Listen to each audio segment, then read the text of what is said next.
A hypothetical question is posed by a serene, angelic figure to a young man. What if you were transported to another world and given a second chance at life? However, this grand scenario is merely the opening for a sound-only broadcast where an unseen streamer's voice captivates a growing audience. Because of this, picking up streaming as a hobby is not recommended. By night, a young man with dark hair and a red headband sits before his microphone, broadcasting to his listeners. By day, he is just a boy, sleeping soundly in his bed. His daily life takes place at the prestigious Sistal Royal Academy in the Rogia's Kingdom. After classes, he walks past a fellow student bidding him farewell and returns to the solitude of his dorm room. The moment the door closes, his calm demeanor shatters, replaced by a look of intense strain as he prepares for another broadcast. He slips back into his persona with ease. Leaning into the microphone with a wide grin, he greets his audience enthusiastically, thanking them for tuning in and asking how their day was. He is the streamer, and his show has begun. He then announces the start of the chat/advice segment. The first letter is from a man named Akuta, a B-rank adventurer. The streamer's expression becomes serious and focused as he listens to the man's problem. Akuta recounts how a new member joined his adventuring party, but his only skills were supportive magic, scouting for enemies, and repairing weapons. Believing this to be useless, Akuta, as the party's leader, kicked the young man out, leaving him to cower in dismay. After processing the story, the streamer's face breaks into a cold, condescending smile. He leans closer to the microphone and asks Akuta a single, sharp question. Are you stupid? He immediately elaborates on the foolishness of this decision. Scouting magic helps avoid dangerous monsters, and repair magic saves the party from having to go to a repair shop, an incredibly handy skill. As he speaks, his listeners flood the chat, calling Akuta a horrible leader and questioning his arrogant tone. His voice rises with intensity as he delivers his verdict. He declares that he doesn't care about Akuta's status. The adventurer's judgment is flawed. He admonishes Akuta, asking if he intends to wait until his entire party is dead before realizing his mistake. If he can't make the right call, he should just resign. Akuta is left stunned and speechless by the verbal onslaught. The streamer's audience of 10,000 listeners reacts with fervor. They praise his refreshing, if harsh, take. The consensus is clear, summed up by one listener's comment. Akuta should get on his knees and beg for that support user to come back. He decides to move on to the next letter, uncertain if his previous advice had any effect, but preferring to avoid any potential trouble. The new message is from the son of an upper-class family, who explains that he is already engaged. The letter continues, revealing that the sender has fallen for a new transfer student and is considering choosing her instead.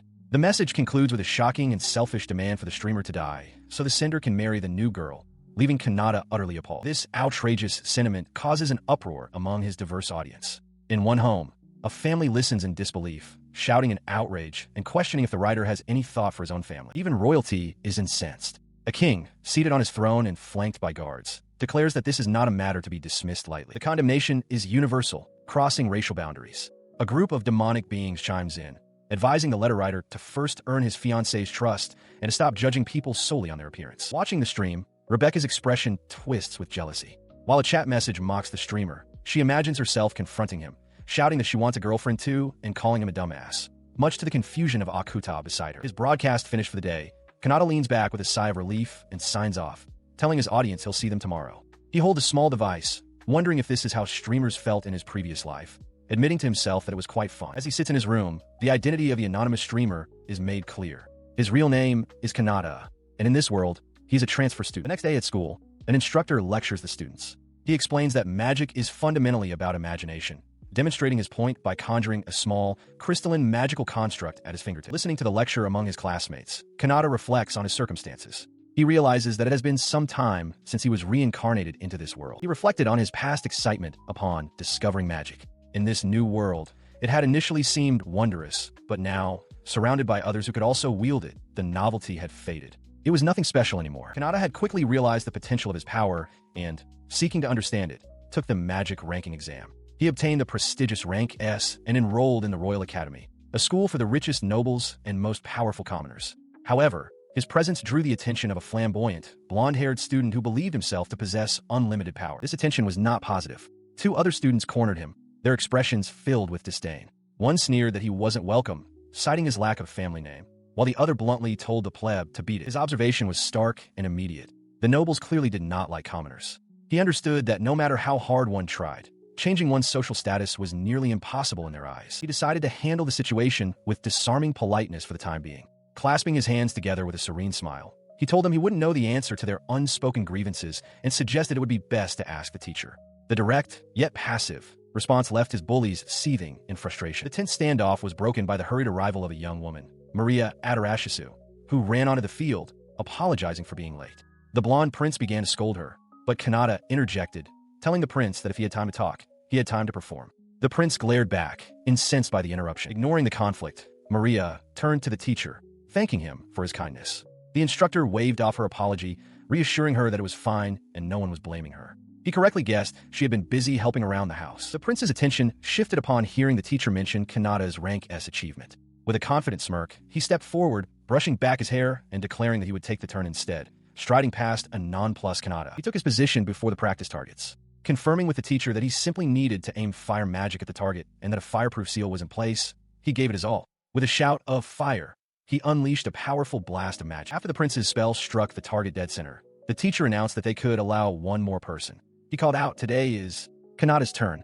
Go ahead." With the prince and his cronies watching smugly, Kanata stepped forward, arms crossed, ready to show his own capabilities. He unleashes his power, and a colossal explosion erupts from the target, obliterating it completely. The sheer force of the blast stuns the onlookers. Their faces a mixture of shock and disbelief. Maria gasps, her eyes wide. Kanata himself seems taken aback, muttering that he might have overdone it. The dust settles, revealing the aftermath of his display. The teacher, holding what little remains of the target, addresses the class with a smile, praising the splendid show of power they just witnessed. He then dismisses them for individual training, but the other students slump over, their motivation completely gone. As Kanata walks away from the training grounds, the prince watches him go, his face contorted in disbelief and rage. He seethes, unable to accept that a mere commoner could possess such strength. His fury is interrupted by Maria's approach.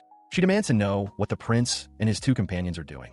One of them, trembling with indignation, loudly accuses Kanata of obviously cheating. Her expression instantly hardens at the accusation. A cold, intense glare silences the two nobles, who recoil in surprise at the sudden address from Lady Maria. With a sharp crack, she drives her fist into a nearby stone pillar, shattering the rock. She warns them to stop letting their foolish pride get in the way, stating that this has nothing to do with social status.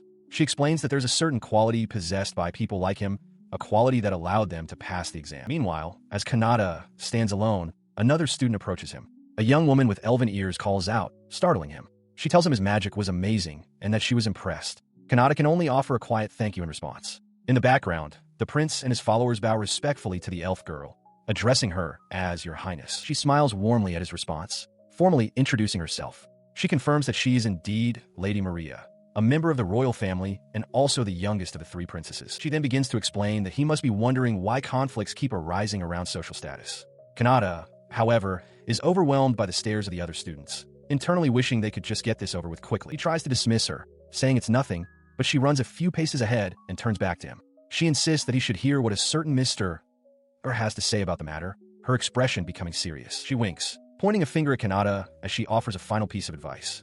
You shouldn't go around provoking people, even if he's angry. With a knowing smile, she asks if he understands. Later that evening, under a starry sky, the prince stews in silent frustration, leaning against a tree. Nearby, Kanata looks up at the night, sighing to himself that the others were the ones who started the confrontation. His thoughts on the day's events lead him to his new project. Seated before a multi-monitor setup, he begins his broadcast, greeting his viewers as streamer.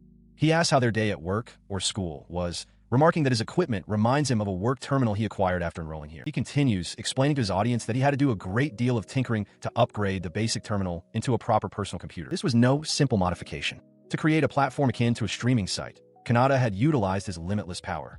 While this world possessed a network that linked terminals, access to technology and entertainment for the general populace was virtually non-existent until now. During his stream, he reflects on the awful events of the day, lamenting that the arguments about status between nobles and commoners seem to be a never-ending cycle. He notes that if anyone else were to attempt streaming, their magical power will be depleted in a matter of minutes. Suddenly, a special, colored message appears in his chat feed from a user named Anonymous Princess, expressing her happiness at hearing his voice again. The unique format of the message causes a stir among the other viewers, who recognize it as a sign of a hardcore fan. The message is more than just a comment. It's a formal letter of gratitude that also contains a donation. As Kanata reads it, wondering what it is, an image of the human princess, Maria Adarashisu, appears, her hands clasped as if in prayer. Following the message, a notification confirms the transfer of 10 gold coins, the sound of the currency clinking as it is deposited. Kanata stares, momentarily stunned by the generosity. A wide, heartfelt smile spreads across his face as he cups his hands to his mouth, shouting his gratitude to the mysterious princess. He stares at the coin, his mind racing. The donation was massive, equivalent to 100,000 yen from his past life. He worries aloud, asking his benefactor if they're stealing from their parents. Concerned about the source of such a large sum while the chat buzzes with speculation, he continues the conversation with his mysterious benefactor. She boldly offers herself as a candidate to be his lover, an offer he gently deflects. He reassures her that he isn't meeting anyone in public and that his identity is safe. The princess thanks him, expressing hope that they might find a chance to meet in the future. Meanwhile, in her own chambers, Princess Maria Adarashisu lies on her bed, unable to contain her feelings. She admits to herself that she couldn't help it. She has fallen for him completely. Every new facet of his personality she discovers only deepens her affection. A blush spreads across her face as she clutches her chest, overwhelmed by the intensity of her emotions. With a sigh, she rolls about on her bed before reaching once more for the device that connects her to him. Gazing at the screen, she reflects on how truly strange he is. He appeared from nowhere, like a comet, and instantly began captivating people with his charisma and influence. In her mind, she sees him as a guiding figure, one who has already saved so many people through his kind words and insightful guidance. She admires his clear objective and his unwavering opinions, but most of all, his boldness, his willingness to face any and all backlash head-on. Holding the device to her ear, she shivers. It feels as if his voice has seeped directly into her mind, as if every inch of her very being has been marked by him. This profound connection solidifies her resolve. She realizes she doesn't want to merely offer financial support. She wants to devote herself to him completely. Her devotion solidified into a singular, overwhelming purpose. With hearts in her eyes and a look of pure ecstasy, she declared her new reason for being. She wanted to live for him. As has been noted, the streamer had already amassed a large following in Adarashia. But she was not alone. From this point forward, more and more people with similarly terrifying feelings would continue to appear across the land. Individuals consumed by the same intense fervor. This growing obsession formed a powerful catalyst, with Princess Maria at its very heart. She and others like her, their faces alight with fanatical devotion, gathered in spirit, all focused on the object of their fixation. Yet, the one who had inspired such passion, Kanata, remained completely unaware of the forces coalescing around it. His ignorance, however, would not last. A major incident was brewing on the horizon, an event that would inevitably cause him to meet these very fans, with many looking forward to the next live stream. In this world, the reincarnated Kanata conceals his limitless power, continuing his activities as the sole streamer from another world. Even while enduring harsh treatment at his school, his secret life provides a steady income, with another 10 gold coins chiming in on his device. His streaming has attracted a particular kind of audience, one overflowing with obsessive listeners, chief among them a Yandere princess who has declared she will sustain his living. Deciding to avoid the crowds, Kanata strolls casually down a less traveled path on his way back from the academy, his hands laced behind his head as he approaches a grand estate. His thoughts drift to an earlier incident in the library. Rebecca had noted that things had become more of a pain since the explosion magic incident. Nearby, the prince and his associate had scoffed, questioning how a commoner could get good grades and dismissing it as a fluke. He then recalls a more recent spectacle. The prince had cornered the elf girl, Maria, loudly proclaiming his love for her from the bottom of his heart. Kanata, who had been planning to stream to lift his spirits, could only watch the scene unfold. He remembers thinking he couldn't possibly pass through, wondering if the prince was the third princess's fiancé. But Maria had gently turned the prince down, apologizing and explaining that her heart was already destined for someone else. She clarified that it wasn't a matter of fate. She was allowed to find her own love, and there was already someone she wanted to give herself to. A small, robotic avatar representing his viewers gave a silent thumbs up in approval. The rejection sent the prince running away in tears, shouting for her to be happy and not to worry about it. Returning to the present, Kanata leans against a wall and sighs, musing on how lucky Maria's partner must be. He admits to himself that she is certainly his type, an elegant beauty. Unbeknownst to him, Maria is just around the corner, having heard everything and deeming his eavesdropping to be the lowest of the low. She steps out, startling him. Kanata throws his hands up defensively, apologizing and claiming this is his way home. With a sharp gaze, Maria informs him that his shadow was visible the entire time. She quickly dismisses the situation, laughing and assuring Kanata that it was just a joke. Visibly flustered, he stammers out his thanks and begins to hurry away. As he departs, she pauses, a thoughtful expression crossing her face. The accent she just heard felt familiar, though she wonders if it was merely her imagination. Later, in the privacy of her room, her attention is fixed on a screen. Kanata, in his streamer persona, energetically greets his audience.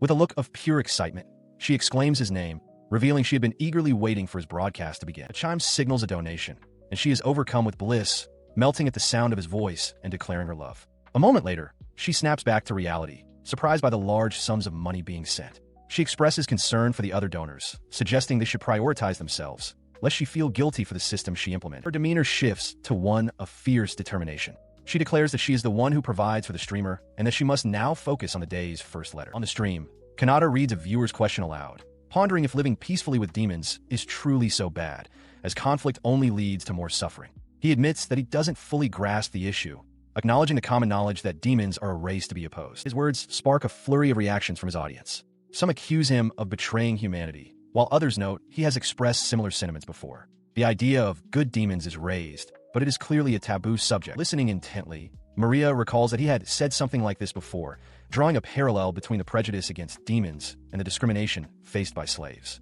A memory surfaces of townspeople discussing the supposed savageness of another group. The memory jolts her back to the present, inside her moving carriage. Her eyes widen in shock at something she sees outside. She urgently commands her attendant, Seabass, to stop at once. Peering out from the carriage, she is confronted by a horrific sight, a slave auction in progress.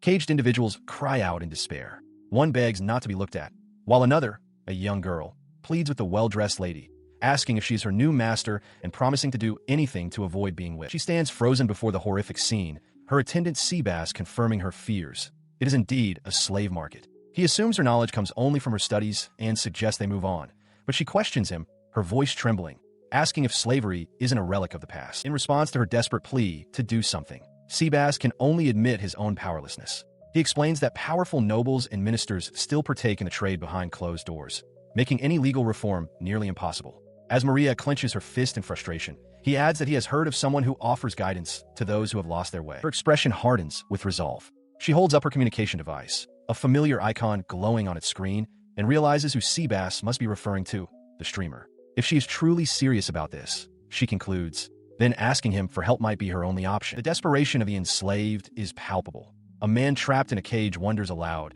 if anyone can truly find a solution to their plight. With a firm click, Maria begins composing her message, her focus entirely on the task ahead. Meanwhile, Kanata is in the middle of a stream when a message catches his eye. It's from the nameless princess, and her request is staggering.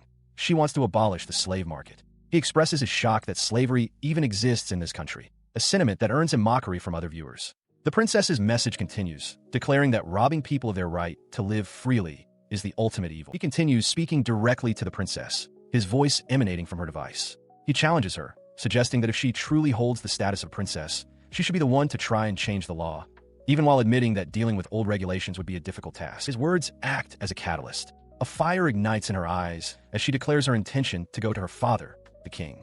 As Seabass reels in shock, the streamer's voice offers a final piece of encouragement. Her actions could save countless lives and bring hope to the enslaved. Filled with newfound purpose, she commands Seabass to prepare the carriage at once. This decision sparked a revolution. Maria spearheaded a movement that swept the nation, ultimately leading to the complete eradication of slavery and the establishment of strict enforcement to prevent its return. In a vision of the future, a blindfolded Maria stands under the moonlight, vowing to forever follow and believe in the person who showed her the path forward. Therefore, she now stands at the academy, applying the same conviction to a new problem. She declares that discrimination is a threat to peace and proclaims her intent to act as a mediator between the commoners and the nobles. Just then, a notification chimes from her device.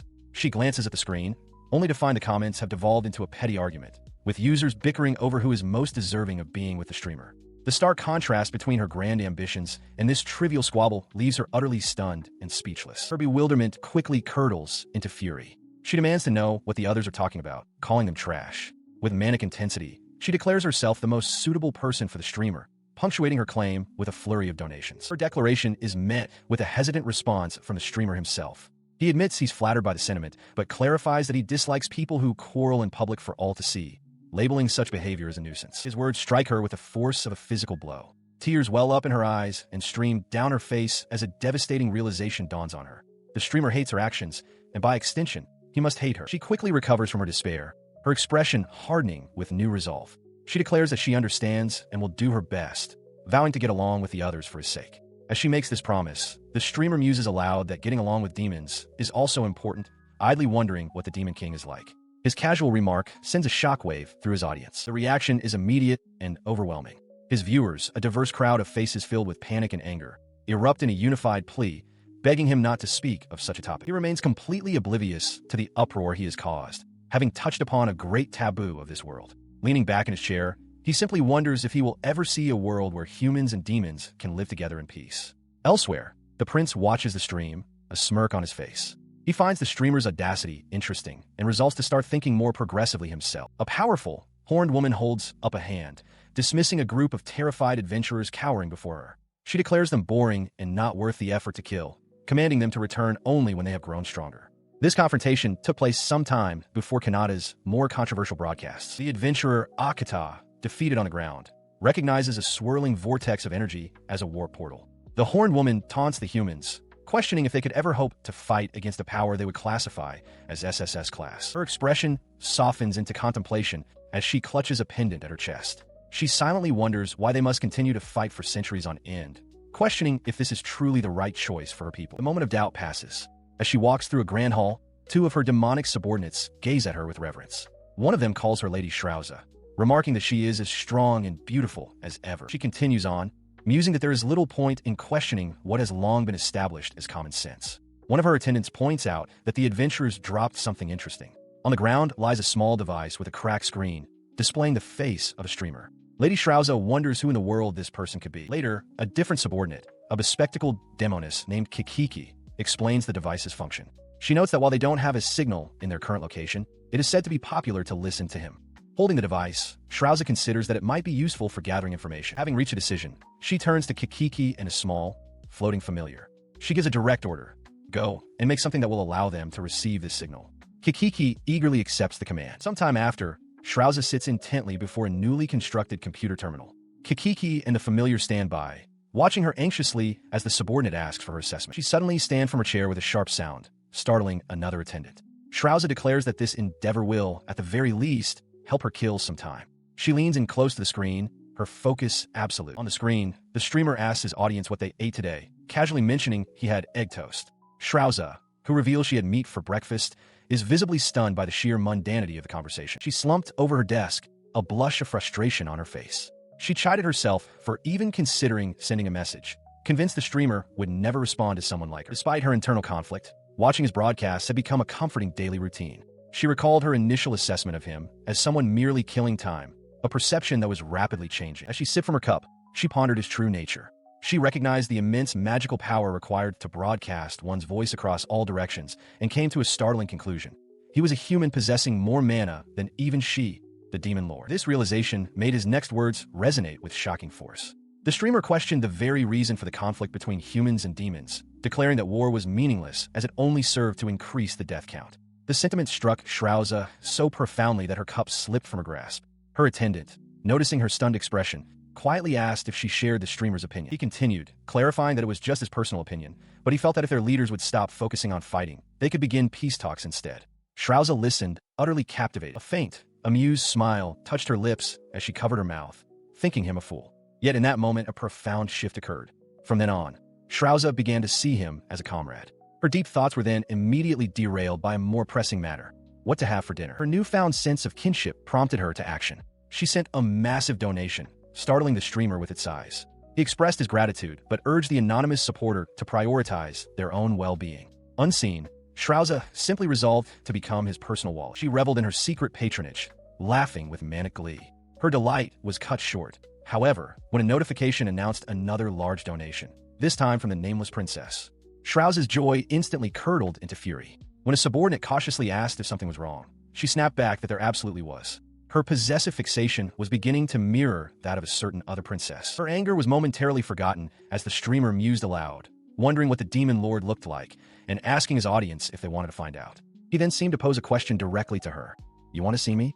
The directness of it caught Shrauza completely off guard, and she peeked out from behind a column, flustered. She scrambled back to her terminal, typing a furious reply. On screen, Kanata noticed the new comment, reading her message which playfully accused him of mimicking the Demon Lord and eagerly accepted a meetup. Immediately after, another message popped up, noting that the streamer was interesting and that they, too, would try to think more positively. Her voice echoed from within her private chambers, calling for aid. She announced that she had an urgent matter to attend to and required immediate assistance. The matter, however, was a deeply personal obsession. While bathing, her thoughts were consumed by the streamer. She reflected on her status as the Demon Lord, a ruler of many, yet found herself completely fixated on this faceless child of humanity. Her desire was singular and absolute. She wanted him. She mused that if it were him, she would even be fine letting him rule over her body. As her fantasy deepened, her subordinate Kikiki entered, politely interrupting to state that it was time for a lady's departure. Kikiki, noticing her dazed state, asked if she was feeling dizzy. The Demon Lord deflected, claiming the water was unusually hot, but her subordinate countered that it was the same temperature as always. Her mind, however, remained lost in desire. She desperately wished to meet the streamer, to see his face, to touch him with her own hands, and to hold him in her arms.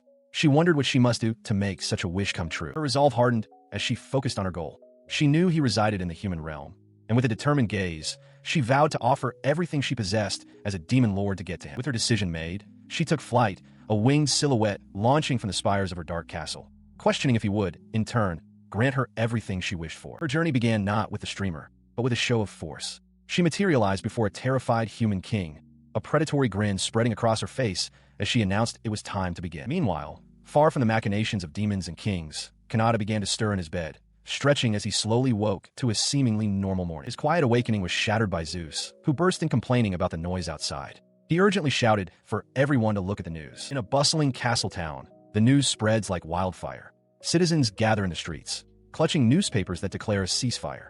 The demons, it is reported, have sent a non-aggression request. The public is abuzz, connecting this sudden peace to the recent broadcast. One person asks if the demon lord was listening to the streamer, while another wonders about the sheer influence of this mysterious figure. Rumors circulate that every country now considers him a person of great importance. The newspaper itself depicts the human king kneeling, having lost his nerve and agreed to the terms, a testament to the overwhelming event. Far from the political upheaval he has caused, Kanata sits by a window, looking out with a placid expression. Completely unaware that his fame and influence are skyrocketing, he idly wonders if there will be a festival. In these moments, it becomes clear that a single word from the streamer now has the power to change the world. Having finally completed his task, Kanata stretches, wiping sweat from his brow with a wrench still in hand.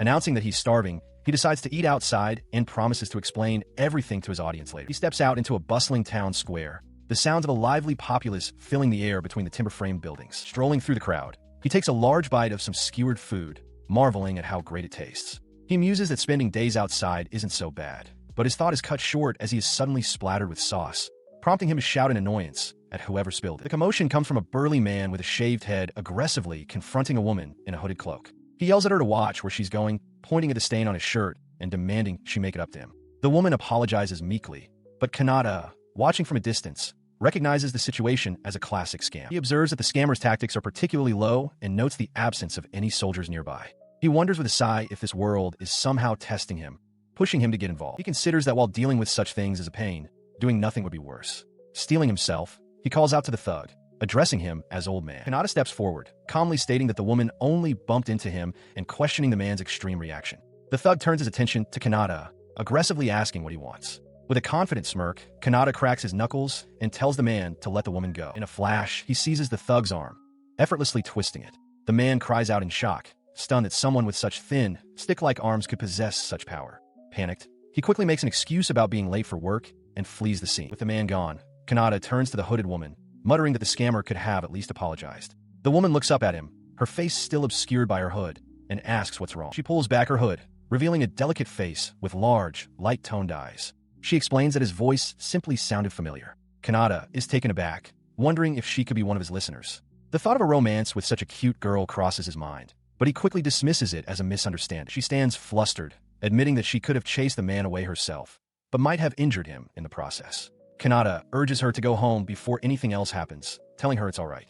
Internally, he reflects that he's the secretly strong type, leaving the girl to wonder what he means. Following his advice, she formally thanks the stranger whose name she does not know. Kanata brushes it off, saying that helping a pretty girl has lifted his spirits. She demurs, suggesting there are many people prettier than her. He scratches his head, thinking to himself that if she isn't considered pretty, the standards in this world are terrifyingly high. Her gaze then falls upon his hand, and she points, asking what happened to it. Kanata looks down, surprised by her sudden concern. He quickly explains that it's just a bruise from cleaning up the day before, reassuring her that it will likely be fine by tomorrow. A brief memory shows him clumsily dropping a stack of books. In response, she gently touches his cheek, telling him to be careful. She remarks that he's a nice person, unlike the boys from her academy, leaving Kanata momentarily stunned by her touch. He pulls back, flustered, asking if his earlier actions counted as sexual assault. She calmly reassures him that it's fine. The conversation shifts as he asks if she thought he was younger than her. She admits she thought they were the same age, revealing that she just turned 17 this year, though she's a bit short. Kanata, surprised, confirms they are indeed the same age and apologizes. To prove her point about not being a child, she puffs out her chest assertively. She tells him not to worry, as she's used to this sort of thing and her body has grown up just fine. Kanata stares, wide-eyed and speechless. She continues with a smug expression, adding that she can handle such situations perfectly well. The display is too much for Kanata, who recoils in embarrassment, covering his face and thinking to himself what a peculiar personality she has. With their strange encounter concluded, they part ways in the street. She bids him farewell, hoping they can meet again if chance allows. He waves back, reminding her to be mindful of her surroundings. As he walks away, he ponders the interaction. He recalls seeing a cross on her attire and wonders if she was a sister in training, but ultimately decides it doesn't really matter. Within a grand, sunlit hall, a woman in a sister's habit addresses a hooded figure. She begins to offer a welcome, but trails off, suggesting circumstances prevent a simple greeting. In the distance, having just arrived, Maria Adarashisu ascends a wide staircase. Now face to face with Maria, the sister expresses her concern, having heard that the saintess was involved in a scammer's fraudulent scheme. She insists that such a thing never would have happened if more people were aware of Maria's true identity. Maria listens, her expression unreadable and severe. The sister continues her lament, finding the situation painful given that Maria's presence is irreplaceable to the kingdom, serving as a key figure in negotiations with other nations. In response, Maria simply turns and walks away, a silent dismissal of the other woman's worries. Startled by her coldness, the sister calls out to the saintess, remarking on her merciful nature. Maria pauses, clasping her hands piously. She reminds the sister of their doctrine. All humans are equal, and one must remember to despise the sin, not the person. Later, alone in a vast chamber, she reflects on the day's events. She recalls that there was a good encounter amidst the bad, a kind gentleman. She realizes their voices felt strangely alike, a similarity that made her hesitate between belief and disbelief. Her contemplation ends. With a furtive glance to ensure she is truly alone, her entire demeanor shifts. A nervous tension fills her as she pulls out a small communication device, which beeps as it activates. In an instant, her composure shatters. She leaps up with a cry of pure ecstasy, knocking over furniture in her explosive joy. The streamer's divine voice is here. It is revealed that this revered saintess is also a deeply obsessive listener, her adoration for the voice bordering on a slight insanity. Outside the church building, under the night sky, the sister reflects on the saintess's amazing and constant calm. She remains completely unaware of the truth within, where Maria arrives, overwhelmed by the streamer's lovely voice. This is her secret ritual. Every day, she purifies her body, preparing herself to be ready to offer everything to him at a moment's notice. The person known to the world for her unwavering calm is, in private, consumed by a fervent, almost religious devotion to the streamer. She collapses onto her bed, trembling with pleasure, her lower abdomen clenching just from the sound of his voice. As she loses herself in the moment, another young woman with glasses enters the room, looking on with deep concern at the scene before her. She continued to watch the stream, her attention fixed on the small device. On the screen, Kanata proudly presented his hands, no longer hidden from view. "Tada, I can show off my hands now," he announced, asking his audience, "You guys watching?" Maria could only let out a confused sound in response. The sight of his hands sent a jolt through her. A horrifying realization dawned, her face paling as she stared at the screen. Could it be him? No, it couldn't be. The thought echoed in her mind, a frantic denial against the mounting evidence. The architecture visible behind him, the very buildings she knew so well, he had, without knowing, revealed his location. During his stream, Kanata proudly presents a new magic item he finished that morning, a camera specifically for showing his hands. He positions his fingers over the device, asking his audience if they can see them clearly. He checks the feed on a separate device, noting that the quality is quite good. He explains to his viewers that the bruise on his hand hasn't healed yet, which is why he still needs to wear a bandage. He briefly considers that he should have worn gloves to keep his identity hidden, but then dismisses the thought with a laugh. He confidently declares that there's no way anyone could identify him just from his hands. Elsewhere, two of his viewers react with alarm. Lady Shrauza, holding a first aid kit, asks what happened to his hands. Princess Maria stares at her screen, her eyes wide with shock and disbelief as she recognizes them. She trembles, thinking it can't possibly be him. Unaware of their specific reactions, Kanata reads the flood of concerned comments from his general audience. He reassures them, explaining that he was just a klutz that morning and warns them to be careful around bookshelves. He realizes that simply showing his hands has caused quite a stir. 2 hours later, he remarks that the stream is more fun because of his audience's energy. As he prepares to move on, a notification pings on his screen, and his expression darkens with confusion and annoyance. The notification is a video message, which he realizes is a threat. A burly man with a scar introduces himself as Mantis, the leader of the Thief Guild. Mantis states that he doesn't understand streaming, but finds it intensely annoying and that it makes his skin crawl. The message continues with several of Mantis's shadowy subordinates, who collectively promise that they will find the streamer and kill him in a painful manner. After the final taunt to spend his last days shaking in bed, Kanata grins defiantly into his camera and retorts, "Right back at you." He internally concludes that the thugs are just envious and hate his very existence. Meanwhile, as a cascade of donations pours in for Kanata, Maria and Shrauza watch with frustration. Maria voices her confusion, unable to understand the hatred directed at him when he earned so much money simply by streaming anonymously. She considered the man's threat from the stream. Under the light of a stormy sky, she reflected that threatening people was a serious offense, one that could easily lead to imprisonment. This line of thought led her to ponder two key questions the thief had clearly overlooked. What truly happens when one threatens to kill a streamer, even as a bluff?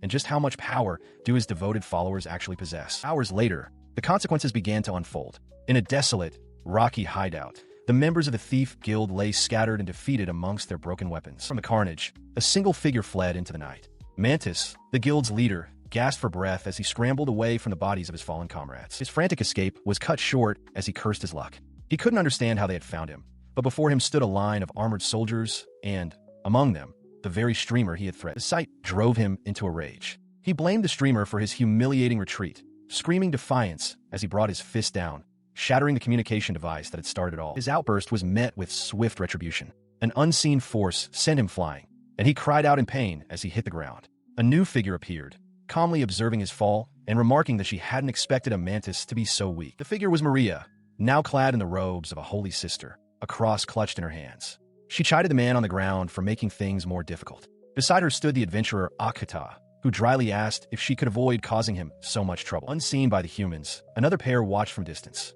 A powerful, winged demon cursed his luck, remarking that he would have avoided the area entirely if he'd known humans would arrive first. Lady Shrauza stood beside him, her expression unreadable. Pinned to the ground and utterly defeated, Mantis could only stare up in terror at the foot on his back, demanding to know who his mysterious assailants were. The forces that had descended upon him were a strange and terrifying coalition, all united under one banner: believers of the streamer.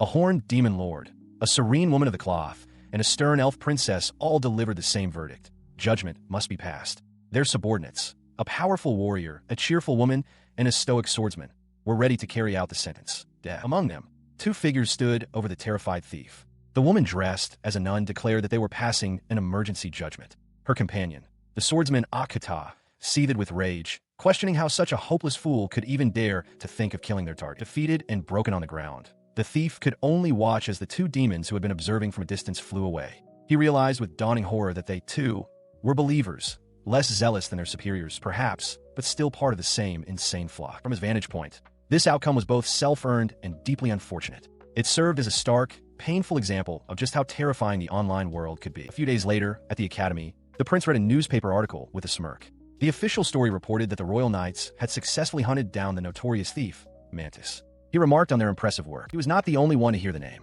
Seated at his desk nearby, Kanata's focus was broken by the mention of Mantis, a name that felt vaguely familiar. As he pondered, another student approached his desk. He was distracted by the other student's distress. The boy clutched his head, lamenting that recently even the other commoner students had been ignoring him. Kanata noticed the boy had dropped a handkerchief and tried to call out to him, but the student walked away, lost in his own misery. The brief interaction did little to lift his own spirits. Kanata slumped over his desk, hating his lonely student life and wondering if he had overdone it that one time.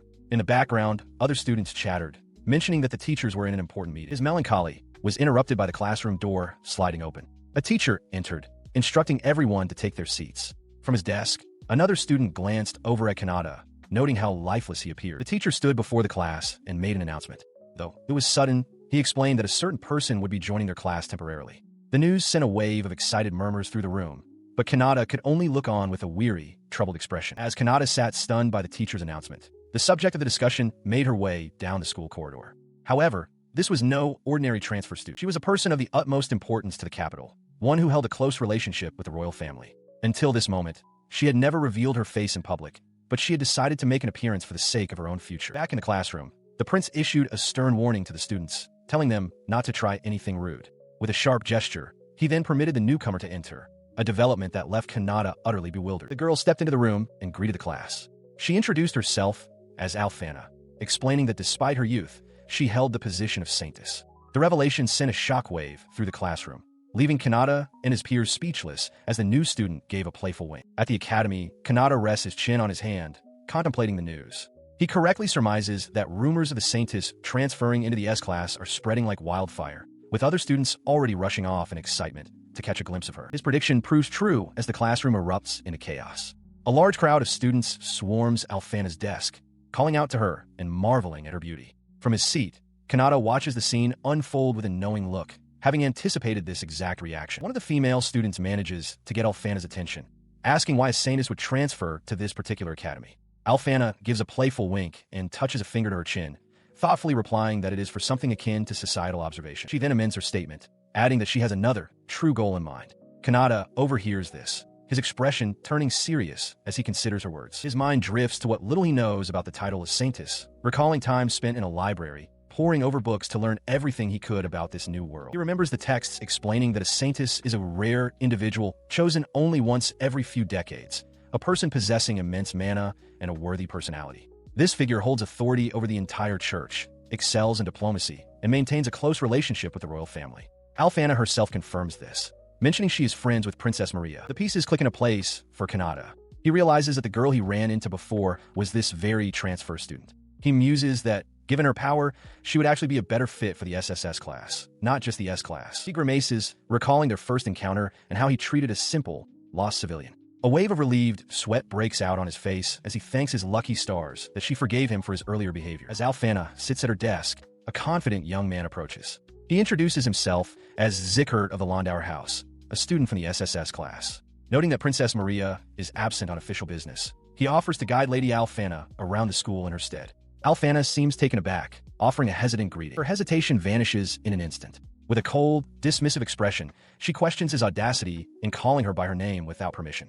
While acknowledging his offer, she flatly refuses, leaving Zickert utterly stunned and speechless. Her cold dismissal leaves the high-ranking student, Zickert, utterly humiliated. He bows his head, offering a profuse apology as other students, including Kanata, watch the scene unfold. Some murmur that it's what he gets for being so cocky, while another calls the display pathetic. As Zickert shuffles away in defeat, Kanata hardens his expression. He has no time to laugh at the spectacle, as the next class is scheduled to be held outside. He decides he will use the travel time to look for topics to discuss on his next stream. Outside, during the practical magic lesson, Alfana demonstrates her power. With a focused cry, she unleashes a powerful water slash, sending a crescent of fluid energy hurtling towards a practice target. The attack slices cleanly through the target, leaving the other students gaping in awe. They remark that such power is expected of the saintess, with some wondering why someone of her level, perhaps even greater than Princess Maria's, is in the S class. One student declares he must make her like him. He watches her, contemplating the difficult life of nobles. They're constantly forced to engage in people-pleasing and forge connections for their families, never truly able to focus on themselves. His thoughts are interrupted when the instructor calls out his name.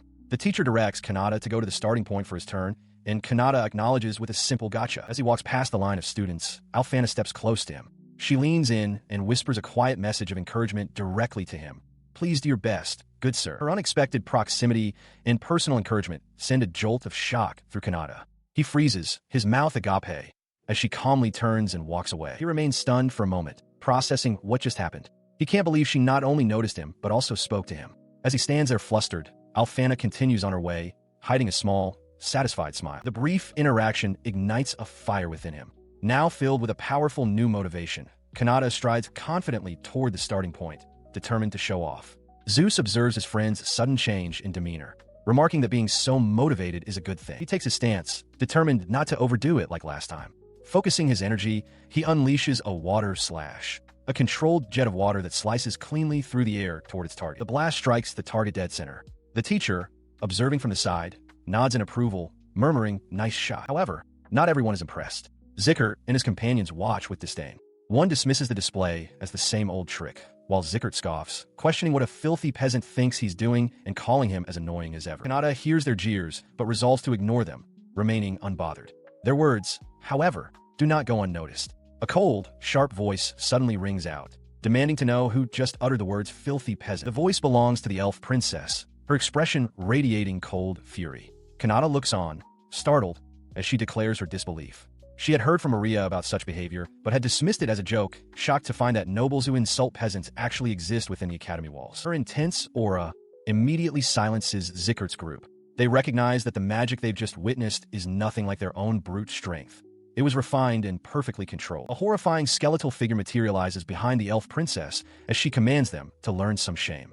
The teacher marvels at her incredible magic, which an untrained eye might mistake for a mere apparition. The princess continues her lecture, declaring it unforgivable to ignore one's own weakness while insulting the talented, regardless of who they are. She makes it clear that nobility grants them no special privilege. The sheer pressure of her words and magic sends the arrogant students to their knees.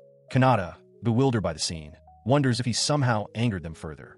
Zeus clarifies the situation, explaining that the group is now being lectured by both the princess and the saintess, all because of their insults toward Kanata. As the commotion settles, he realizes with a hint of disappointment that in the end, he didn't get a chance to speak with the saintess again. He spots her from a distance, sitting peacefully with the elf princess under a parasol. He quickly shakes off the feeling, a wide grin spreading across his face. He decides it doesn't matter. He has his listeners, and that's enough for him. With renewed enthusiasm, he throws his arms up, already pondering what he should talk about during his stream that night. He sits alone on a bench, addressing his unseen audience. He apologizes for the delay and enthusiastically declares that they will be streaming until morning. As he speaks, the figure of the elf princess, who had been standing beside him, turns and walks away with a quiet step. His solitary meal is interrupted by an unexpected reunion. He looks up in astonishment to see Alphana standing before him, blurting out her title, Saintess.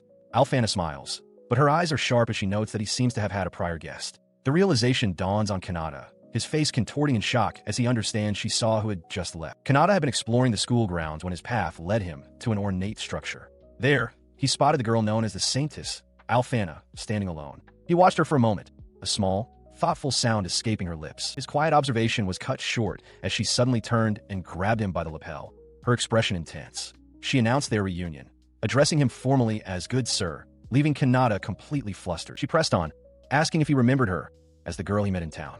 Her initial, fiercely blushing expression softened into a more direct, questioning gaze. He confirmed that he remembered her. Alphana immediately insisted that he stop being so cautious and speak to her casually, as they had when they first met, warning that she wouldn't forgive him if he refused. Internally, Kanata panicked, realizing that being seen alone with her could be disastrous. To avoid trouble, he quickly agreed to speak normally, and she beamed with gratitude. He quickly scanned their surroundings, relieved to find no one else nearby. Alphana then made another request, for him to call her Alphana, and for her to call him Kanata. He was taken aback, recalling that she hadn't seemed to like it when he used her name before, but she pressed her hands together, earnestly wishing for him to call her by her name. She sat down on a nearby structure, explaining that since fate had brought them together again, he should grant her this one wish, punctuating her plea with a charming, one-eyed wink. He hesitated, repeating her name aloud as if testing the weight of it. Clenching his fist in indecision before crossing his arms, he finally, reluctantly, gave in. His agreement sent a jolt through Alphana. She squirmed with delight, her face flushed as she shyly whispered his name back to him. Watching her reaction, Kanata conceded to himself that while her behavior was strange, she was undeniably adorable, possessing both a nice personality and physique. Her elation was so profound that her spirit seemed to momentarily leave her body in a state of pure bliss. The simple act of him calling her by name was enough to send her soaring. Kanata could only watch, thinking to himself that she was almost too perfect. Her internal world, however, was a storm of misinterpretation. She reasoned that just as love is blind, those obsessed inflate even the smallest of gestures. For Kanata, not to notice her desires was normal. Therefore, his agreement to use her name was, in her mind, a clear agreement to marry her. Unaware of this monumental leap in logic, Kanata simply noted that she looked sleepy and told her to get up. The next day dawned over the Grand Academy building. Inside, Kanata entered his classroom wondering where to sit. He immediately spotted Alphana, who had arrived early and was already surrounded by other students. At the same moment, the elf princess also walked in, greeting Alphana cheerfully. He froze in the doorway as Alphana announced she would be intruding. His shock was mirrored by his classmates, who stared in disbelief. His astonishment grew as the elf princess, Maria, strode directly toward Alphana, demanding to know why she was there and not in the SSS class. As Maria called her a person full of surprises, Alphana could only offer a flustered apology. The other students were overwhelmed by the sight, calling the scene too bright for them. Kanata, too, could only think of them as a pair of idols. He watched as Alphana, looking away shyly, tried to explain her presence to Maria. She claimed it was nothing important, just that she wanted to experience what student life was like. Their conversation was nearly lost amidst the fawning of the other students, who felt blessed by their divine presence, but found it difficult to approach them. He continued to observe them, realizing they were completely used to being the center of attention. It seemed normal for them, yet they also projected an aura of disinterest in everything happening around them. His classmates whispered that the two would surely react if someone talked to them, but another countered that their expressions seemed fake, like a cold smile. That thought resonated with Kanata. He recalled Alphana's friendly smile from the day before and Princess Maria's warning. Re-evaluating these memories, he imagined them looking down on him with disdain, wondering if they lacked basic manners. He was left to question if his initial impressions were all just his imagination. He watches as Alphana and Maria converse nearby. Alphana muses about taking a class or two, admitting that she's jealous of how much fun the other students seem to be having. Kanata overhears, but quickly dismisses his own feelings of envy, telling himself to know his place and that he's thinking too much. The sight makes him feel profoundly lonely, wishing he could be like them. Stealing his resolve, he decides he can make a friend or two. He turns to a nearby student, Zickert, and with a bright smile, attempts to start a conversation by asking what he had for dinner. Zickert glares back, venomously telling him to get lost. The brutal rejection is a crushing blow. Kanata slumps onto his desk, utterly defeated, wondering just how much everyone in this place hates him. From his seat, Zickert scoffs, thinking that Kanata is getting carried away just because he's skilled with magic. He decides to just take a nap, figuring he can ask his online listeners for consolation later. As he rests his head on his desk, Alfana and Maria approach. Alfana senses something is wrong, but Maria dismisses it as nothing. Alfana's gaze, however, sharpens with concern. At that same moment, far away in the Xandered Empire, events were unfolding within a certain noble's mansion. Inside a lavish room, a young attendant stands before a small girl. Between them rests a large table, completely covered by a mountain of glittering jewels. Elsewhere, a man with a prominent scar across his face addresses a figure clad in black and wearing a bird-like mask.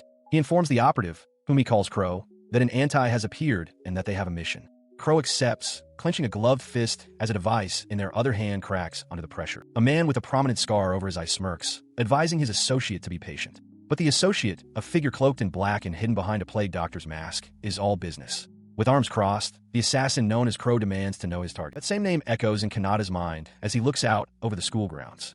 Crow. He rests his head on his desk in the classroom as Alfana and Maria discuss the very same topic. Alfana remarks that it's hard to believe someone like Crow actually exists, and Maria confirms she heard about it too, adding that he apparently showed up in Mithras just the other day. His friend's conversation continues. They note that Mithras is only 100 kilometers away, a proximity that is slightly unsettling. Still, they reason that they've done nothing to deserve being targeted and will probably be fine. Kanata, meanwhile, reflects on his good fortune, thankful to have been born into a clean, uninvolved family. He recalls a crucial piece of local knowledge. In this world, the word crows doesn't refer to birds, but to assassins. His mind drifts to the research he'd done. Even the information from his listeners was spotty. They all thought Crow was just an urban legend. The online comments were a mix of rumor and speculation, claims of killing more than 30 people, whispers of nobility, and doubts about his very existence. But Kanata now suspected he was real. Shaking off the unease, he decides the matter has nothing to do with him. He rests his head on his arms, content to sleep until the next lesson. Elsewhere, in a well-appointed room, Crow confronts a stout, aristocratic man. The assassin cuts him off, stating that his time is valuable and demanding the target's name. The man expresses surprise, noting that no one would expect a living legend from the Xandered Empire to appear here. Incensed by the assassin's dismissive tone, the man bellows in anger and lunges forward to strike him. But in a flash, Crow vanishes from his spot, leaving the man's punch to meet only empty air. The man whirls around in shock, finding Crow now standing silently behind him. The assassin warns that he won't repeat himself. Terrified, the man immediately capitulates. He reveals the target's name is Streamer, a figure who, he claims, controls peasants with his words and can even influence the laws of entire nations. As the client observed, his associate groveled on the floor before the silent assassin, Crow. The man explained that thanks to the streamer's talk of human rights, which had even reached the ears of royalty, his slavery business was losing money. The client himself finally spoke, cutting the conversation short. He declared that he understood the situation well enough, though his tone suggested a hint of dissatisfaction. He presented a large pile of coins as a preliminary payment, stating that he was counting on the assassin. The client noted that since the target was a coward who hid his identity, it would likely take nobles a while to find him, so there was no deadline. Unexpectedly, Crow spoke, flatly refusing the job. The assassin stated it was a request they could no longer take, which caused the client's young daughter to gasp in shock. In response to the refusal, the assassin moved with impossible speed. A powerful fist slammed into the client's face as he uttered a confused why, while the associate who had been complaining was dispatched in a separate, brutal instant. The assassin stood over the client's lifeless body, the payment coins scattered across the floor. They calmly explained that since the client had died, the job could no longer be accepted, and thus, the money would be left behind. The young girl cried out for a master. The sudden violence did not go unnoticed. From inside the residence, a maid heard a sound from the rooftop and grew concerned. Outside, the assassin stood silhouetted against the night sky, having made their escape. Landing on another rooftop, the assassin sighed, feeling beaten. They complained that the work outfit was a pain before reaching up to remove their distinctive mask. It came off, revealing the face of a young woman with long, dark hair. Perched on the roof's edge, she mused aloud, finding it unbelievable that someone would actually request the murder of Lord Streamer. She held the plague doctor mask in her hand, a cheerful yet cynical smile on her face. She remarked to herself that trash truly does exist in this world, a clear condemnation of her former client. Her professional demeanor then melted away entirely. Pulling out a small device, she saw that a broadcast was starting. Her face lit up with pure adoration as she squealed, greeting her idol on the screen, Lord Streamer. The sound of the broadcast startles the man who had hired her, who wonders aloud what kind of bird could make such a noise. It is a testament to a strange reality. Even the legendary assassin was an obsessive, devoted listener. She holds the device close, her face flushed with adoration. She whispers to the voice on the other end, telling him that a lot happened today, but ever since she found his broadcast, her nights have been wonderful and refreshing. Her bliss is interrupted by the realization that she missed some of what he said. Annoyed at the waste, she tries to refocus, but a part of her daydreams, wishing he would scold her for being a useless assassin who can't even work properly at night. Meanwhile, the streamer, Kanata, puts on a tearful performance for his audience. He recounts how he did his best to make friends, but as soon as he spoke, they told him to shut up. He sniffles, asking his listeners if they could console him. His act is convincing. As she listens, a single tear of sympathy falls from Crow's eye onto her device. She murmurs how awful it is, her heart aching at the shaky, pained quality of his voice. Her sorrow quickly curdles into fury. She seethes at the thought of those who slighted him, thinking they should be thanking him for the privilege of hearing his voice. Recalling dismissive comments from other listeners, she clenches her fist, certain that if he were talking to her, she would never hurt him. The intensity of her feeling reminds her of her recent work, the noble she had just killed. Back in his room, Kanata's demeanor flips entirely. He grins and holds up a glass of water, cheerfully announcing that he used it to fake the crying sounds. He asks his audience for their opinion on his acting, adding that everything else he said was true. His reveal causes an uproar in the live chat. Messages flood the screen, a torrent of surprise, relief, and praise for his convincing performance. He feels a bit bad for worrying them, thanking everyone for their concern. He then notices a specific message and expresses surprise that it was read. From his perch on a rooftop, he shares a new resolution with his audience. Rather than treating his bullies in kind, he wants to try interacting with them more proactively. He continues, musing that even if they don't become friends, perhaps they might become willing to simply hold a conversation with him. Listening to this, Crow is utterly captivated, her face flushing. She finds his sentiment not just hopeful, but graceful. He continues speaking to his audience, adding that if his bullies ever treat him any worse, he hopes everyone will be there to console him. A sudden notification sound interrupts his lighthearted request. Elsewhere, in a stark, stone chamber, the assassin known as Crow listens intently, her unmasked face set with grim purpose. Clutching her sword, she questions if that is truly all he wishes for, before making a solemn vow to act on his behalf. Her vow echoes through the macabre hall, surrounded by the skulls of past targets. She declares that she will end anyone who dares to harm him, no matter who they are. With her purpose set, she leaps into motion, a blur of deadly intent. Back in his room, completely unaware of the deadly promise made in his name, Kanata looks over the flood of supportive messages on his screen. A warm, grateful expression spreads across his face as he reflects on how kind all of his listeners are. In the royal capital, within a certain brothel, a young woman named Kana sees a client out. She offers a polite, "Thanks for visiting, sir," as he waves and bids her farewell. With the transaction complete, she turns and walks back into the establishment, her expression hardening slightly. Inside, her boss greets her, praising her good work and mentioning that he changed the sheets for her. He remarks that the customers seemed quite satisfied, as expected of their top seller. Kana simply thanks him, clutching a pillow to her chest. Her confidence returns in a flash. She declares that of course they were satisfied, asserting that it was only natural since she was the one serving them. After all, she reminds him she is the facility's ace. Later, speaking with a different man, a manager, Kana asks to be left alone for a while, explaining she has her own work to attend to. She quietly expresses a desire to hear a certain person's voice, but the manager dismisses her, simply saying better luck next time as he walks away. Alone in her room, she begins to undress. Unseen, the manager is peeking through the cracked door, his thoughts lingering on her features. Sensing his presence, Kana whirls around and hurls a pillow at the door, shouting for him to get out. Once he's gone, she sighs, reflecting that it was a satisfying day nonetheless. Now settled in bed, she holds a small communication device, thanking the streamer, her milord. Just as his broadcast begins, the manager is violently kicked out of her room. Startled by the voice asking if he'd kept his listeners waiting, Kana shouts back at the device that he certainly did, her tone a mix of relief and adoration. As she listens, her intense expression softens. The voice of the streamer, Kanata, had reached places he couldn't possibly imagine. A princess, a demon king, a saintess, an assassin. And now, it had reached a humble prostitute. Holding the device, Kana wonders aloud if he ran into some kind of trouble. She clutches the device to her chest, sighing wistfully. She wishes her milord were by her side, vowing that she would offer her entire body to him in a heartbeat. To her, he is a savior, the one who saved all those like her. Her past was a stark contrast to her present. Kana was born in the slums, a world away from the capital's finery. In order to survive, she was forced into the nightlife business, eventually clawing her way up to her current position. Later, sitting with her co-workers, one of them voices a common fear. They're still young, but once they get old, they will lose their customers. The question of whether they'll be forced back to the slums hangs in the air. Kana's hand trembles as she takes a drink, admitting she doesn't even want to think about it. Her despair was met with callous dismissal. The manager, with a cheerful thumbs up, noted that the customers had a great time, while her boss coldly reminded her that all she needed to do was work, dismissing her and her colleagues as filthy pieces of trash. Kana could only stare in disbelief, exclaiming that his words were unbelievable, especially since they had just found this word. Elsewhere, in a well-lit establishment, a group of men discussed a similar topic with disgust. One man expressed his relief at noticing a woman was a harlot before getting engaged, while another agreed, stating that if he married such a person, his family name would die out before he did. This sentiment reflected the harsh reality of their world.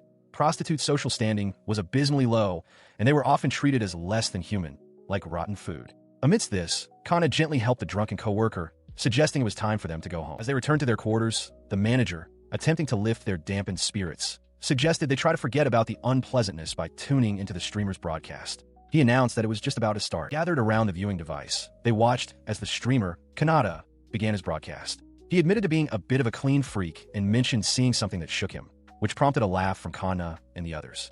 The manager remarked on how funny he was as Kanata prepared to read the next letter. His tone shifted as he read the letter aloud. It was from a listener who called prostitutes filthy harlots and trash who dirted the city. The words struck Kana and her friends like a physical blow, their laughter dying instantly. They lamented that no matter how hard they tried to escape their hell, people would always think of them this way. Kanata, holding the communication device, looked stunned and demanded to know who the listener thought they were talking about. In response to the hateful message, Kanata launched into a passionate defense. He questioned why anyone would judge someone based on their profession, arguing that selling one's body is not a crime. He declared that he found them brave and their work fine, as they do what they must to live. His words, amplified by comments of support from other viewers, resonated deeply. He proclaimed that he wanted a world where working people could be proud and not be mocked. For Kana, who had never heard such words before, it was a revelation. His stream reached ears across the kingdom, sparking reflection among the populace and resulting in tears of happiness for many like Kana. As a result, the societal perception of prostitutes began to change. Lying in her bed, Kana reflected that while she didn't know about other countries, their treatment within the kingdom was now second to none. She quietly thanked the streamer, hoping to repay him one day. Despite this societal shift, her personal struggles continued. She later recounted an attempt to make friends by talking to people, only to be told to shut up the moment she opened her mouth. The memory was a pathetic, painful one. The memory sent her into a spiral of despair. Clutching the communication device, she cried out, asking who would even dare insult her milord like that. Just then, a knock came at her door. The manager entered, apologizing for the intrusion and mentioning something about the next day, while her boss appeared behind him, asking if she could console them a bit, a manic grin on his face. In the aftermath of the broadcast, public sentiment had soured completely. The identity of the streamer was a constant topic of debate, and for all those who had once worshipped him, their admiration had curdled into an identical, furious anger. Cries of "Exile him!" and "Who does he think he is?" echoed through the city. 1 week later, Kanata wandered the streets alone, his stomach growling with hunger. As he wondered if the bread stalls were still open, a gentle voice called out to him. He turned to find a familiar face with long, pointed ears, Princess Maria. She greeted him with a smile, confirming his name and noting the coincidence of their meeting. Stunned, Kanata could only stammer her title, prompting her to lean in and whisper, asking if it was truly all right for her to be out by herself. She casually dismissed his concern, admitting that her butler was likely in a state of panic at that very moment. A brief image of a frantic, elderly attendant confirmed her suspicion. Kanata thought to himself that her situation hardly counted as being fine. Leaning closer still, she asked him directly if he was free. Flustered by her proximity, he could only manage a stammered affirmative. With his availability confirmed, she cheerfully suggested they go for a walk together. The proposition sent Kanata into an internal panic. He knew that if anyone saw him with her, his school life would be over. Despite the risk, a part of him wanted to go. As they walked, their arms brushing against each other, Maria suddenly stopped and asked if he could hear something coming from nearby. Kanata, caught off guard, was unsure how to respond. The source of the commotion was a woman being accosted in an alley. It was Kana, struggling against the grip of a long-haired man. He identified himself as a noble from Xanderd, sneering that she couldn't act so defiant around nobility. Kana desperately pleaded for him to let her go. He clenched his fist, a determined glint in his eyes. For him, saving people was simply an everyday occurrence. With resolve, Kanata stepped forward, shouting at the man to release her. Maria stood beside him, adding her own sharp command for the noble to hold it right there. In a city street, Kanata confronts a green-haired man who is aggressively accosting a woman with long red hair. Kanata demands he release her, pointing out that she clearly does not want to go with him. Beside him, Maria, dressed in casual clothes, glares at the man, her expression one of pure fury. The aggressor shouts back, telling them to stay out of his business. The man dismisses Kanata and turns his leering attention to Maria, remarking on her beauty as he reaches for her. With a sharp, swift motion, she slaps his hand away. Stunned for a moment, his shock quickly turns to rage, and he screams that he will kill her. Kanata attempts to calm the escalating situation. Before the man can make good on his threat, Kanata lunges forward, his hand glowing with magical energy as he strikes the man's chest. The aggressor cries out as the spell takes hold, his body freezing in place. He struggles, realizing he cannot move, as Kanata calmly informs him the paralysis will wear off in a few minutes. He looks on, breathing a sigh of relief, as Maria gives him an enthusiastic thumbs up from behind the now immobilized man. She praises his impressive display, telling him to keep it up. Kanata, however, stares at his own hand in disbelief, shocked by what he has just done. His shock is interrupted as the red-haired woman approaches. She sternly questions if he, a commoner, understands the potential consequences of his actions. As she speaks, Kanata is struck by her beauty, momentarily distracted. He wonders who she is, and if the other girl, Maria, was truly the princess. She then softens her tone, reassuring him that she is fine and explaining that the man had been chasing her, attempting to purchase her. The term confuses Kanata. He asks if she is all right, his mind reeling with the thought that in this world, beautiful women must constantly fend off such advances. From the ground, the paralyzed man scoffs, declaring that a kid like Kanata wouldn't understand. He crudely calls the woman a prostitute, ranting that he had offered to take her in because he liked her, but she had the gall to refuse. Kanata glares down at the man, his expression hardening. The woman flinches at his degrading words. Enraged, Kanata grabs the man by his collar, demanding to know who he thinks he is to discriminate against her for her job. He questions what crime there is in selling one's body. The commotion draws attention, and the paralyzed man smirks, noticing that a crowd is gathering. He seizes the opportunity, shouting to the onlookers that he is a noble and that Kanata is a thief, offering a reward for his capture.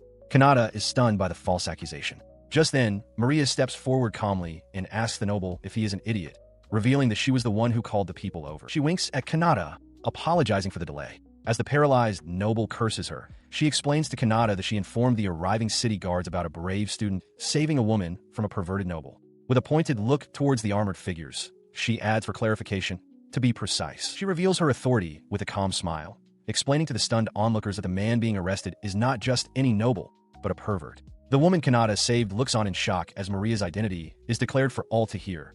Maria Ataraxis, the third princess. The green-haired noble, now held fast by the city guards, can only stare in disbelief. With the situation handled, she turns to Kanata, her expression softening. She thanks him, explaining that his actions in restraining the noble were what allowed her to arrange for the arrest.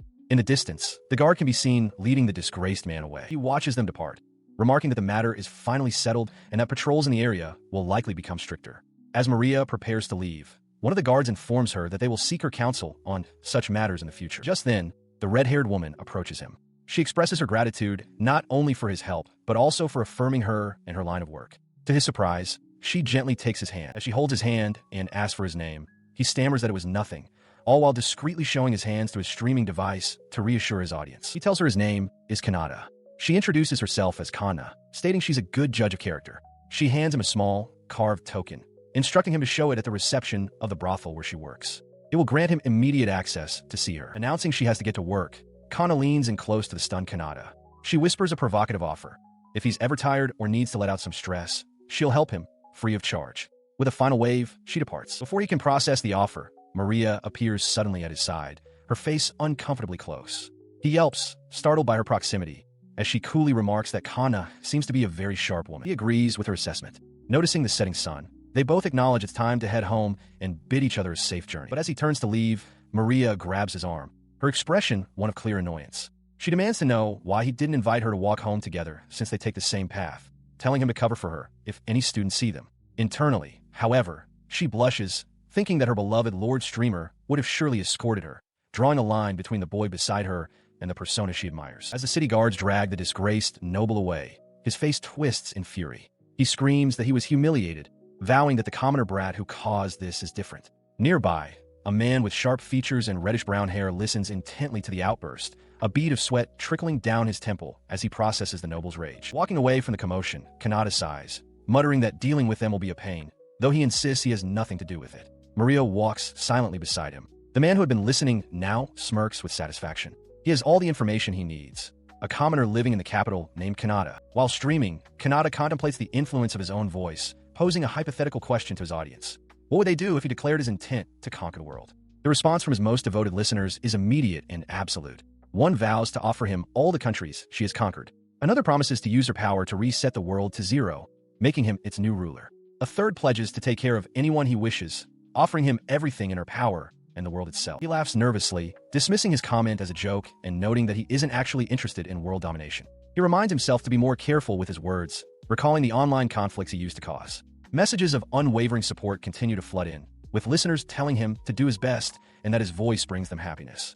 Deciding to do something more productive, he considers an in-real-life stream, but realizes that for now, he can only show his hands. A message from the nameless princess appears, declaring her love for her lord and sending a donation of 10 gold coins.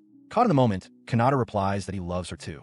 In a classroom far away, Maria hears his words and collapses on her desk, letting out a series of muffled, ecstatic screams. The following day at school, Kanata sits at his own desk, cringing as he recalls the previous night's events, feeling he went too far. Still feeling sleepy, he overhears his classmates discussing a rumor that Agila, a student from the SS class, is the popular streamer.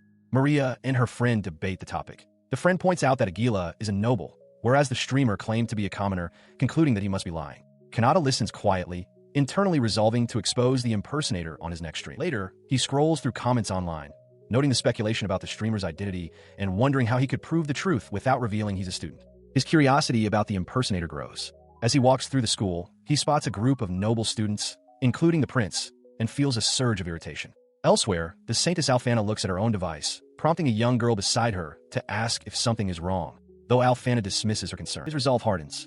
He is the real streamer. He strides purposefully down the crowded school hallway, having located the group of nobles he intends to confront. He bursts in on the group, shouting at the prince, demanding to know why no one will believe him. The prince, Agila, looks down on him with disdain, calling him a liar. Kanata reflects that in his old world, fake accounts were easy to spot, but here, the situation is different. He realizes with a jolt that the problem has, in a way, already been solved for him. After school, Kanata puts on his glasses, determined to understand the prince's motives. He finds Agila alone and listens from a distance as the noble laments that the world revolves around people like him, and that no one would listen to a faceless commoner. Agila reveals his plan. By posing as the streamer, he can improve his family's reputation, take the money, and claim the audience for himself. The motive is now clear. He is suddenly approached by his friends. Akuta whispers that Agila is a foolish man, and Rebecca agrees that someone so dumb is beyond saving. Zeus mentions they had plans with Agila, confusing Kanata.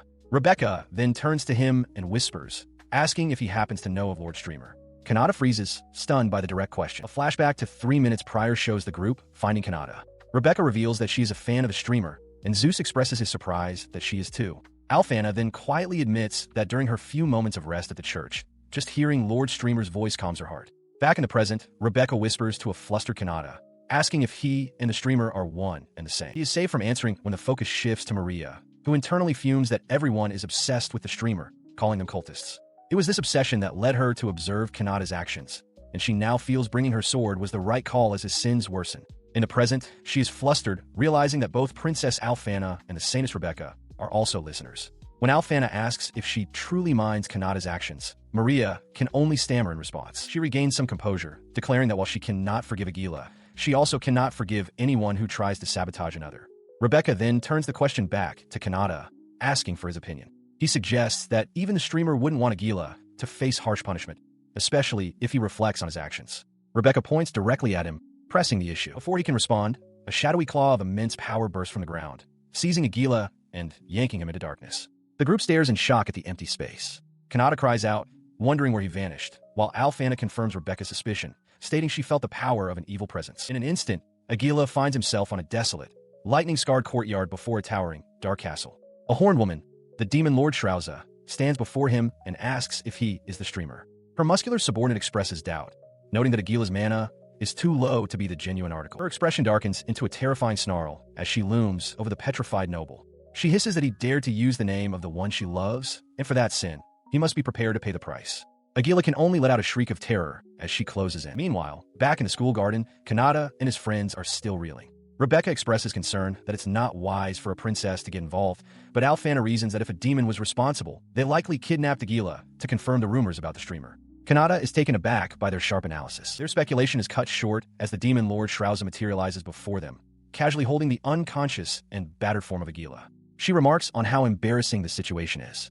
As Kanata recognizes Agila's scent, he steels himself, determined to protect the girls. In response, Alfana and Maria immediately move into defensive stances. They place themselves between him and the demon, ordering him to stand back. Shrauza clarifies her intentions, explaining that her boss was angry about the impersonation and that she has come to return the pretender. She then addresses Alfana and Maria directly, acknowledging the animosity directed at her. The demon lord chuckles, her demeanor shifting entirely.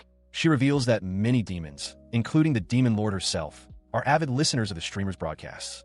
She muses on how lovely it is to have a being who can connect both humans and demons. Turning her gaze to Kanata, she states she would more willingly accept him as the streamer than the pathetic imposter. He struggles to maintain his composure, desperately hoping his expression doesn't betray his panic. Alfana's mind races, questioning just who Kanata is, now that it's clear even demons perceive his mana as abnormal. Sensing the escalating tension, Maria steps forward, introducing herself as a government official and attempting to de-escalate by ending the conversation.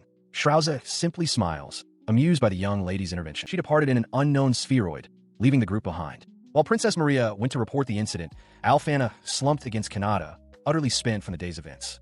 Kanata, surprised by her sudden proximity, noticed how close she was. He sat with her for a moment before Maria returned, taking his hands to thank him for his help. She explained how happy it made her.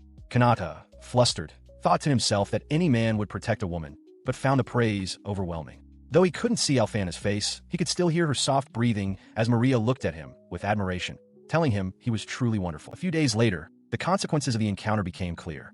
Aguila, now completely transformed, frantically chased after Kanata and Maria, crying out for Lord Streamer to help him. After the incident, he had accepted all of the Streamer's supposed ideals, made all of his family's crimes public, and was now vowing to rebuild his house to be fit for a true fan. He walked through town, pondering if the Demon Lord's ceasefire offer was genuine, when a voice called out to him. A mysterious, beautiful woman with dark skin and pointed ears stood before him. She shyly asked if he could guide her around the town. Kanata, taken aback, could only stare in surprise. In the bustling capital, Kanata takes in the sights, remarking on the interesting architecture and shops. His companion, a tall woman in a sun hat, notes his reaction and asks if this is his first visit to a human town. He confirms that it is, finding the capital truly fascinating. She apologizes for making him guide a self-proclaimed country bumpkin, but he cheerfully dismisses her concern, admitting he's happy to walk alongside a pretty girl. Internally, he thinks she's quite easy on the eyes. Flustered by the compliment, she offers to lead him to some of the town's nice hidden spots. They arrive at a walkway overlooking the city. As she leans on the railing, gazing at the beautiful scenery, her expression turns serious. She whispers to herself, lamenting that someone has been trying to destroy such a lovely view. Her somber tone gives Kanata pause. He senses a strange atmosphere emanating from her and bluntly asks if she is human. The question surprises her, but her shock quickly turns to delighted laughter. She finds his perception wonderful, admitting she thought the items from her subordinates would have hidden her identity completely. He presses the point, and she confirms his suspicion. She is not human. She glances around, noting that the hidden spot is conveniently devoid of other people and magic sensors. As a reward for seeing through her disguise, she declares she will show him her true self and lunges forward with blinding speed. An immense, dark aura erupts from her as she transforms. Her hat flies off, revealing sharp horns curling from her head. With Kanata caught in her grasp, she introduces herself as the humble demon, Shrauza. Startled but composed, he introduces himself as Kanata. Shrauza acknowledges his name, explaining that she has cut them off from the outside world with magic.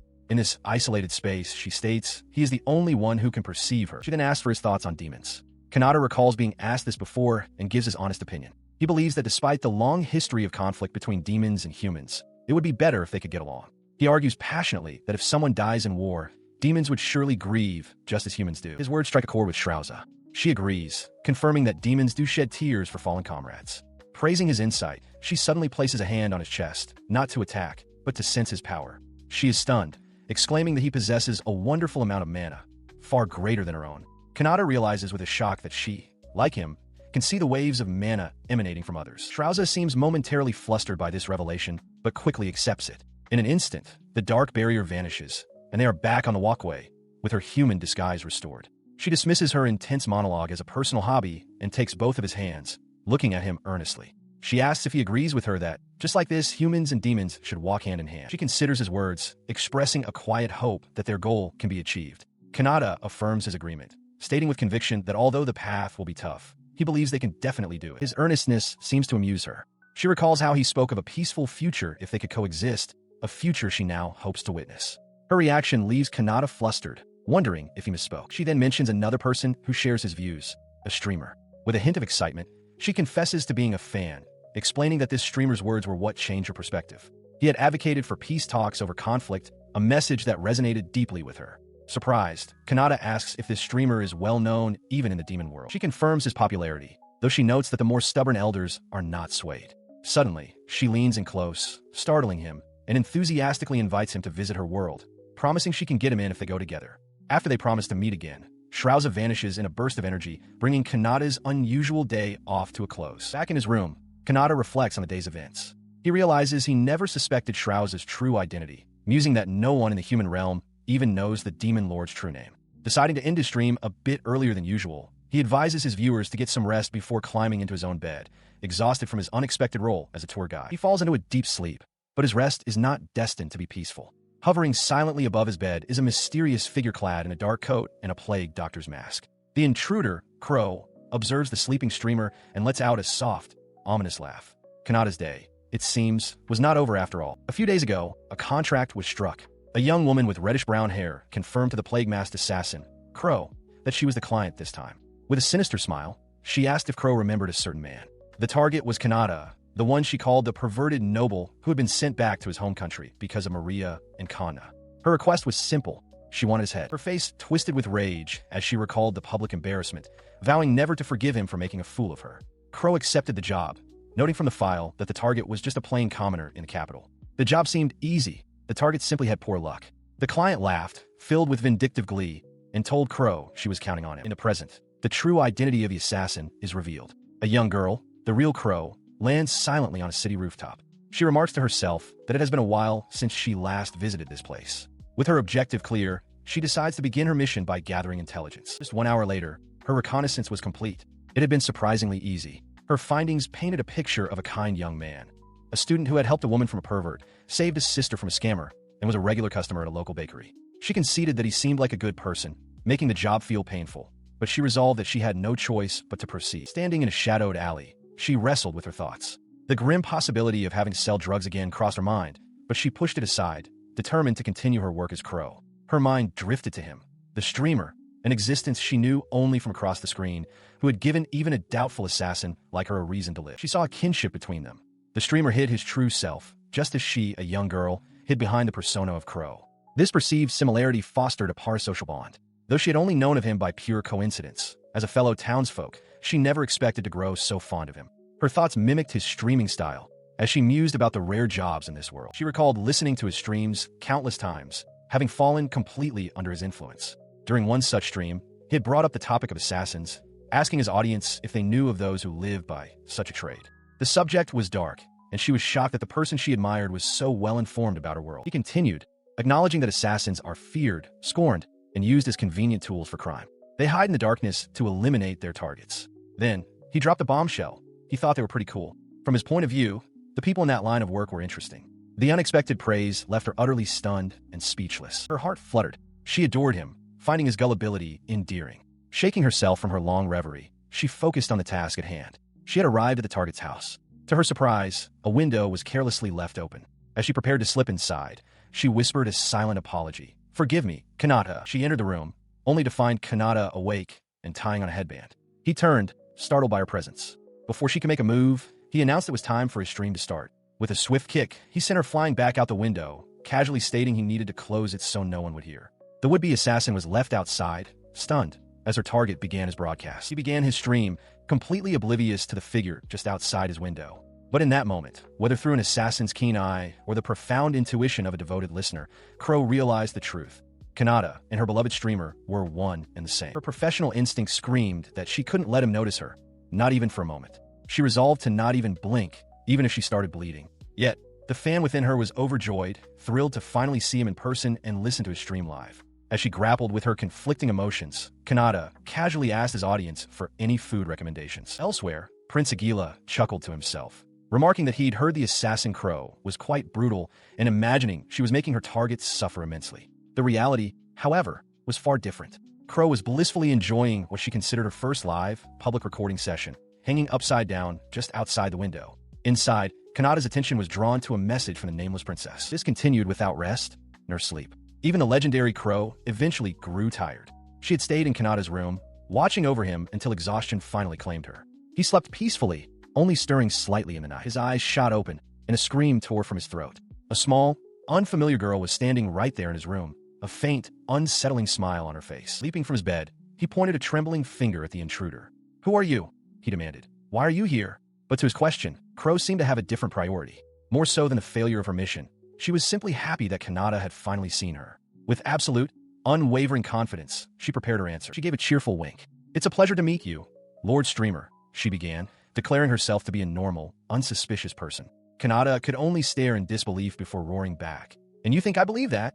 From this day forward, his life as a streamer would be thrown into chaos, though he himself had no reason to know this yet. Kanata is stunned as the young assassin who followed him home, Mira, reveals herself. He internally panics, realizing she knows his identity and everything about him. She pleads with him to believe her, declaring that she is a fan. With a bright smile, she formally introduces herself as Mira, adding that she also goes by the name Crow. He stares at her, then glances at the discarded plague Dr. Mask on the floor.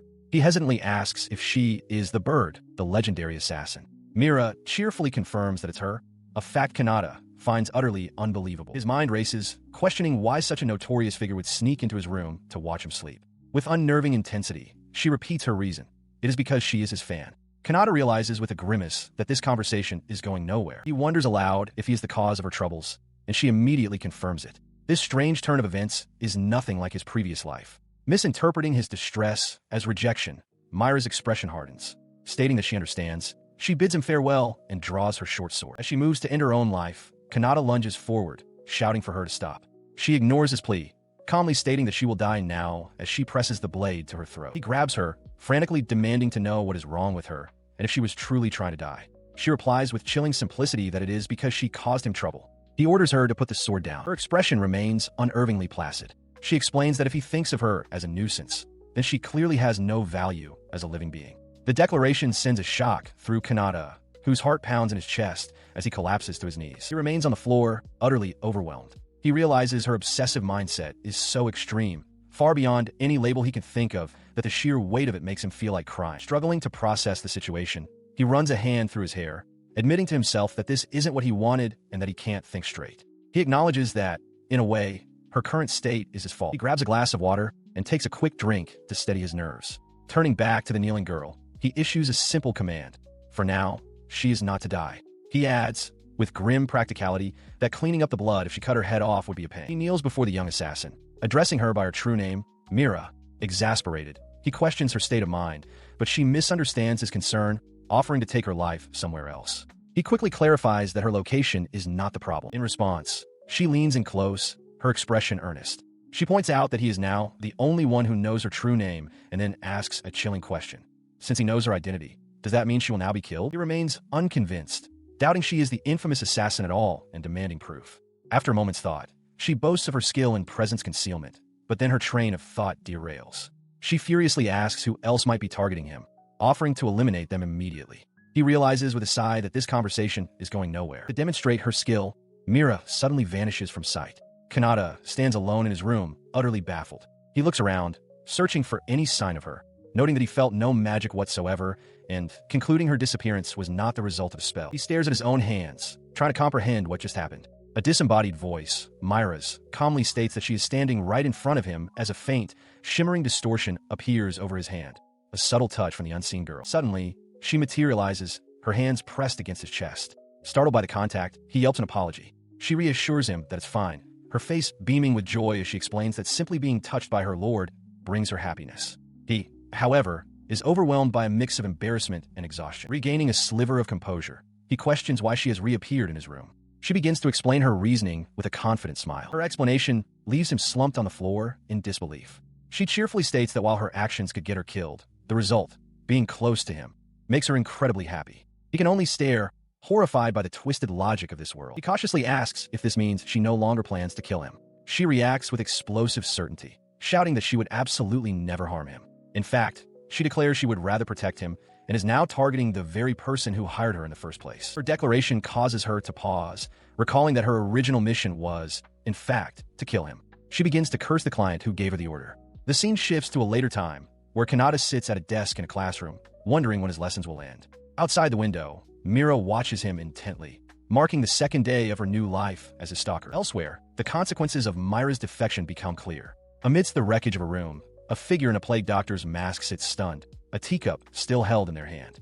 From outside, a furious voice bellows, branding the defeated operative, Crow, a traitor. Having returned to Kanata's side, Mira grins with childish delight. He gives a confident thumbs up, seemingly addressing an unseen audience, apologizing for the delay. She concludes her report of the events with a cheerful summary, adding a gentle, yet unsettling, request that they avoid needless killing in the future. He processes her words, internally weighing her reliability as a bodyguard against the sheer terror of having her so close. His thoughts are cut short as he notices his communication terminal on the desk begin to light up. Reaching for the device, he wonders if the letters he had requested have finally arrived, hoping the distraction will help him calm his nerves. He stares at the glowing screen in confusion as an unfamiliar voice emanates from it, addressing him with a startling title. My lord. The screen then flashes with a bold, damning message. Streamer, you are a mass murderer. Kanata freezes, his eyes wide with shock. The message continues, declaring his sins unforgivable and accusing him of using heinous means just to become famous. The message explains its reasoning. To project one's voice over such a great distance would require an equally large amount of mana. It posits that the only way to gather such power is to draw it from a large number of humans, concluding that he would be dead if he had attempted it alone. A silhouetted figure appears on the screen, their voice laced with accusation. They demand to know just how many lives the streamer has taken and how much suffering he has caused to achieve his current position. The message concludes with a solemn, unwavering vow from his accusers. They declare they will never forgive him and that they will, without fail, smite him down. He stood frozen, the words on his terminal echoing in his mind, wondering what the sender could have possibly meant. Nearby, Mira considered the implications of the accusation, realizing that such a rumor could spread like wildfire in just a few days. His mind raced to defend himself, insisting internally that he was only using his own mana for the streams. But his frantic thoughts were interrupted by a strange sight. Mira was kneeling by his bed, pressing his pillow to her face and deeply inhaling. So this is my lord's scent, she murmured to herself. A wave of exasperation washed over Kanata. This was going to be a pain. He couldn't believe this was happening to him, reflecting on how, in his past life, similar baseless rumors would lead to celebrities being saddled with bizarre reputations. As he grappled with this thought, Mira suddenly appeared at his side, looking up at him with concern. My lord, she asked, what happened? Her question went unanswered. Pushing aside the threat for a moment, he pointed an accusatory finger at her. Hold on, he demanded. What did you do to my bed earlier? Mira simply tilted her head, feigning innocence. Whatever could you be talking about? In the world of ataraxia, the title of streamer had become a name of great renown. The unique culture of streaming he introduced had steadily spread among the populace. However, many who were charmed by his values and beliefs had developed an obsessive devotion, becoming what could only be described as Yandere listeners. His influence had brought about sweeping societal changes, the betterment of discrimination based on profession, the destruction of bandit guilds, a ceasefire with the demons, and the release of slaves. His power to move entire countries with a single word was envied by many. Among them were those who, in their own way, were now trying to perform similar streams. Meanwhile, in a small country near Rogias, within the estate of the noble Sendai household, a young woman collapsed onto the floor. She cried out in pain, lamenting that there was nowhere near enough mana. She and others like her pleaded for forgiveness, unable to go on. A man grabbed her by the hair, lifting her head and roaring that every single one of them was worthless. He, Master Rikpa, sat lounging in a chair, questioning why he had even bought such ungrateful cretins. An elderly attendant approached, reminding his master that, as he already knew, mana was as valuable as blood to them. The attendant continued his report, stating that this was the last batch of slaves, and there were none left to provide mana. He advised against draining them to their limits, as they would die, needlessly increasing expenses. It would be best to let them rest. Rikpa cursed the kingdom's princess for enacting new laws against slavery, making it difficult to acquire new stock, but then smirked, declaring his own success. A guard then approached, and Rikpa confirmed with him that they had successfully captured an SS-rank adventurer the day before. He scoffed at the idea of treating the slaves nicely, ordering them to be returned to their cells to rest. He then turned to his attendant and asked for a status update. The old man, reviewing a clipboard, reported that the captive had enough mana for 5 minutes of streaming time. Inside a large capsule, the adventurer Akuta floated in healing water, recovering from his travels. He stared at the device in his hand, his eyes wide with disbelief. 5 minutes. He couldn't comprehend how the streamer could possess enough mana for such a broadcast. His frustration erupted. He shot up from his seat, roaring that it was impossible for one person to have enough mana for an entire night stream. He questioned just how many lives the streamer had sacrificed to achieve this. It was in this moment of outrage that the dark rumors began to spread. Fueled by this conviction, he addressed his assembled soldiers. He declared their mission to unveil the streamer's supposed sins and drag him down to hell. He commanded them all to anonymously report everything they could, and they responded in unison, ready to obey. To execute his plan, he demanded the mana required for a 5-minute stream. He announced his intention to broadcast at the very end of the streamer's own transmission the next day. Meanwhile, unaware of the plot against him, Kanata stared at his own device, a look of mild surprise on his face as he read a message. He stood up from his desk as Mira, who was in his room, questioned if it was all right to leave things as they were. Kanata replied that while he wasn't entirely sure, he wanted to wait and see how the situation unfolded. She floated closer, expressing her worry that her milord would be misunderstood by this world. Kanata, rubbing his neck, noted how she was just hanging around and wondered aloud when she planned to go home. Suddenly sporting a pair of glasses, Mira offered to take care of his pain, assuring him there would be no killing involved. Kanata could only question where the glasses came from. He vehemently rejected the idea. Undeterred, Mira then proposed a more gruesome alternative, selling their organs. Elsewhere, Maria and her friends watched a broadcast on their own devices. Seeing one of them eagerly licking the screen, Maria sighed to herself, lamenting her mistaken belief that all of her fans were gentle people. Clearly, they were not. Back in his room, Kanata decided he needed to go for a walk to cool down. Mira immediately volunteered to join him. He agreed, on the condition that she remain unseen. When he asked what she wanted in return, she simply replied that taking her along was payment enough. He stretches under the full moon, enjoying the cool night air. Beside him, Mira flushes, clenching her fists and defensively insisting she is not a stalker. His moment of peace is interrupted by a sudden vibration from his phone. A broadcast has begun, a voice derisively addressing the fools, mindlessly enjoying the streamer's antics. The speaker, Rikba, promises that within 5 minutes he will teach everyone the truth about the streamer's evil deeds. Across the city, citizens stop and listen to the broadcast on their own devices. Murmurs spread through the crowd as some begin to wonder if the accusations are true. Even Alfana, Akuta, and Rebecca listen with growing concern as the idea that the streamer kills so many people begins to take root. Elsewhere, Maria stares at her screen, her initial confusion turning to wide-eyed shock. The words, "really?" escape her lips as the gravity of the slander sinks in, her expression hardening with disbelief. Her shock gives way to explosive fury. With a furious cry, she declares there is no way he would ever do such a thing, shattering her device in a powerful grip. The broadcast's reach extends even further. Lady Shrauza listens to the same accusations, her face contorted in a silent, menacing rage as she glares at the source of the broadcast. Back on the rooftop, Kanata calls out to Mira, sensing her distress. She remains silent, trembling with a barely contained destructive impulse, realizing that his presence is the only thing preventing her from annihilating everything nearby. Meanwhile, Rikpa meets with an unknown individual. The nobleman, unaware of the forces he has provoked, has metaphorically stepped on a sleeping tiger's tail. His new contact speaks, asking for a favor and acknowledging the dangerous path they're now treading together. As his friends Akuta and Zeus depart for the day, Kanata sits alone on a campus bench, pondering his next move. Elsewhere, a clock ticks, signaling the start of lessons. Nearby, he overhears Maria and her friend discussing his stream from the previous day. They question the rumors of him killing people and express disbelief that anyone could possess such a vast amount of mana on their own, noting the significant impact his broadcast is having. Later, in class, he reflects on the many inquiries he's received about how his streams work. He has consistently evaded the questions, feeling his only real explanation would be the unhelpful truth.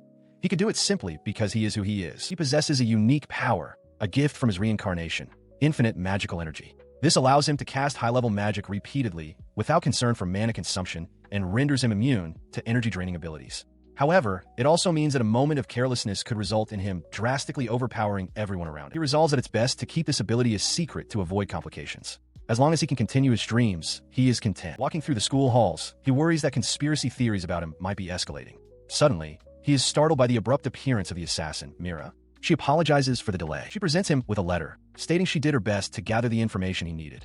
Visibly flustered by her proximity, Kanata asks her to give him some space, much to her confusion. He thanks her for her work, but gently requests that she refrain from using violence. Mira blushes, admitting she had to use a bit of force, but affirms that if it is an order from him, she would be willing to do anything. The praise is too much for the assassin. Overwhelmed at being thanked by the one she calls Lord Streamer, Mira loses consciousness and collapses from exhaustion. Kanata can only watch in surprise as she falls asleep on the spot. He opens the document she provided. The intelligence points to a noble from the Rogia's kingdom, a small and distant country, as the one pulling the strings. He reviewed the documents, realizing the situation was far worse than a simple rumor. An entire organization, born of envy, had formed against him. Mira, the source of this detailed intelligence, looked on, pleased with her work. Impressed by her efficiency, he noted how quickly she had uncovered the truth. Mira, kneeling before him, offered to gather even more information if he wished. Kanata simply asked if she was truly fine with undertaking such tasks. Without hesitation, he gave her a new assignment. Holding his communication device, he instructed her to use her network information to infiltrate a specific stream. Eager to serve, Mira immediately accepted the mission. Later, dressed in a school uniform, Kanata reviewed the details of the rumors being spread. The document outlined a malicious narrative that he gains the trust of former slaves only to drain them of all their magical energy. He read on, scoffing at the creativity of the slander. The text claimed his supporters were brainwashed and that his death was the only way to stop his supposed crimes. As he absorbed this, Mira departed on her new mission. His composure finally cracked. Slamming his fist against a wall, he let out a bitter laugh. He was furious that their selfish assumptions were now targeting not only him, but his listeners as well. Meanwhile, in the demon realm, Kanna flew into a destructive rage over the rumors, forcing her comrades to restrain her. Lady Shrauza watched calmly, noting that the repair costs would be significant and that, for now, the number of listeners who believed the slander seemed small. Back at the academy, Kanata walked through a courtyard, overhearing a group of students that included Maria. They discussed the rumors, wondering aloud if they were fake, though one admitted the slander was frighteningly plausible. He now understood just how far the lies had spread. He found a quiet place to sit, contemplating the situation. He knew he needed a simple way to resolve the misunderstanding, as his words alone would not be enough. Ignoring it would only allow the problem to fester. Then, an idea struck him. Looking at his audio-only streaming setup, he realized he could show his hands during a broadcast. He thought that mimicking the school entrance exam in this way might be the key to changing everything. The key to his plan was an item Maria recognized instantly. It was the mana measurement orb from the entrance exam, a device used to classify a person's magical capacity. She realized he would need one of them. He knew that if he could use it on stream for all his listeners to see, it would serve as undeniable proof that he was broadcasting using his own power. But as he sat alone on a campus bench, the reality of the situation weighed on him. The orb was expensive, not something that would be casually lent to an ordinary student. From a distance, Alfana and Maria watched him, sensing his distress. Watching him, Maria remarked that he was just like her. Alfana understood, asking if she meant the lying Lord Streamer. Maria clarified her point. She understood Kanata's desire to purge this world of sinners, a goal she shared. Their decision made, the two approached, their voices calling his name and startling him from his troubled thoughts. He quickly stood to face them, acknowledging Princess Maria and Alfana with surprise. Alfana looked at him with concern, asking what was wrong, though she added that he didn't need to explain for her to understand. Internally, she felt a powerful urge to help, realizing she had to be careful not to lose herself in her feelings for him. She reminded him of his own character, recalling moments where he had helped others in need. He was, she affirmed, a person they could trust. Because of this, she extended a hand, making a formal offer. Now that he was the one in need, they would lend him their help. She urged him to share his burden with them. Her reasoning was simple. It just so happened that they were born blessed with power and influence, resources they could now use on his behalf. She continued her plea, explaining that their power and resources must be used to help those in need. With her hands clasped earnestly, she looked up at him and asked if he could please rely on them. His heart pounded in his chest as he clenched his fist, a wave of relief washing over him. He realized that if it was these two, he could truly trust them. As he came to this conclusion, Maria spoke up, asking both him and Alfana if she could ask a favor of them. He raised a hand to his chin, his expression turning serious. He apologized, stating that before they proceeded, there was something he had to tell them. He confessed that he is a streamer. Alfana and Maria stand frozen, their eyes wide with shock as the revelation settles. Nearby, Kanata fidgets nervously, his arms crossed. He worries that his confession was too sudden, doubting they would even believe him. He mutters a quiet apology for the abruptness. His thoughts are interrupted by Alfana, who calmly states that she has known all along. A stunned Kanata asks how long, and she explains it was since they first met, recalling a small wound she had seen on his right hand. She continues, clarifying that right after their meeting, she saw his hands during his stream, and the connection became obvious. The realization dawns on Kanata. Suddenly, Maria erupts, her face a mask of horrified understanding. The truth finally hits her. Kanata is Lord Streamer. Alfana confirms it was surprisingly easy to deduce, especially given his accent. Kanata, flustered, realizes he must have been unconsciously giving them information. Alfana and Maria simply state that it was only natural for them to figure it out. Alfana then steps forward, gently taking his hands in hers. She holds them firmly, reassuring him that even knowing the truth, they are his fans and would never do anything to cause him trouble. Her expression becomes intensely serious. She declares that if they did, they would have no right to call themselves his fans. Maria steps forward as well, placing her hand over theirs. She agrees with Alfana, adding that they want to keep hearing his voice and his usual fearless attitude. She then leans in extremely close, demanding he drop the formalities and stop calling her princess. Overwhelmed by their combined intensity, Kanata can only stammer out his agreement. He listened, somewhat stunned, as Alfana and Maria declared themselves as allies.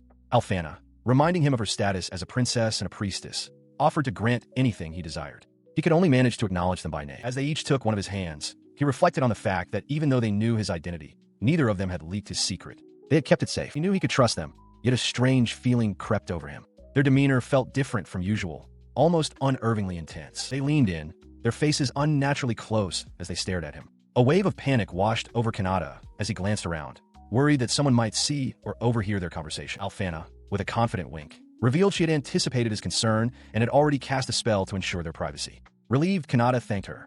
She then turned serious, stating that the purpose of their meeting was to discuss the rumors and conspiracies surrounding his identity as streamer. She elaborated, explaining that she had requested her mother and father to investigate the matter. Thanks to a mysterious cooperator, they had already traced the rumors to their source. Kanata was stunned by the speed of their progress, which Maria proudly confirmed. Alfana continued her report, stating that while the rumors accused him of being a mass murderer, their country's investigation had found no evidence to support such claims. The one truth they did uncover, however, was that his activities as Lord Streamer required an amount of mana far exceeding that of any normal person. This fact led her parents, and indeed the leaders of every country, to two possible conclusions. Either he possessed more mana than anyone else in the world, or he was using some unknown device to generate the necessary energy to stream. Maria then clung to his back, urging him not to feel he had to rely solely on them. She explained that the name Lord Streamer now held significant power, and that he had garnered unwavering support from the common people. Many of these supporters, she revealed, were already taking action to quell the malicious rumors. He was struck by the revelation. So many people, his believers, were ready to fight for him and would not forgive any action that troubled him. While grateful, he realized he didn't want anyone else to clean up his mess. With renewed determination, he resolved to prove his own innocence with his own hands. He declared his trust in both Maria and Alfana, though his face flushed with embarrassment at their current predicament. The two girls, having tumbled to the ground, looked up at him, dazed but resolute. As they recovered and stood before him, he gathered his thoughts, preparing to explain his strategy. Alfana, ever direct, prompted him to reveal the plan. His plan centered on a specific object, the orb they all saw upon first entering the academy. He reminded them that it was considered a valuable artifact, one that was strictly forbidden to be removed and was kept under lock and key somewhere deep inside the school. Now sitting together on a bench, he elaborated on his intentions, stating with conviction that this was a problem he needed to resolve personally. In response, both Alfana and Maria leaned in impossibly close, their faces inches from his. Alfana vowed that regardless of how things turned out, she would take full responsibility, leveraging her authority as a princess to secure the necessary permissions. Maria echoed the sentiment, granting her own permission as the priestess. The intensity of their support and their proximity left Kanata completely flustered. He was grateful for their unwavering help, though he silently wished they would give him a little more personal space. With this new alliance forged, the stage was set.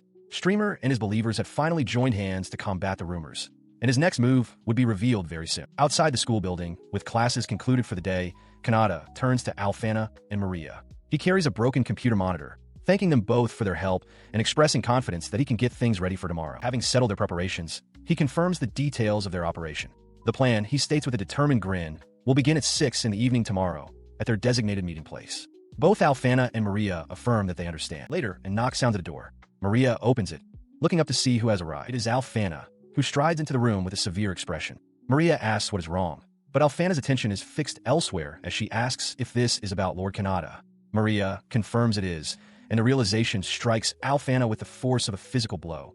Lord Streamer truly is her classmate. She seizes Maria by the shoulders, shaking her frantically. Maria pleads for her to calm down, but Alfana, completely overwhelmed, shouts back that there is no way she can possibly calm down. Her agitation erupts into a destructive frenzy, shattering furniture and glass around her as she screams that her idol is her own classmate. Maria dodges the flying debris, begging her to stop destroying the room. A moment later, with the room magically restored, Maria looks down at a bandaged and flustered Alfana on the floor. Alfana insists she isn't lying, explaining that while she was never certain, she had her suspicions because his way of speaking always felt familiar. She continues to mutter Kanata's name in a daze. Maria leans in close, telling her to stop murmuring and points out that she can now simply use their meetings to make Lord Kanata fall for her. The suggestion causes an immediate and drastic shift in Alfana's mood. She now stands before a chalkboard filled with equations, her expression one of intense calculation as she ponders which name to call him. Maria watches this sudden change, stunned by the quick shift in her friend's focus. She immediately leaps to an absurd conclusion,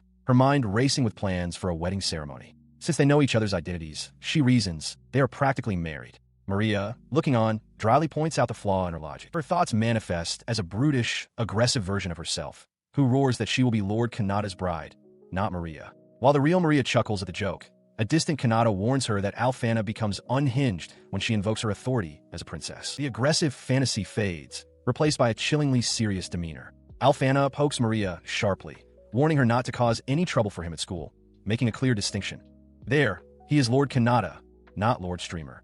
She vows not to forgive Maria if she interferes, a look of intensity on her face that Maria has not seen in a long time. Her intensity reminds Maria of their childhood, specifically a time when Alfana, looking feral, admitted to replacing Maria's alarm clock with a bomb when they were 5. A younger Maria can only apologize for some unknown transgression. Returning to the present, Maria urges Alfana to think clearly. She reminds her that even after the current situation is resolved, the two of them will be the only ones who know his true identity. She continues, explaining that this gives them an advantage over all other fans and allows them to provide him with direct support from now on. The logic of this statement finally breaks through Alfana's obsessive haze. This is the core of their advantage. The number of listeners who currently know the streamer's real identity is incredibly small. The group consists of Kanna, Maria, Alfana, and Rebecca. Meanwhile, another of those few listeners, the demon Lord Shrauza, stares at her monitor in shock and dismay, wondering why there's no stream scheduled for the day. Back in the room, Maria agrees with Alfana's new understanding.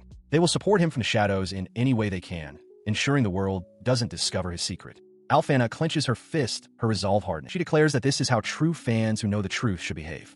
It seems the previous description of them as obsessive, dangerous listeners was a mistake. They have found their true purpose as his guardians. Her new pact with Maria had fundamentally changed their relationship.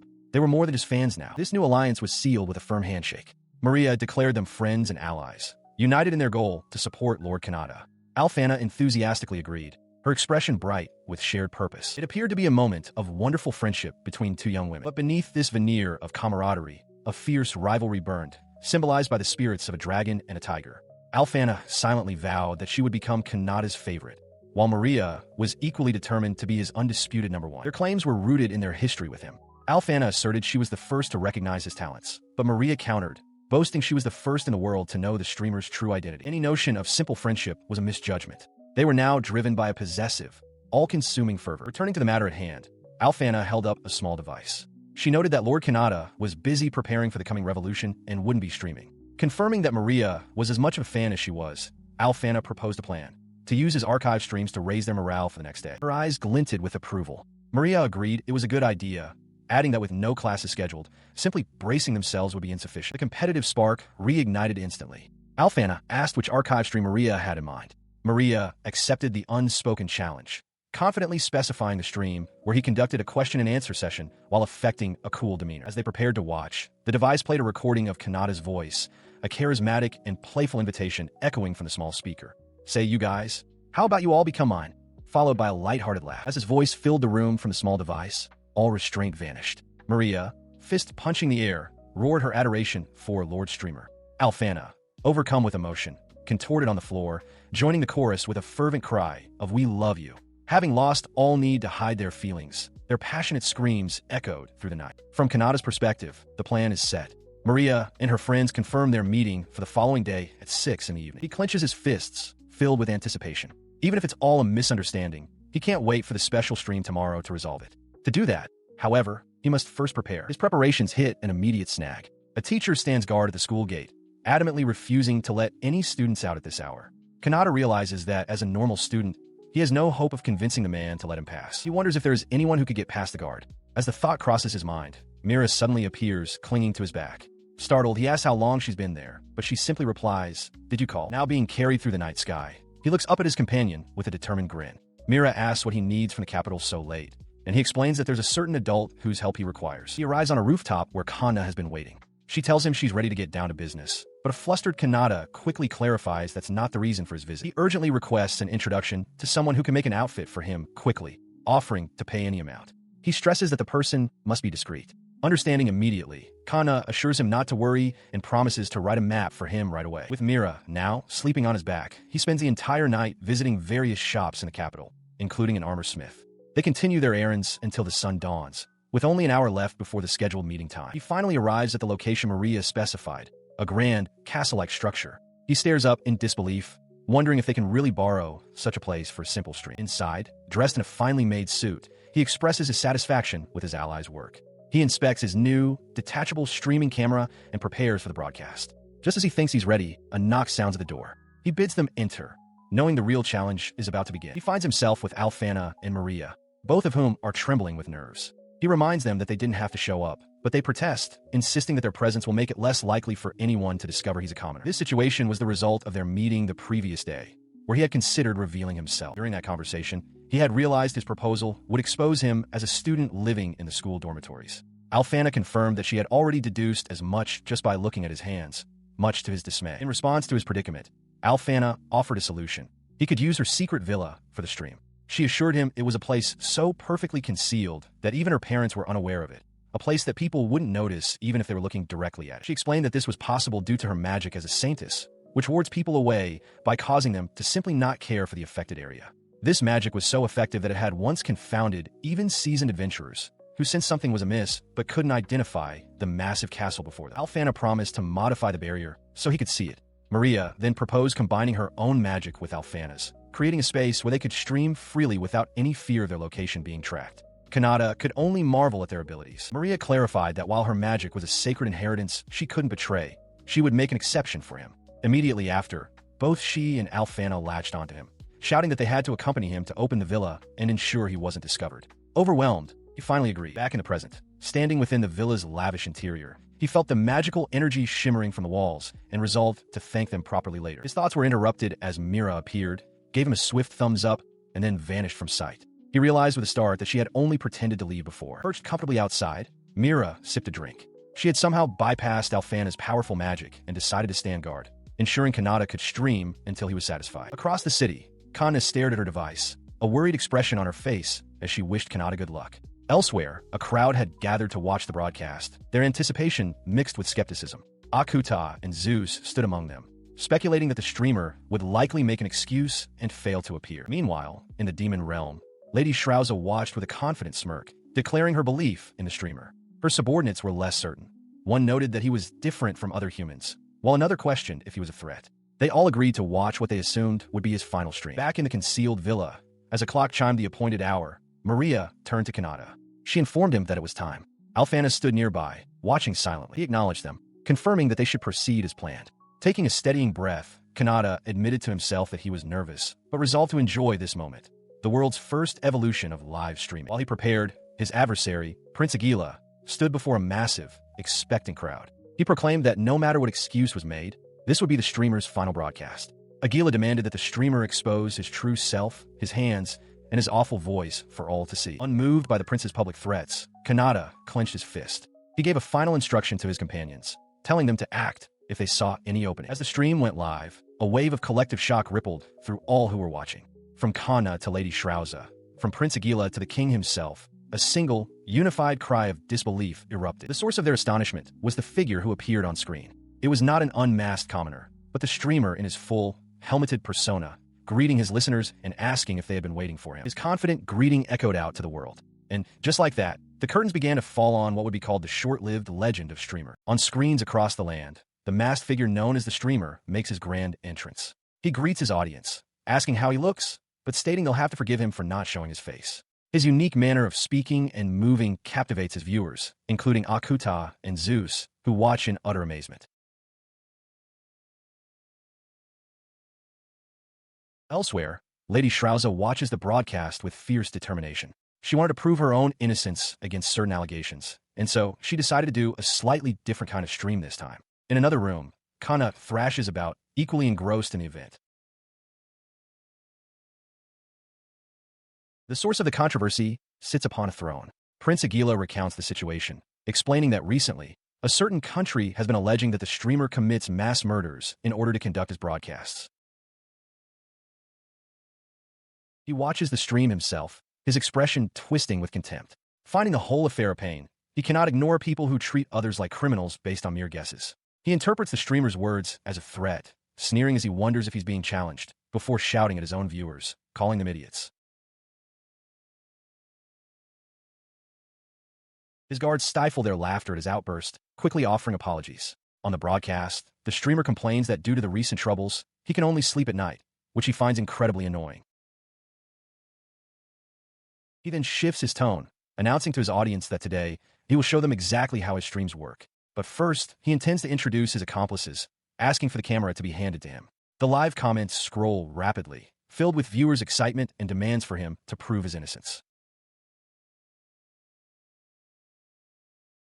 As the camera pans, Lady Shrauza stares in disbelief.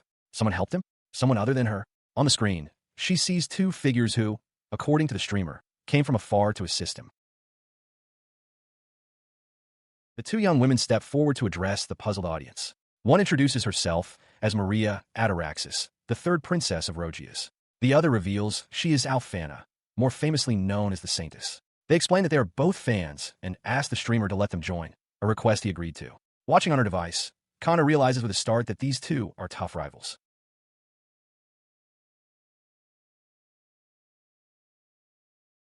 Alfana immediately takes command. Raising a finger, she declares that by the name of the saintess, the audience must obey. She casts a spell, commanding everyone to focus only on Lord Streamer's words and actions. In the background, Kanata flails, startled by her sudden, authoritative move. He quickly recovers, giving a thumbs up to the two women and thanking them. As the audience comments on focusing and not judging by guesses, Kanata decides it's best to hide the comments in the archive for now, muttering to himself about the absurdity of the situation. Elsewhere, Prince Aguila clutches his head in frustration. The streamer's words echoed in his mind, creating a fog that made it impossible to concentrate on finding the man's true identity. His followers could only offer their apologies for the situation. Meanwhile, during the broadcast, the masked streamer prepared for his next demonstration. He turned to the saintess, announcing that it was time for the main act, gesturing towards an object on a nearby table. He then requested that the princess bring the item forward. As she complied, he explained to the audience that the device was an orb designed to measure the amount of mana a person possesses. He boldly declared that his own mana was infinite, allowing him to power his streams without any assistance, and that he would now prove it. To provide context for the viewers, the saintess added that the orb's ranks are based on color and intensity, noting that her own SSS-ranked mana shines with a gold light. The crowd, including a stunned Aguila, reacted with utter disbelief at the claim of infinite power.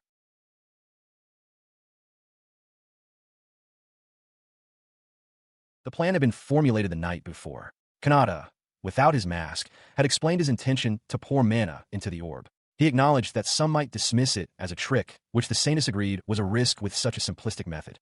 However, Kanata was confident that having both a princess and a saintess present to vouch for him would convince anyone.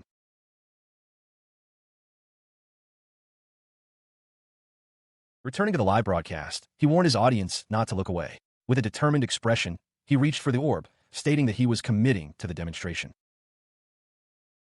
He placed both hands upon the crystal sphere, and a powerful energy immediately began to surge through it. The result was unexpected. Both Maria and Alfana watched in confusion as the orb first shone with a vibrant gold light, only to shift to a creepy, unsettling black before returning to gold once more. The orb began to vibrate intensely. Kanata noted with some relief that it hadn't broken this time. The saintess, however, looked on in shock, realizing that his infinite mana was actively trying to break free from the confines of the orb. She had never witnessed such a phenomenon. Suddenly, the orb lifted from its stand, floating in midair and shining with the light of a rainbow. All three, Kanata, Maria, and Alfana, stared in astonishment. Maria cried out that it was floating, while Alfana remarked that she had never seen it produce such colors. The orb then shot away like a comet.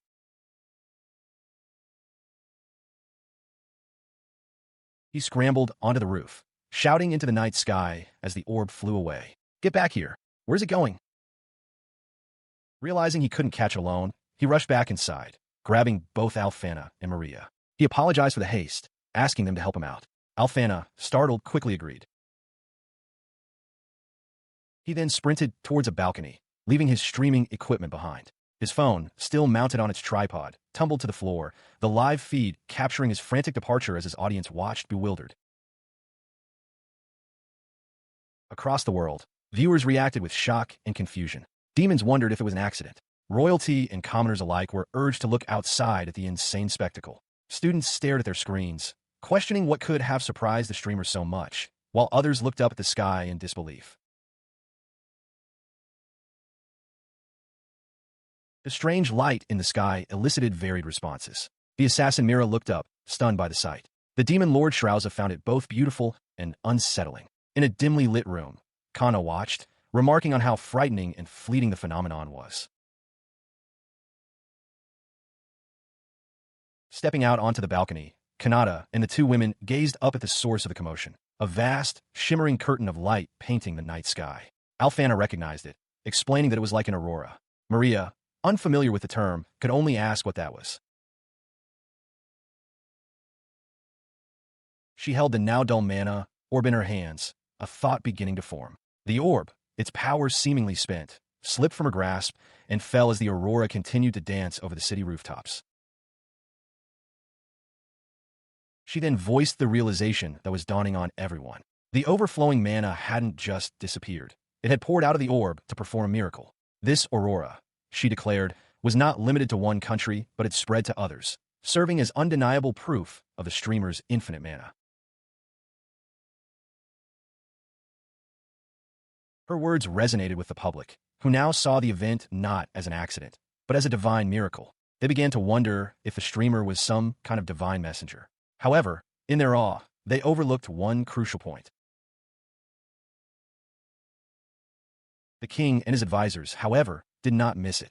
As the sky returned to normal, the king noted with alarm that in their world of ataraxia, auroras were a phenomenon that simply did not exist. He concluded that they couldn't possibly win against the streamer, who had, in short, completely messed up the natural order. In the demon realm, the reaction is split. Prince Aguila collapses in despair, clutching a device and muttering that it's all lies, convinced the streamer has stolen mana from his slaves. He pleads for help, believing they shouldn't fight a god. In stark contrast, Lady Shrauza and her attendant Kikiki raised their arms in triumph, declaring that the spectacle was entirely worth it.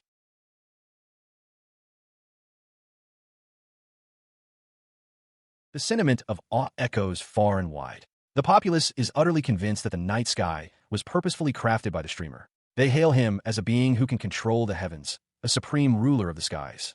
To them, the beautiful display was a one-night miracle, an event so profound it could make one faint from sheer wonder.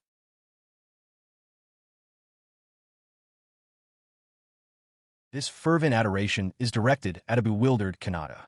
Alfana, Maria, and even the young assassin Mira now look upon him with intense devotion. Alfana and Maria pledge to follow Lord Streamer for the rest of their days. Kanata, holding his own device, can only sweat in disbelief, thinking to himself that they are overreacting quite a bit.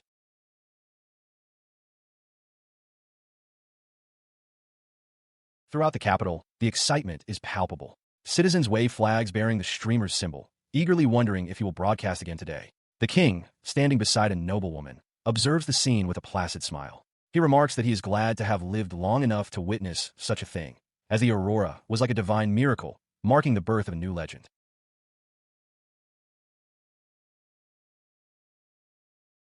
Even in the demon lands, the news has spread. A three-eyed demon asks a goat-headed companion if they are tuning in as well. The goat-headed demon confirms, finding the streamer's supposed infinite mana to be interesting and hoping he might visit their country one day. Back in his room, Kanata rests his chin on his hands with a weary smile. He reflects on his sudden rise to fame, thinking to himself that becoming this popular is quite an honor, but his thought trails off, hinting at the immense pressure that comes with it. His exhaustion is profound. He hasn't been getting any sleep due to the constant travel between the capital's student dorms and Maria's estate.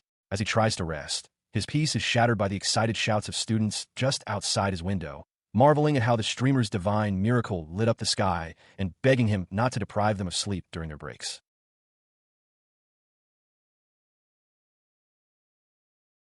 Later, while walking through the school, he sees Maria excitedly showing another student her device. She points out the phenomenon, calling it an aurora. Overhearing this, Kanata is struck with a sudden realization, wondering why they are all crediting him for it. He puzzles over the term divine miracle, recalling that in his past life, auroras were a known phenomenon that had been around since before the Common Era. The disconnect between his worlds is stark. Nearby, Mira is fast asleep on a bench, completely drained and unable to move, a testament to the exhaustion they both feel. The burden of this fame falls heavily on his companions. A crowd of students swarms Alfana and Maria, bombarding them with questions. They desperately want to know what Lord Streamer was like and what they discussed. Maria tries to push through the throng, insisting she has official business, but the students press closer, begging for any behind-the-scenes details.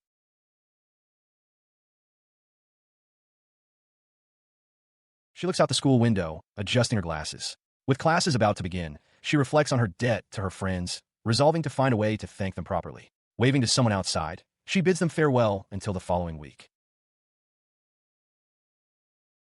Meanwhile, Kanata walks away from the crowd, thinking only of going home to rest. His departure incites Aguila's fury, who loudly questions who Kanata, a mere commoner, thinks he is. Immediately, Maria and Mira snap back, telling him to be quiet and accusing him of simple jealousy. He pauses, realization dawning on him. Looking back at the fuming noble, Kanata understands that these very sentiments, this resentment from the aristocracy, were the root cause of the recent troubles. The narrative shifts to the resolution of the Rikba incident. Maria had explained that shortly after the stream, the royal knights located Rikba's home. They compelled him to confess his crimes and arrested him, though he was spared from exile. Before his imprisonment, whether from genuine remorse or because the consequences had utterly broken him, Rikba gave his entire fortune to his slaves. In that moment, prostrate on the floor, he had offered it all as a humble apology, declaring he had no need for wealth and prison.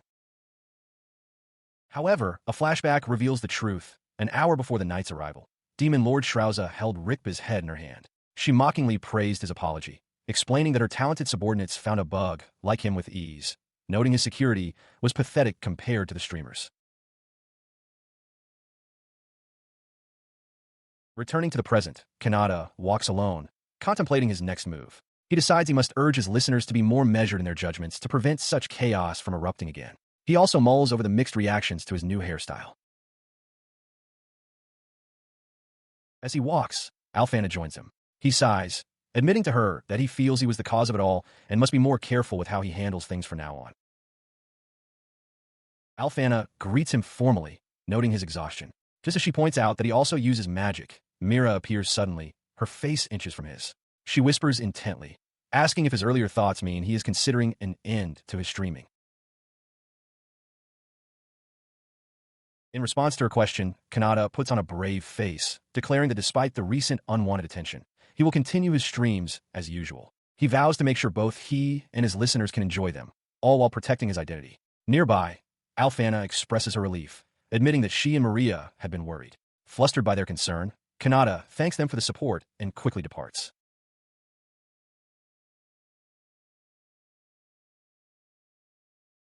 As he leaves, Alfana watches him with a thoughtful, intense expression. She muses that those two are too good to be mere friends with her, strengthening her resolve to support him even more from that moment on.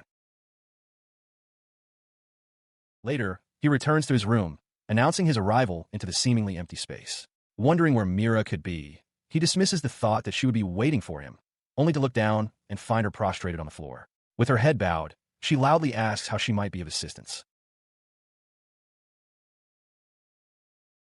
The shocking sight sends him stumbling backward onto his bed in alarm. From the floor, Mira simply looks up at him with a wide-eyed, questioning innocence. He demands that she go home, asking if she plans to become his stalker. In response, Mira leaps up cheerfully, announcing that she's retiring from her job as the assassin known as the Crow. When Kanata asks what she'll do for work, she explains that she simply wished to guard him.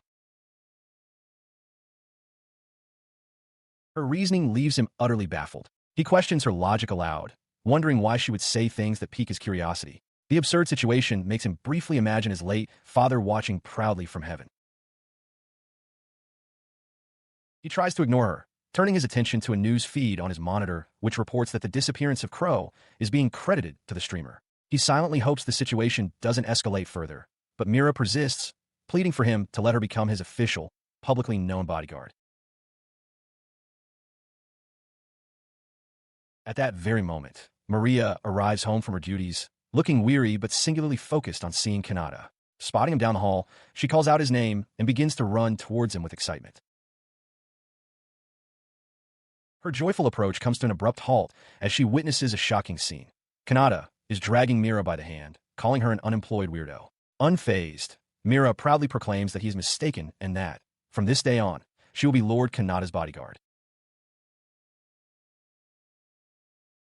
The word bodyguard makes Maria's expression darken with possessive anger.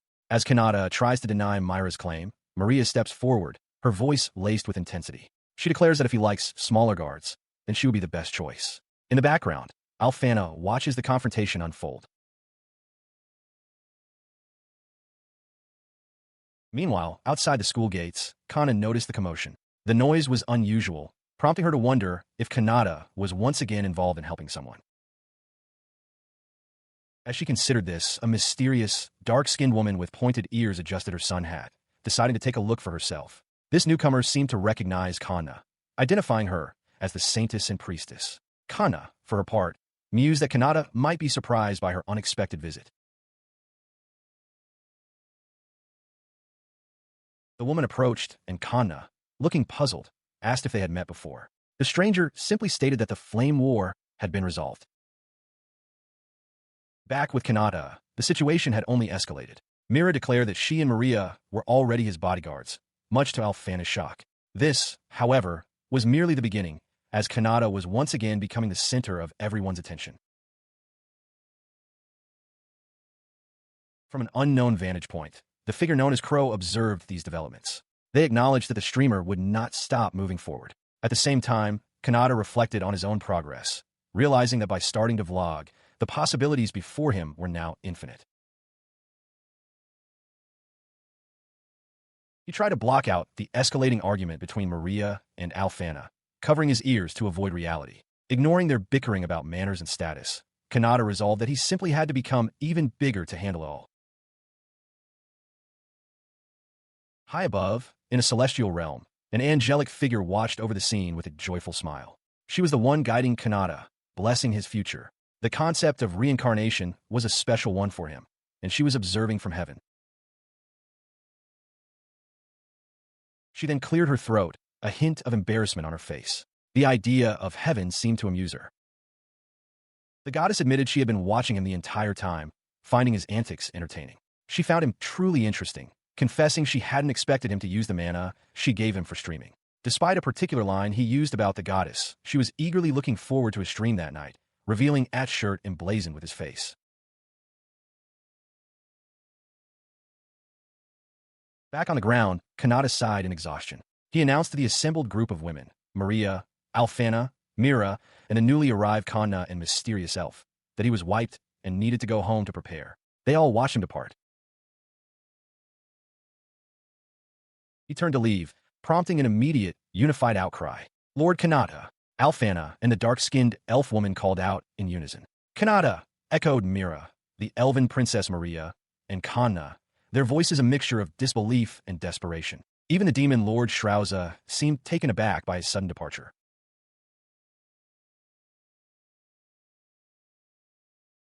Their calls turned into a frantic pursuit. He continued to walk away at a steady pace, but behind him, a chaotic scramble erupted as they all tried to catch up. Mira launched herself through the air, while the dark-skinned elf ran, so hard her hat flew from her head. Both Princess Alfana and the elf Maria reached for him, their expressions pleading as Kanna stumbled, crawling desperately to keep pace.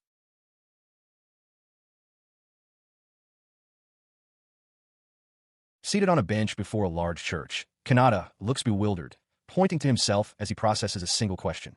His supporters? Inside the building, Alfana and Maria stand before him. Alfana explains that this is precisely why they brought him here, asking for his thoughts on the matter. He mulls it over, concluding they essentially mean sponsors and followers.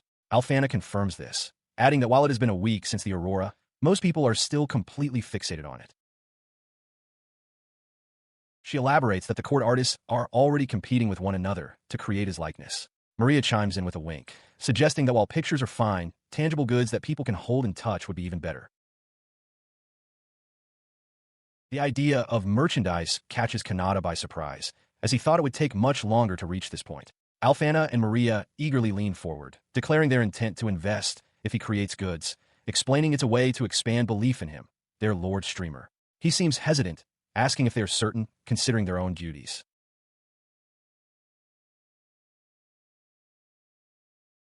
They quickly reassure him, stating that it won't be on any official records and won't interfere with their work. They're content as long as he is the only one who knows. Touched by their sincerity, Kanata thinks how they are a breath of fresh air compared to his usual online world. He is momentarily overcome with emotion, wishing he could marry them both before dismissing the thought as impossible.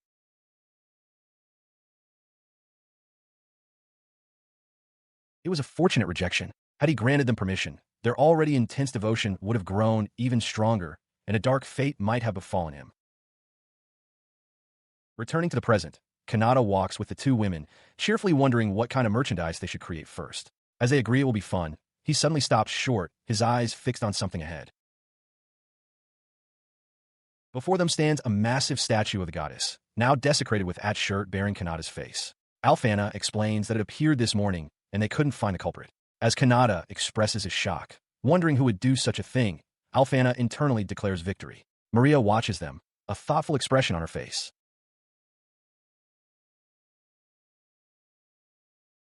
She then offers a serene explanation, her eyes closed in contentment. Since the statue now features Lord Streamer, it should be fine. It is what they all agreed upon. A chill runs down Kanata's spine as he silently questions the sanity of this church. She chuckled, explaining to her milord that he has fans in every corner. Alfana added that they were using magic to hide their identities from the onlookers. As they spoke, two of Maria's school friends approached, asking Kanata who his companions were. Before he could answer, Alfana's eyes gleamed with an idea. She suggested that if the goddess herself had woven the message onto the defaced statue, it would be considered a divine oracle. Kanata reacted with alarm. He immediately shut down the notion, telling her not to make such jokes. Alfana quickly backtracked, claiming it was just a jest. Elsewhere, the production of merchandise continued, with one angelic figure proudly displaying a finished shirt while her weary companion questioned how many more they had to create. Bringing the conversation to a close, Kanata suggested they stop for the day, noting it was still early. Alfana, however, informed him that she and Maria still had something to do. He asked what was up, guessing it was politically related and acknowledging the difficulties they must face. She responded with a knowing, almost unsettling smile, simply telling her milord that he would understand soon. As she and Maria waved a cheerful goodbye, Kanata was left completely bewildered by her cryptic remark.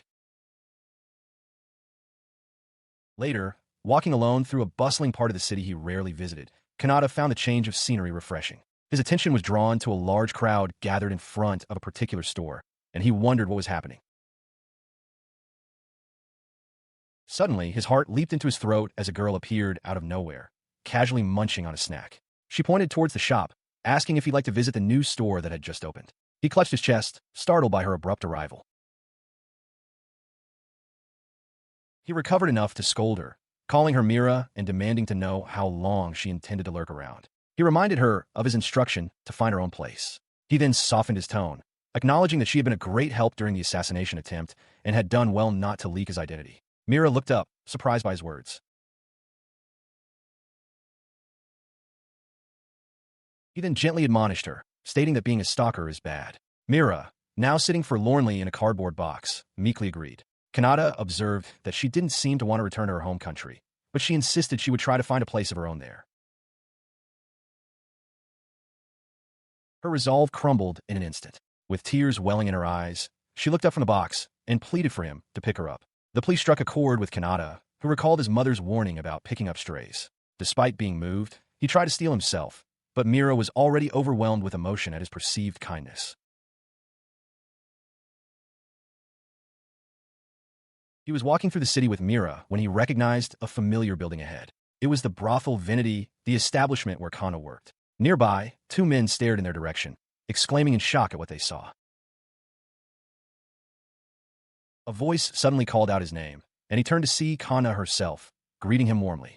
Kanata was taken aback by the sudden encounter. She explained that even at noon, the place was bustling with customers, mostly adventurers and soldiers coming off their night shifts, a fact that Mira quietly observed. Her friendly demeanor shifted as her gaze fell upon Mira. A spark of recognition passed between them as Kana identified Mira as the person she had seen at the school 6 days prior. Mira's tense expression confirmed she remembered Kana as well. The air grew thick with unspoken tension, trapping a bewildered Kanata between the two women as they continued their silent, intense standoff. Feeling the need to intervene, he physically nudged Mira forward, formally introducing her to Kana in an attempt to break the ice. The introduction seemed to clarify things for Kana, whose expression softened with understanding. She remarked that she now saw how things were, leaving Kanata completely confused as to what they were talking about. She led them inside to a lavishly decorated room, the opulence of which left both Kanata and Mira stunned. He reflected that this was a level of luxury he could never have experienced in his previous life and immediately began to wonder about the immense cost. Just then, a cart laden with a feast was wheeled in. Kana casually mentioned she was about to have lunch and invited them to join her, noting their perfect timing. Overjoyed, Kanata and Mira eagerly raised their utensils, barely able to contain their excitement for the meal. After they had finished the magnificent meal, the plates lay empty. Kanata expressed his immense gratitude, admitting he could never imagine affording such high-class food on his own. He then asked Kana if she usually ate with others, and she confirmed that she often did with her co-workers. Her tone then shifted, becoming more direct as she leaned in close. She asked if he knew Princess Maria and Saintess Alfana. Startled, Kanata confirmed that he did. Kana then revealed that she had recently shared a meal with the two of them, much to his surprise, as his followers finally began to connect with one another. Over a meal, Kanata asked Kana and Mira when they met. Kana explains that after dealing with a troublesome noble, some royal knights were stationed at her establishment. She and Mira bonded, had dinner, and even discussed Kanata. With a confident smile, she reveals that this led to a business relationship with the royalty, all while Kanata sips his drink, absorbing the information.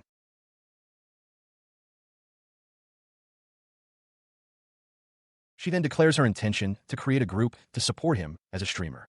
The revelation causes Kanata to spit his drink directly in Amira's face in shock. Kana, oblivious, asks what's wrong, casually mentioning that while it's not official, she is now member number 3. Mira remains stoic, a trickle of water running down her cheek.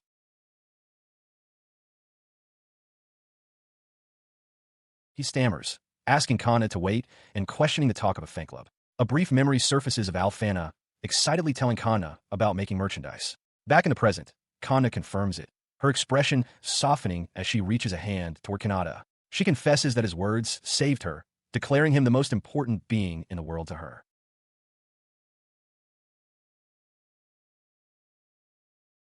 Mira, calmly wiping her face, explains that she overslept and missed the meeting, which is why she was unaware of the plan. Kanata looks on, utterly bewildered. As Mira resumes eating with gusto, he weakly agrees and excuses himself to wash his hands, walking away unsteadily. Before he can get far, Kana grabs him, pulling him close with a suggestive look. She leans in and whispers, asking if he wants her to be his first. Kanata recoils in shock, thinking it's far too soon. Kana then pulls back with a playful wink, revealing she was only joking.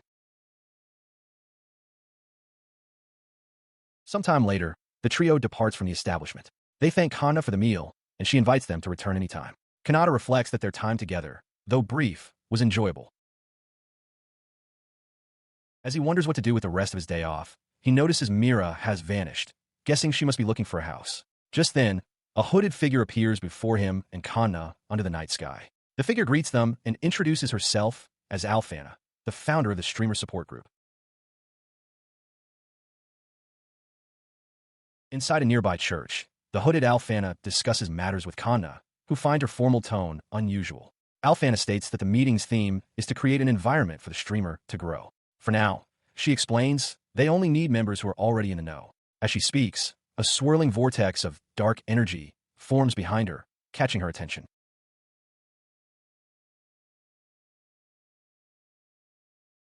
The energy coalesces into a shadowy figure that lunges forward. Alfana reacts instantly, erecting a defensive barrier of dark energy as she demands to know who is there. She realizes with alarm that her attacker is no ordinary foe to have infiltrated her full power spell. The shadowy assailant is suddenly intercepted by a flash of movement. Mira appears, striking the figure down with a decisive blow. As Kana watches in shock, Alfana quietly wonders if this is an entrance exam, a test to see if she is strong enough to protect him. The meeting is interrupted by two new arrivals. A small girl with dark hair steps forward, boldly announcing her desire to join and revealing herself as a former assassin. Beside her, a figure cloaked in a light-toned robe meekly makes the same request, claiming to be just a normal demon. Their sudden appearance draws varied reactions. Lady Shrouza's lips curl into an intrigued smile. The young assassin, Mira, seems surprised that there were others besides herself. Kana and Alfana, however, recognize the two from an encounter at the school, with Kana noting that since one is a saintess, they are likely allies. The robed demon accepts their inclusion, her voice firm as she agrees. Lowering her hood to reveal a determined young face, she expresses her eagerness to work with them all, her purpose absolute. Everything is for Lord Streamer. This declaration solidifies their pact, as multiple hands join in a unified, symbolic gesture of allegiance.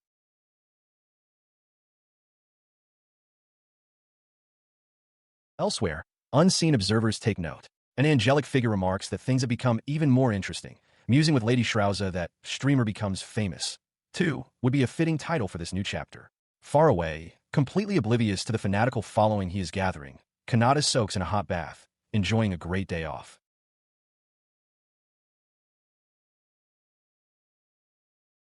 During a live stream, a viewer asks Kanata if he likes beautiful girls such as the princess and the saintess. He enthusiastically confirms that he does, lamenting that if such beauty were by his side, he'd be a happy man. This declaration sends his audience of self-proclaimed fellow single men into an uproar, accusing him of betrayal.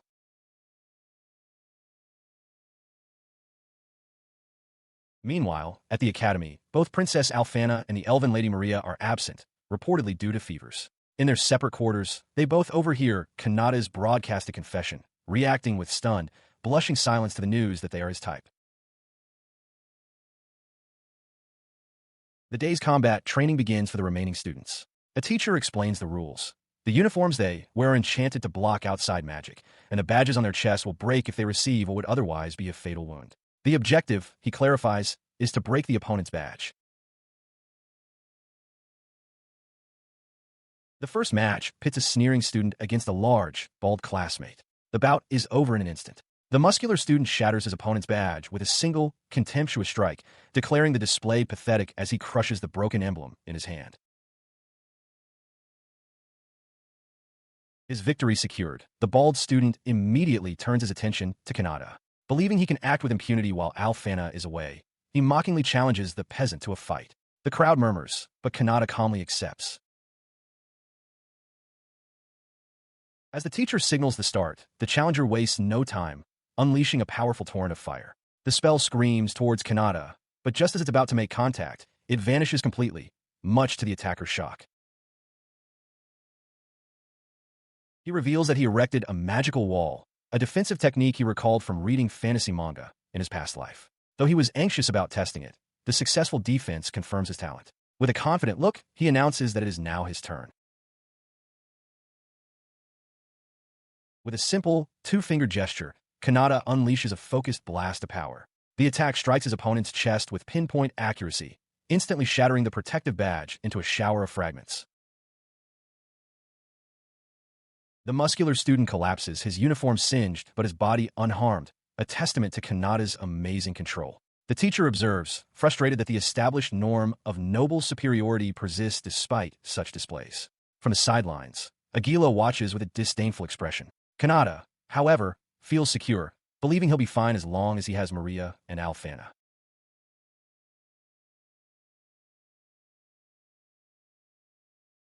His match concluded, Kanata walks off, only to be stopped by Aguila and his entourage, which includes the two students who just fought. Aguila notes Kanata's spare uniform and coldly informs him, "You're coming with us." Kanata looks on in alarm as the group closes in. He stands silently as Aguila, enraged, strikes his own bald-headed follower for speaking out of turn, reminding the boy that he'd already lost to Kanata. Aguila then turns his attention back to Kanata, menacingly asking if he'd like a demonstration of his power. Nearby, Maria and her friend attempt to leave, calling Aguila a coward. Unfazed by the tension, Kanata simply thinks to himself that since something good has finally happened, he should just head home.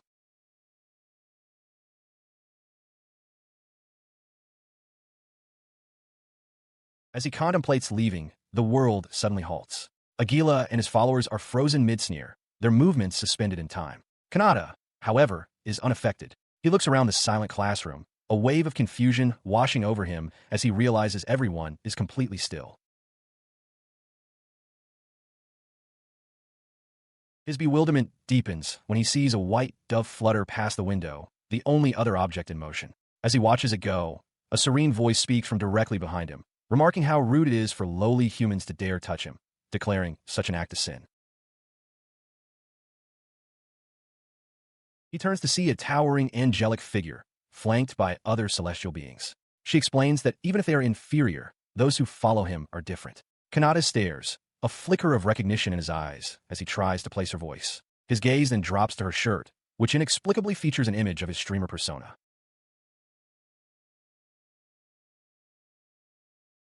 The angel's gentle expression hardens as she glances at the frozen students. She states that before they celebrate their first meeting, she must deal with these fools whom she cannot forgive. With cold resolve, she announces her intention to erase them.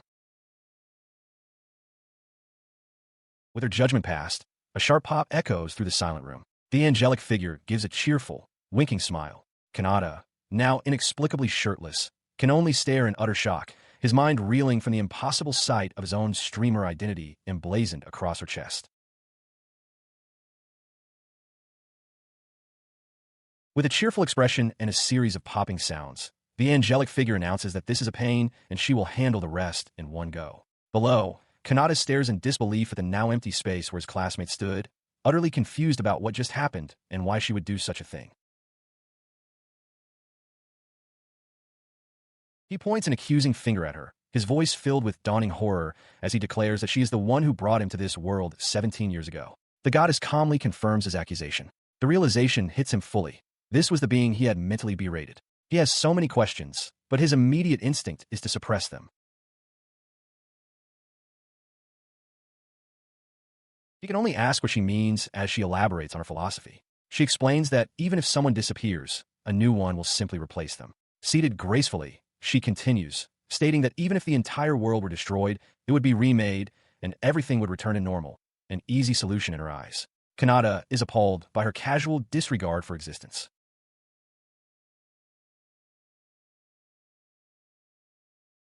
He retorts that her ability to simply stop time makes her a terrifying monster, not a goddess. He argues that while he has people he dislikes, he never considered just getting rid of them. The goddess counters that being liked by everyone is an impossible task. She declares that her method of dealing with people is simply her own form of humanity and her way of life.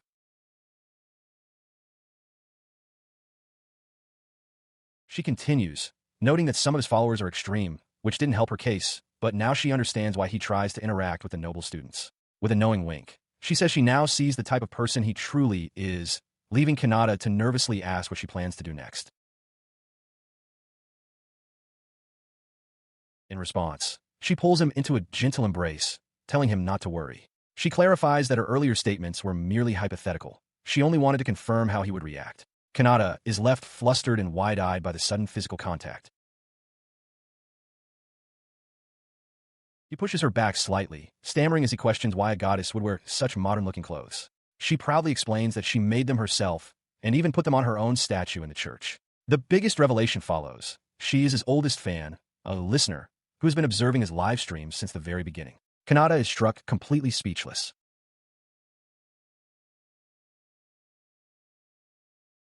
The goddess reminisces that he wasn't very passionate back then, even recalling a time she left his few listeners to go wash their hands. Kanata explodes, shouting that she shouldn't say such things so confidently. He clutches his head, lamenting the state of the world.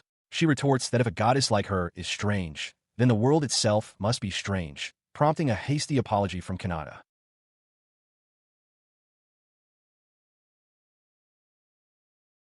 She seems genuinely touched, remarking that this is the first time someone has commented on her clothes in that way. Kanata, however, is having an internal meltdown, realizing that both her clothes and her common sense are completely off. His mind drifts to the mass-produced shirts he saw yesterday, wishing he had a couple. The goddess asks what's wrong, offering him her clothes, an offer he vehemently refuses.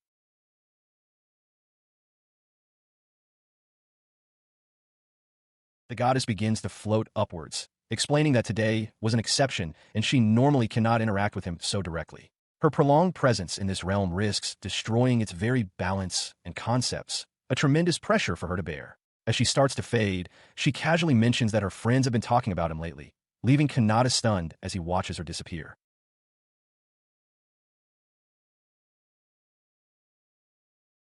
He reaches out as the goddess's form grows ever more translucent. She declares that she is now bound by a new purpose, to gain more fans than he ever could. All he can do is cry out her name as she fades from his reality.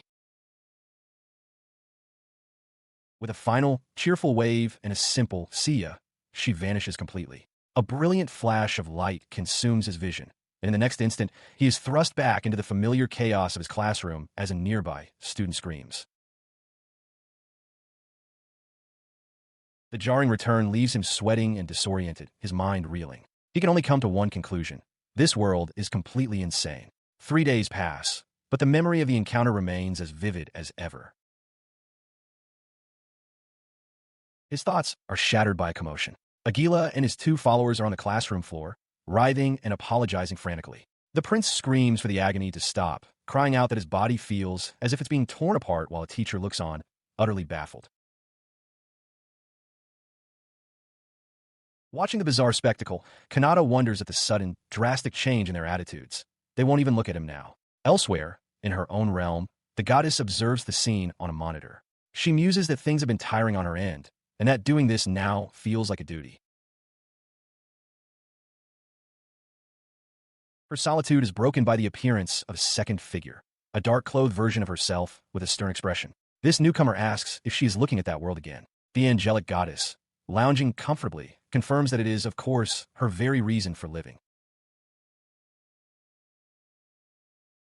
The dark-clothed goddess reveals the terrifying truth behind the events. She explains that when Kanata worried he had gone too far with the nobles, she simply erased the things she didn't like and remade them, admitting she was completely serious. This immense power, she concludes, stems from a simple fact: she does not understand people.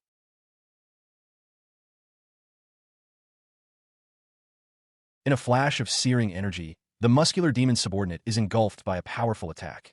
Lady Shrauza declares that his desire will die with him, but as the light fades, she realizes he's vanished. She grits her teeth in frustration, recognizing the signature of light magic and realizing he got away. Clutching her chest, she grimly states that the human realm is in danger. Her small, winged familiar checks on her well-being, and after confirming she is safe, she gives a stern order: call for Lucia immediately. Elsewhere, in a peaceful courtyard, Kanata sits alone, wondering if the goddess will visit again. He muses that his memories of his reincarnation are fuzzy, so he doesn't truly know how different she is now.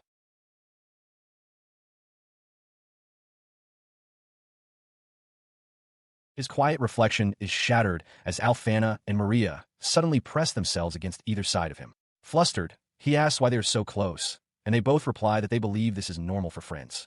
It seems that ever since they returned, the two have been relentlessly affectionate, even chasing him around grounds. Alfana, catching her breath, exclaims that she has time she needs to make up for with him, leaving Kanata to wonder if this behavior is truly normal in this world.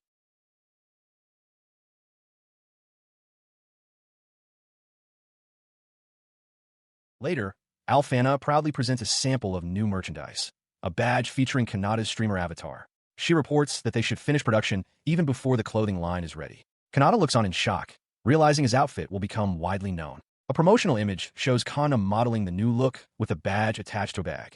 Alfana adds that they made 2 types, and Kanata can only hope that not too many fakes will be made.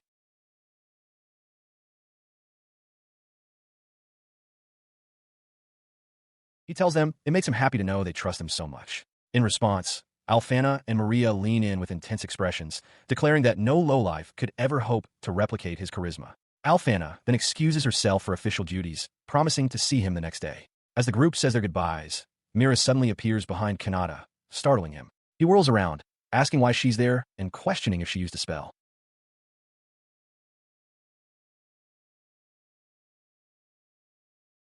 He quickly puts the pieces together, realizing she must be the 4th supporter. He muses that a lady from a different race has joined them, though they never asked about her origins. Alfana and Mira stand together, and Alfana remarks that in the end they are all the same. Mira quietly asks if that is a good thing. Kanata admits to himself that he honestly didn't expect the legendary crow to be one of his supporters.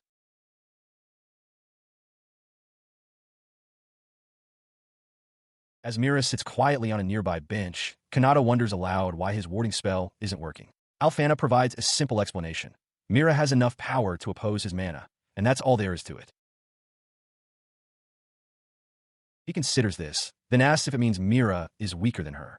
With a strained but immediate smile, Alfana confirms that yes, that is the case. She clarifies that it's a matter of simple opposition, not negation. She elaborates, explaining that the reason her own spell is so effective throughout the school and town is that no one sees the Saintess as an enemy. However, She cautions that Myra's mana is far from average, and her stealth and combat skills are particularly noteworthy.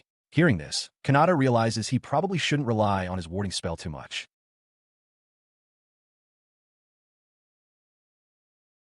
Sometime later, Maria mentions to Alfana that her family has been wanting to meet her. Overhearing, Kanata asks Alfana if she is familiar with Maria's family. Alfana admits she isn't, aside from knowing her parents are the king and queen. A brief memory shows Maria with her royal parents and 2 younger siblings. The realization dawns on Kanata that he needs to thank them for their help, and he resolves to think of something to do for them, recalling how he'd found himself sleeping between the 2 girls just yesterday.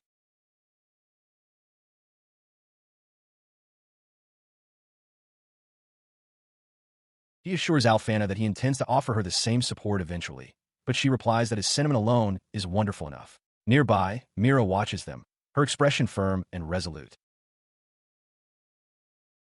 Meanwhile, at an interspecies meeting in the capital, the demon Lord Shrauza addresses the attendees at her desk. She apologizes for the delay and announces her plan to answer letters sent by the populace. The king immediately objects, stating that while he and the others also like the streamer, bringing such personal interests into an official meeting is inappropriate.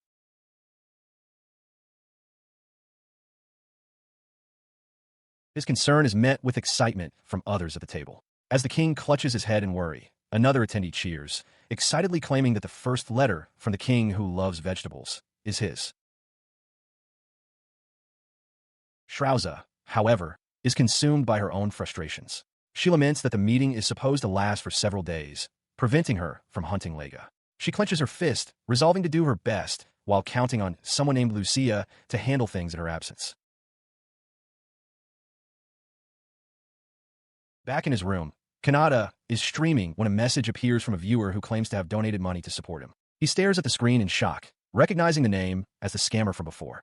Behind him, his supporters realize they may have been too hasty in swearing to handle such matters without his knowledge. His supporters react with immediate concern. Kana wonders aloud why children are donating, while Alfana warns everyone to ignore suspicious people and states she doesn't accept donations during streams. Maria decides to investigate and abruptly ends the broadcast. As Kanata wonders what is happening, a masked figure presses against his window. It is Mira, his bodyguard, announcing her arrival and causing him to recoil in terror.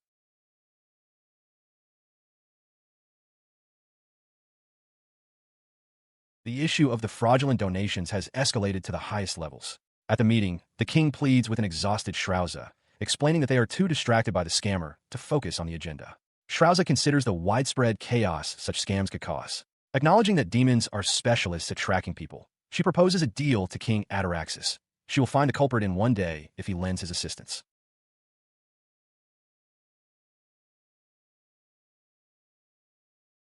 The king's face burns with passion at the opportunity. Shrauza sees this as a perfect chance to test the demon's wish for friendly terms with humans and vows not to forgive those using her name for fraud. Beside her, a powerfully transformed demon roars his intent to capture Lega and restore peace to the human realm, signaling a new, unexpected cooperation between the 2 races.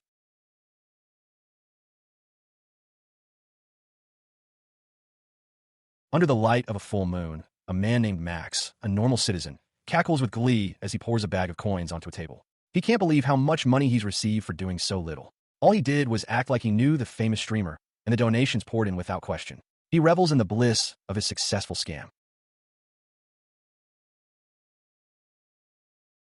He clutches a cracked communication device, his early relation replaced by a troubled expression. He rationalizes that all the time he spent stealing and shoplifting can be undone now that he has a way to earn money. He tells himself it isn't even a scam. If he donates a single coin from the bag back to the streamer, it technically counts as using the money for support. Suddenly, a sharp knock echoes through his dilapidated room. Startled, Max wonders if the stream is already over. A cloaked figure stands in his doorway, asking if he is Max. He stares, wide-eyed and shocked by the unexpected visitor.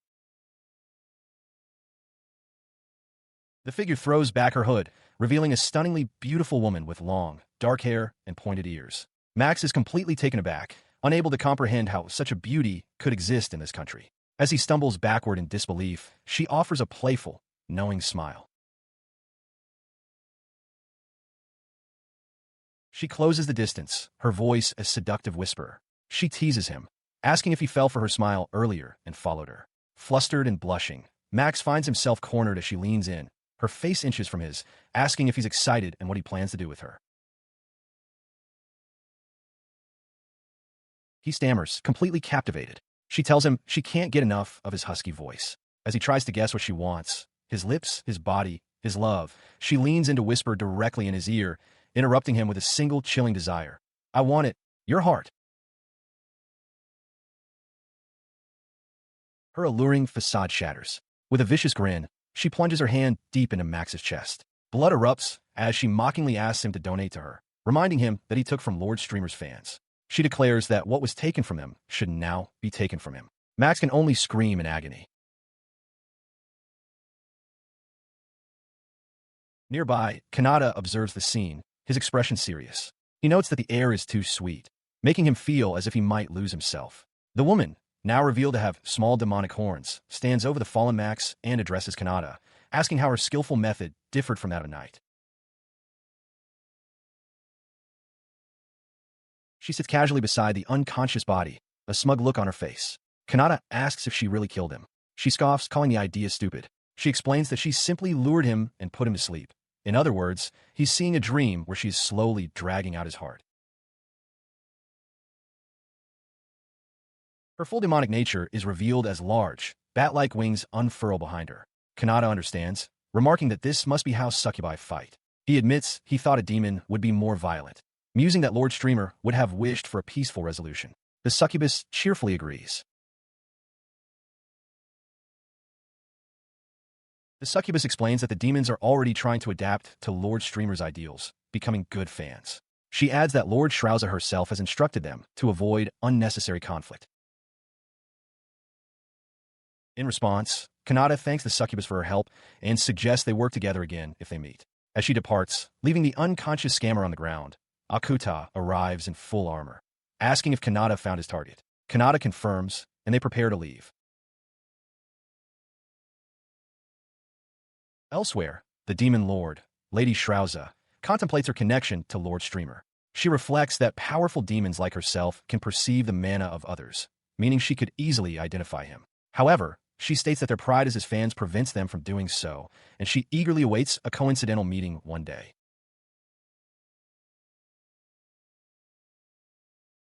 Her thoughts shift to more immediate concerns. While she has already dealt with the scammer, the main issue remains. They have yet to find the rogue demon, Lega. She recalls that he researched a way to hide his own mana and then began a rebellion. The entire Demon Lord's army is searching for him, as his actions in the human realm could shatter the fragile peace forged between her and Lord Streamer.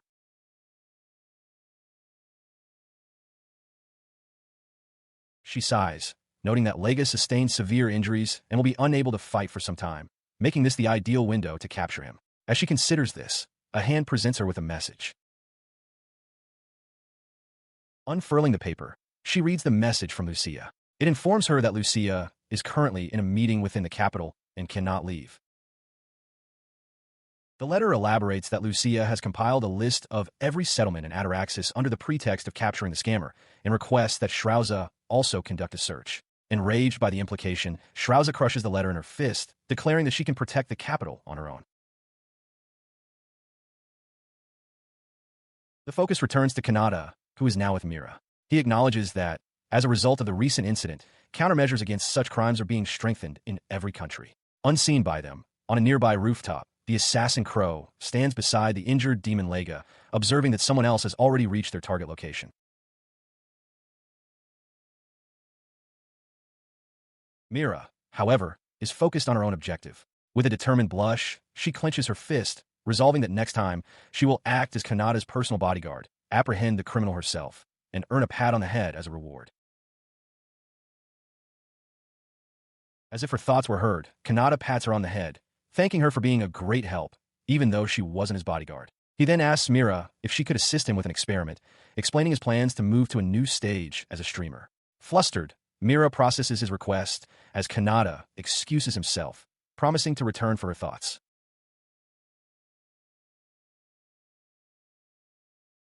He agrees to her participation and promptly shuts the door, beginning the experiment.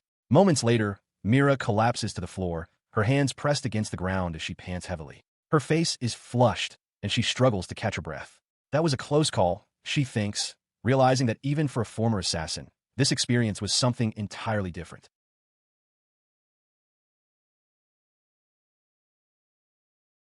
She continues to tremble on the floor, recognizing the sensation as dangerous. She had almost lost her composure entirely in front of him.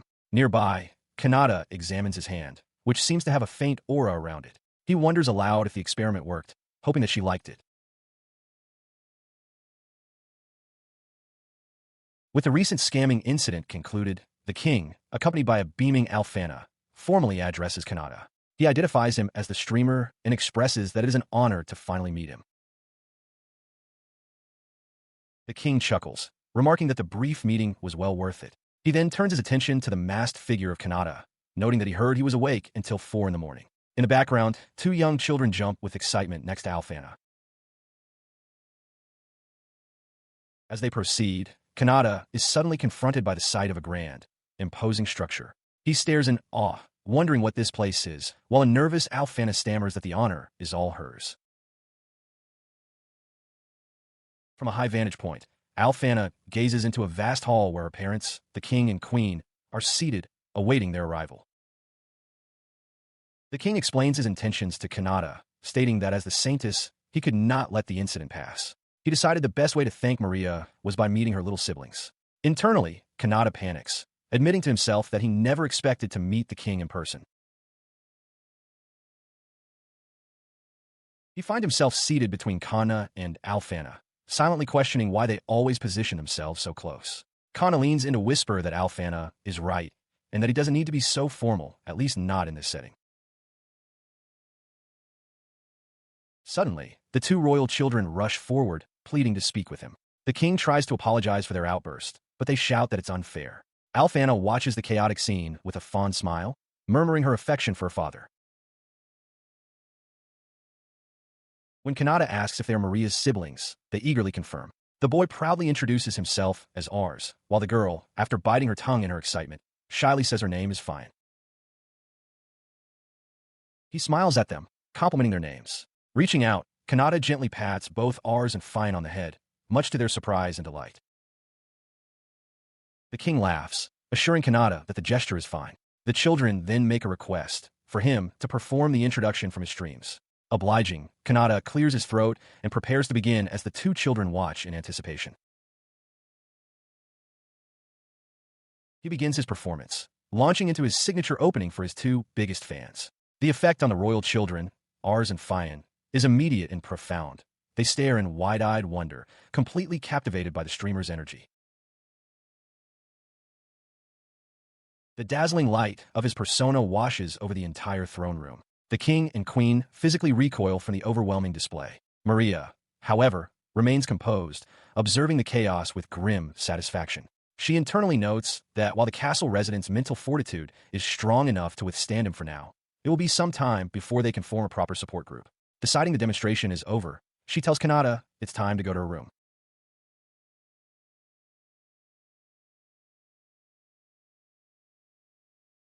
Following her lead, they relocate to a more private chamber. Kanata removes his warm jacket, breathing a sigh of relief. He tells the still awestruck children that he was simply returning the favor for their support.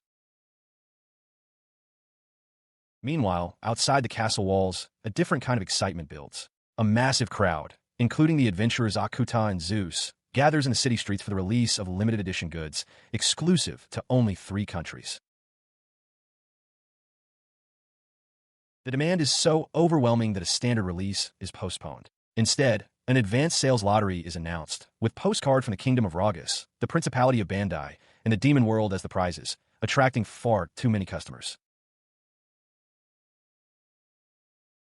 The sheer volume of applications creates a logistical nightmare. Kana and Lady Shrauza find themselves buried under a mountain of postcards, with Shrauza lamenting that they hadn't called upon enough help from the church, the royal knights, and the demons to ensure a fair lottery. Back in the castle, the conversation turns to the potential fallout. Maria explains to Kanata and Fine that if the recent scamming incident hadn't been resolved so quickly, the entire merchandise sale would have been put on hold, causing immense trouble. Kanata swallows nervously, realizing they would have been deep in debt. She elaborates, explaining her fear that with so many troublesome fans, canceling the sale would have sparked a riot. An image of that exact scenario flashes through her mind. A furious mob demanding their merchandise while she, Kanna, and Lady Shrauza struggle to hold them back. From a nearby window, Kanata watches the real event begin, hoping the documents he provided will prove useful.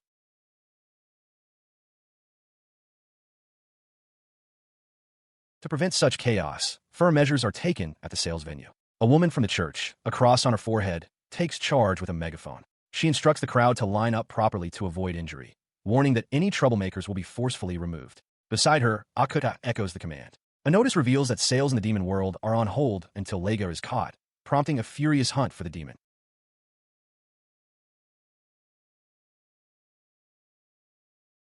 With the crowd under control, she gives the final order. The shutters of the sales counter fly open as she announces that sales are now officially open. The fruits of Kanata's labor arrive in massive quantities. Boxes are stacked high, and messages from devoted fans pour in, expressing their long-awaited excitement. One fan proclaims they wrote 1,000 postcards, hitting the jackpot for their entire family, while another calls their father the best for securing the goods. Witnessing this overwhelming response, Zeus can only stare in disbelief, muttering that it's unbelievable. Kanna, Rebecca, and Alfana, however, are delighted, admiring the merchandise they've acquired for themselves. Kanna remarks that getting a reward for yourself feels very satisfying. She turns her gaze towards Kanata, who is standing on a balcony overlooking the scene. With a soft smile, she acknowledges the scale of his influence, realizing that this is his true power. She wonders if people will truly desire what he offers so intensely. Approaching him from behind, she gets unnervingly close and whispers his name. She asks him about the previous night, stating that it seems he and Mira did something amazing together for the very first time. Her suspicion stems from an earlier conversation. She recalls Mira arriving at the castle that morning, boasting to her and a maid about the event before she left. Her eyes narrow, her expression hardening as she presses Kanata for confirmation. She demands to know if what Mira claimed is true. He stammers, caught off guard by the question, but confirms that it was indeed the first time. Alfana's thoughts twist his answer. She muses that Mira should have told her to keep it a secret, implying a clandestine affair. Her misunderstanding deepens into self-doubt. With tears welling in her eyes, she wonders aloud if she wasn't good enough. Kanata, seeing her distress but not understanding its cause, tries to reassure her, explaining that he did his best for her sake and that his power is equal to, if not greater than, Myra's. His words fail to calm her. Her jealousy erupts, her face contorting into a menacing grin as she grabs him. She demands he explain what Mira meant when she boasted about the sweet whispers he gave her in his bedroom. Kanata can only look on in terror, realizing he is in mortal danger. Inside a lavish room, Kanata is confronted by Alfana and Maria. They demand to know if what Mira said about him and her doing something together the previous night is true. He confirms their suspicion, clarifying they were basically allies. His explanation does little to soothe them. Alfana and Maria erupt, demanding to know why he and Mira are so bothered by their reaction. Their true grievance becomes clear as they shout in unison. It's because they weren't included. Faced with their outburst, Kanata can only offer a weak apology. He then tries to placate them with a desperate offer, suggesting he will do the same with them so they can forgive him. The proposal hangs in the air, and both girls are left speechless by the sudden proposition.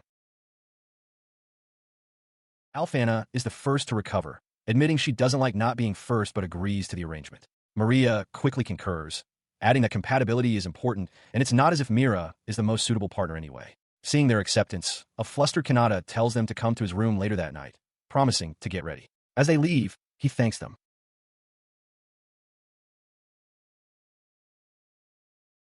As they depart, Kanata waves with a confident smile, privately thinking his sales pitch is going well. He then remembers a crucial detail. All of his tools are back at the dorm. Later, preparing for the evening's encounter, Maria and Alfana soak in a hot bath. Maria suggests they should get out, but Alfana insists they must be as clean as possible to be in their best form. A dark thought crosses Alfana's mind. If Kanata is using tools, she wonders if they could even stand a chance against an assassin like Mira.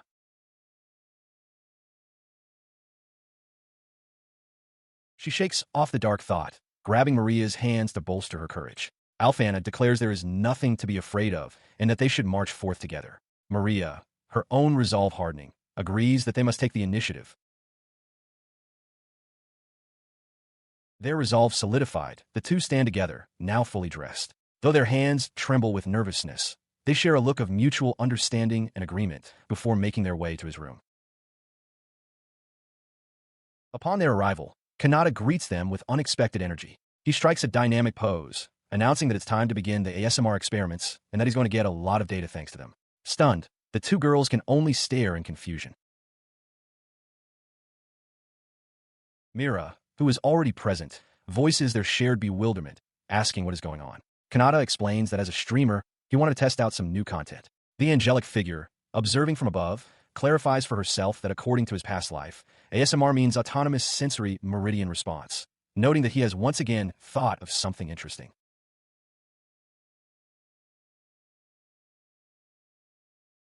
He explains his plan to use magic to distort his microphone's output, creating a voice that sends tingling sensations directly into the listener's brains. Mira, aghast, clasps her cheeks and questions if this is some form of sound-based attack.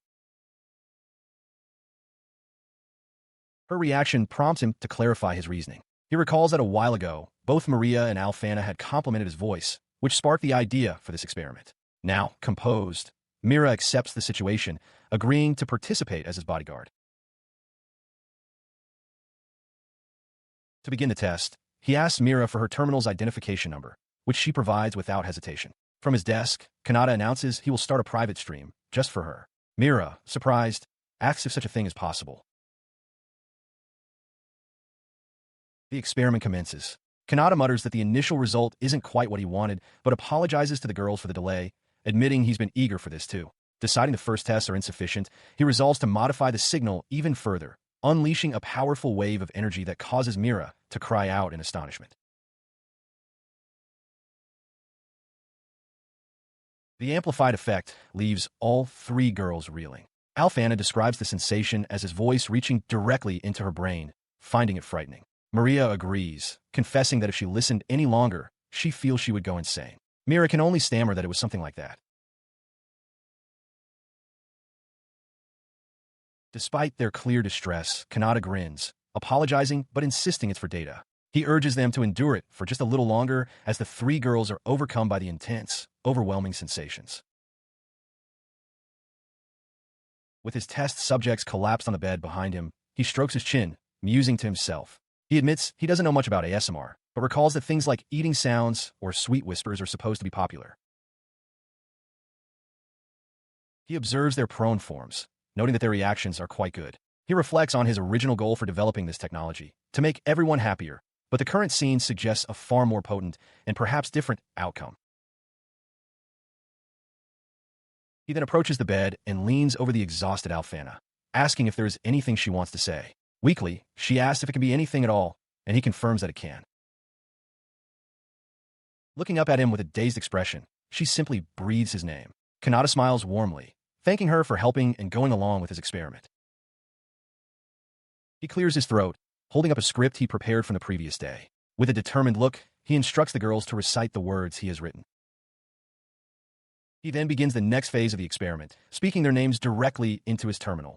Maria, Alfana, Mira. The three girls look up, their attention immediately captured by his voice. His voice sends a shockwave of sensation through them. Alfana, blushing profusely, screams that she will live only for him from now on. Mira, equally affected, admits that she needs him in her life. Watching their intense reactions, Kanata privately questions if these words are truly motivating, concluding that while the pleasure aspect is appealing, the technique requires significant refinement.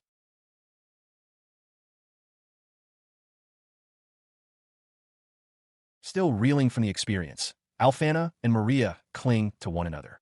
They eagerly propose making this a long-term project, pointing out that he will surely need much more data. From the background, Kanata agrees with their assessment, thanking them for their cooperation.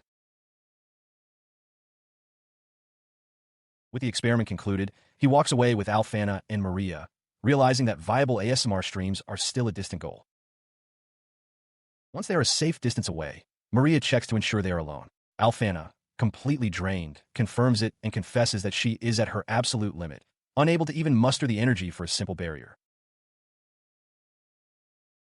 Her strength gives out, and both she and Maria collapse to the ground, trembling from the lingering sensations.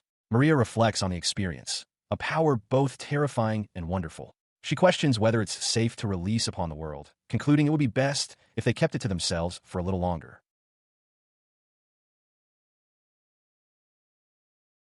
Meanwhile, in his hometown, Kanata speaks with a local woman. She asks if he is doing well, and he admits that while his merchandise didn't sell as much as he'd hoped, he earned enough to send some money home to his parents without arousing suspicion.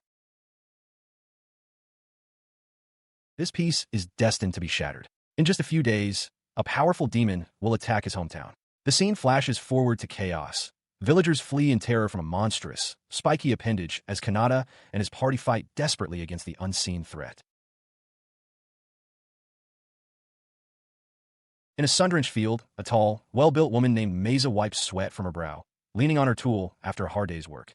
Her gaze falls upon a traveler she recognizes. Nearby, the traveler, a young man named Lega, greets her warmly, admitting with a chuckle that he's terrible with names before reintroducing himself.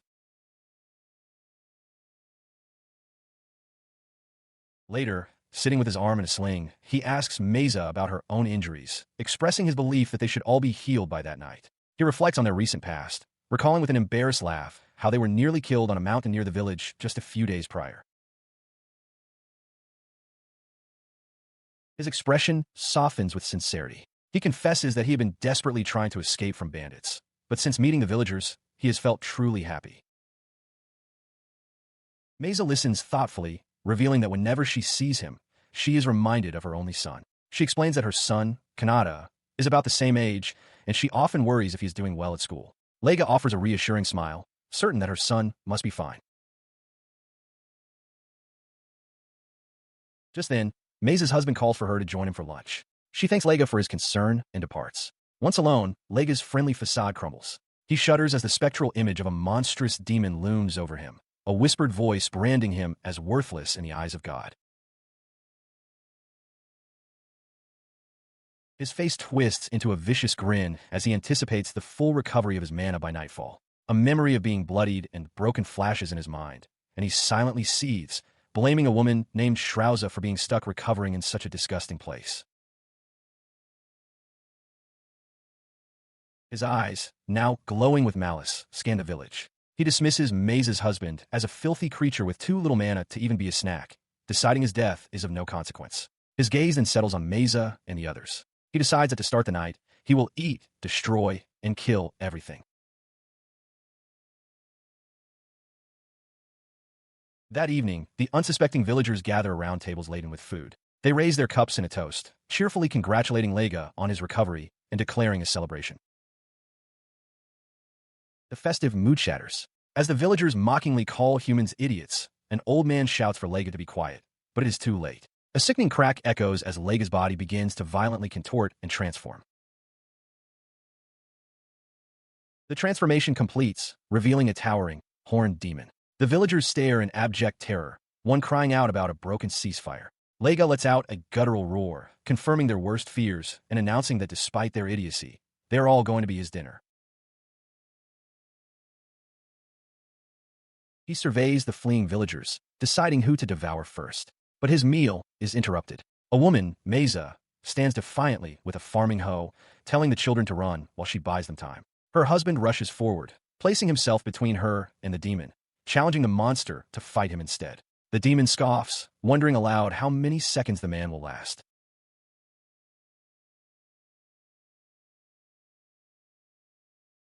The demon dismisses the challenge with a contemptuous backhand, sending the man flying. He taunts Mesa, asking if she's glad to remember her son, Kanata, now that her husband is dying a useless death. On the ground, defeated, the man can only apologize to his son for his weakness. His attack is cut short as a foot-clad in a high-heeled boot slams into his jaw. A dark-haired woman with horns lands gracefully, expressing her relief at arriving just in time, remarking that her information was accurate. He stumbles back, his eyes wide with disbelief. He recognizes the newcomer, identifying her with shock as a succubus. He demands to know how she appeared without him sensing her, only to see she is carrying the unconscious body of a young man, Kanata. A voice explains that she simply copied his mannequin sealing skill. Lega's shock turns to rage as he screams her name, Shrauza. The two demons face each other across the clearing. Lega sneers, calling her the insignificant demon Shrauza. She calmly confirms her identity. Her gaze shifts to Meza, still clutching her hoe. Shrauza then addresses Lega directly, stating that based on what he said to the human woman, she is going to make an assumption. She turns fully towards him, her demonic power flaring as her long hair whips around her. Her voice is low and menacing as she speaks his name. Her face contorts into a mask of pure fury. With one eye wide and the other narrowed in a snarl, she roars the accusation. He tried to kill Kanata's parents. The declaration hangs in the air. Shrauza, panting with rage, declares his actions unforgivable and vows to kill him. Meza watches the two demons, bewildered by the turn of events. The Demon King has begun her rampage. With a furious roar, Lega charges forward, his fist crackling with energy. He shouts that Shoes has his guard open, but she calmly comments on what a shame it is for him to lose himself in anger. Before his punch can land, a powerful force begins to pull Lega back. He struggles against it, perplexed, wondering if he is being sucked into a teleportation vortex. In the distance, Xiao's voice echoes, asking if he forgot something. The scene was a farce. Alongside her subordinate, Lucia, shows mock her at the idea that she would show such a shameful side of herself. Lucia explains that her specialty is illusions, and what Lega mistook for a space vortex was merely her work. She confirms that she cast the illusion just before Lega threw the punch. With the immediate threat resolved, Shoes instructs Lucy to go calm the others, an order his subordinate immediately accepts. In an instant, Lega finds himself in a desolate, rocky desert under a sky covered by a strange grid. He looks around confused, wondering where he is. Shuza appears before him, declaring that this place, far from both the capital and Rajan, will be his. He stares at her, a mask of pure energy now covering the lower part of his face. Shuza explains that although she cannot isolate the outside world in the demon realm, she can do so here in this special space. Lega retorts that he is different now, and as his power increases, Shuza notes with mild surprise that his mana is 10 times greater than before. He boasts that he has increased his power to 1,000 times his normal strength and delivers a devastating punch. The blow hits Shuza squarely in the torso, throwing her backwards with immense force. Imperturbable, she simply mutters, the dust not clearing to reveal Lega on the floor, a huge, bloody hole where her chest used to be. He stares in disbelief, unable to comprehend what happened. As Shuza's boots enter her field of vision, she calmly states, "Oh, but it's real." Standing over his body, she begins to speak, her voice full of conviction. She questions how Lega, after interacting with humans, could not notice their kindness. She recalls memories of demons and humans laughing together, supporting each other. That strength, she declares, is her humanity, and she will not relent in her belief, even if he is a fellow demon. Your thoughts turn to a powerful image. An inner wedding demon carrying his human bride out of a church, surrounded by joyful spectators of both races. The memory fuels his anger at Lega's betrayal of that ideal. To think that he would believe that humans are good makes her angry, and that he would wish to marry one. The thought is anathema to his entire being. She declared her intention once again, with her arms open. When the world finally accepts her kingdom, she will make marriage between humans and demons possible. This grand vision was motivated by a deeply personal desire. Her face crowns as she thinks to herself that she would absolutely be rewarded with the streamer's child. His fantasy was met with stammering disbelief. Lega, struggling with her injuries, demanded to know if she was crazy. He questioned how she could forget the pleasure of killing humans, a tradition that demons have known for centuries. Undeterred, she simply labeled herself and her ilk as remnants of a bygone era. As he prepared to attack, her cloak responded to her will, transforming into a pair of powerful wings that enveloped her. The wings opened not for defense, but to launch an attack. She drove her fist into Lega's face with tremendous force, shouting that the blow was out of anger for the victims, for Kanata, and for the villagers whose fury was not over yet. She continued her barrage of jabs, dedicating each one to the streamer who wished for peace and the postponement of her engagement and the birth of her future children. The physical attack ceased, replaced by an invisible force that lifted Lega into the air. He found himself completely unable to move. Seeing his confusion, she calmly stated that since she had not yet introduced him, she would do so now. Her introduction was a final and chilling statement. Pointing a finger at the paralyzed demon, she identified him as her spouse, definitively, and told him to ponder that fact in hell. Liga could only stare back, his face a mask of terror. With her judgment handed down, she released a torrent of power. A sphere of dark energy formed at the tip of his finger and exploded, completely annihilating Liga. Her last desperate thought echoed through the void, a cry that she had never even dated anyone before. The pocket dimension dissolved, and the scene returned to the devastated village. Kanata and his companions were busy with repairs. Shiza appeared nearby, turning to Lucia to ask for a report on the cleaning. Your body finally gives in. Sleep-deprived since before the meeting, Shiza collapses after 5 days of pure exhaustion. Her subordinate, Lucia, screams her name in alarm as she wakes up with a start, finding herself in an unfamiliar bed. A cheerful, light-haired woman greets her, asking if she is finally awake. Confused, Chausa wonders where she is, with Lucia watching from the side. The woman introduces herself as Mesa, Kanata's mother, and thanks Lucia for taking care of him. She expresses her surprise, commenting on the news of her own son being friends with none other than the demon lord. Lucia turns to her lord and apologizes. She explains that although she intended to keep their presence a secret, in the end she thought it best to explain the situation honestly to Mesa. Shiza listens as Mesa thanks her for protecting the village the night before. Mesa is delighted to learn that the current demon lord is kind to humans and apologizes for not having an extra bed for guests. Lucia, embarrassed, explains the truth to Ashoza tonight. With no other option, she had to lay her lord to rest on Kanata's bed. She then shows off a familiar set of armor. Lucy explains that Kanata called it a cosplay costume for a school festival and sent it to her mother's house for storage as she had nowhere to put it. The revelation hits Shiza like a physical blow. This is the streamer's actual armor. She grabs Lucia, demanding confirmation that Lord Kanata is the Lord Streamer. Lucia confirms, quickly adding that the villagers are safe from this knowledge. Because they don't even know about live broadcasts and the mayor, who has a single tablet, has no skills with machines. Lucy further clarifies her actions. She cast an illusion on the armor, ensuring that only people already involved with the streamer would be able to recognize it for what it truly is. An embarrassed with the truth exposed, Lucy realized that they are probably the only ones who know. They agree immediately. For Kanata's sake, her secret must be kept. She and Lucy listened as a woman from the village chatted amiably. Lucia, however, noticed something strange, asking aloud if there were any clothes on a nearby rack a moment ago. The woman confirmed that someone had been sent to pick them up. Aldine continued his friendly conversation, commenting on how beautiful their black hair was. She shared that her own husband had black hair, a rare trait among her people, and recalled once jokingly telling her son that if he dated anyone, he should choose someone with black hair. His words hit the two demons with unexpected force. With healed faces and intense expressions, they internalized that feeling. Unbeknownst to humans, the two passionate demons were already spreading the streamer's legend across the land, while carefully hiding their own true nature. But that's a story for another time. The narrative goes back to the previous night where, far away, Kanata was observing a city, his gaze attracted by a flash of light that suddenly was in the city of Randall, the dark sky, far from the capital and oblivious to the events unfolding in his hometown. As her friend Akudo called, Kanata continued to watch the distant flashes, wondering aloud if they were fireworks. Kanata and her colleagues react with surprise to an unexpected proposal, a trip to Randall in another day. A young noblewoman with long light hair extends her hand, apologizing for the late notice. She explains that she heard from Alfana about their open-mindedness regarding social standing, especially Kanata's, and formally invites everyone to join her the next day. And so, in an instant, Kanata and the others left.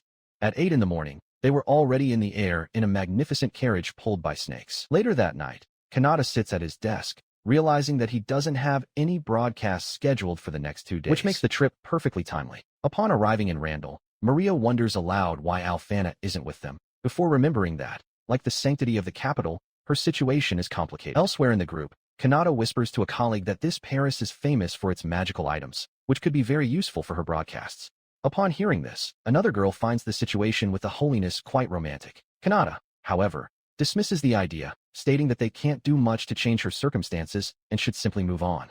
Their conversation is interrupted by the noblewoman who invited them. She formally introduces herself as Athena Ferratoa, daughter of a duke. The students are stunned, aware that a duke is the highest rank in the nobility. Maria is particularly shocked, as she thought Athena was just a royal friend playing around. She addresses the group, announcing that it is time to begin her studies and instructing them to meet at her mansion on time. Then, turning her attention to Maria, Athena apologizes for the early start, but says that a meeting will begin soon and asks Maria to accompany her. As Maria is taken away, two of Kanata's classmates approach him, asking what subject he has decided to study. Kanata informs them that she has already chosen magical items. Upon hearing his choice, the two express their disappointment, explaining that they intended to invite him to join them, but cannot since their fields of study are different. They wish him luck and leave, leaving Kanata to reflect to himself that this must be what people call youth. He continues walking alone, finding the foreign country interesting but tiring. After half an hour, he begins to wonder if he is even in the correct artisan district and decides it is time for a break, sitting down on a nearby bench. He walked through the unfamiliar city, his thoughts interrupted by a couple on a bench openly declaring their love. Sickened by the scene, his gaze strayed to a lone girl sitting nearby, her presence quiet and introspective. A sudden wave of uneasiness hit him. It was on that day that Kanata discovered the terrifying existence of obsessive listeners. The girl was suddenly above him, holding a doll in his likeness, her face inches from his as she whispered about the softness of his lips. She called him Lord Streamer, leaving him completely astonished. She walked away, sitting demurely on the steps and apologizing for being noisy while playing with dolls. Kanata, still processing the shock, realized with growing horror that the doll was a replica of him, one that she must have made herself. He stammered, finally understanding that she was one of his fans. As she approached him again, he noticed that the doll even had a brooch that he had forgotten to take off. Realizing he had no choice but to interact, he heard her declare him the best. Her interrogation began, confirming that he was a student in the capital before pressing him for details about how he met the princess and the saint, asking if the newspapers had reported it. Her expression became intense, her voice filled with possessive jealousy that she claimed to forgive, since everything was in accordance with his will. Kanata could only stare at her, disturbed by her fervor. He found her strangely beautiful, but her intensity was frightening. It reminded him of his first encounter with Mira, a feeling that made the situation seem much more dangerous. Sensing his unspoken question, she clutched the doll to her chest. His expression was just warning as he explained with complete sincerity. That's because his words saved my life. Changing the subject, she began to retell a story from a few months ago. Seeing an opportunity, Kanata asked if she could first point the way to the artisan district for her report. She smiled and offered to accompany him there while she continued her story. As they walked, he reflected on the encounter. He had dealt with obsessive fans in his old world, but this felt different. He wondered if she was the only one this insane around here. A montage of other intense faces flashed through his mind. She wasn't. They arrived at a building marked with tools. Kanata tilted her head slightly, formally thanking her for dialogue. She clasped her hands together, pleased, and returned his thanks, expressing her deep gratitude for having him as a conversation partner. He watched as the young, smooth woman apologized for her delay. She explained that she was just an ordinary peasant girl, commenting that his good looks made her initially assume he was a nobleman. She reflected that, just as Lord Streamer had said, social standing was irrelevant. With a final promise to talk more about the streamer another time, she said goodbye, leaving Kanata momentarily speechless. Turning his attention to his surroundings, he took in the landscape of the artisan district. The simple act of looking around was pleasant. As he walked, however, he noticed a harsh reality of the area, a clear divide between the stores. Some were exclusive to nobles, refusing to serve students or commoners, while others were welcoming to all. His remarks were suddenly interrupted by a great commotion. From inside one of the stores, a muscular man shouted, calling the establishment horrible and a waste. Kanata watched, frightened, as the man complained that a commoner's skill shouldn't be dismissed so easily. The bully grabbed the young artisan in the store by his shirt, telling him that everything in the store was trash and that he should just give up and go home. Hearing something made with love and passion be denigrated as trash lit a fire in Kanata, he charged forward, his hand grabbing the bully's wrist to stop him. He lifted a small rectangular object from his own world, a flash drive. He declared that even though others saw him as trash, to him, he was amazing.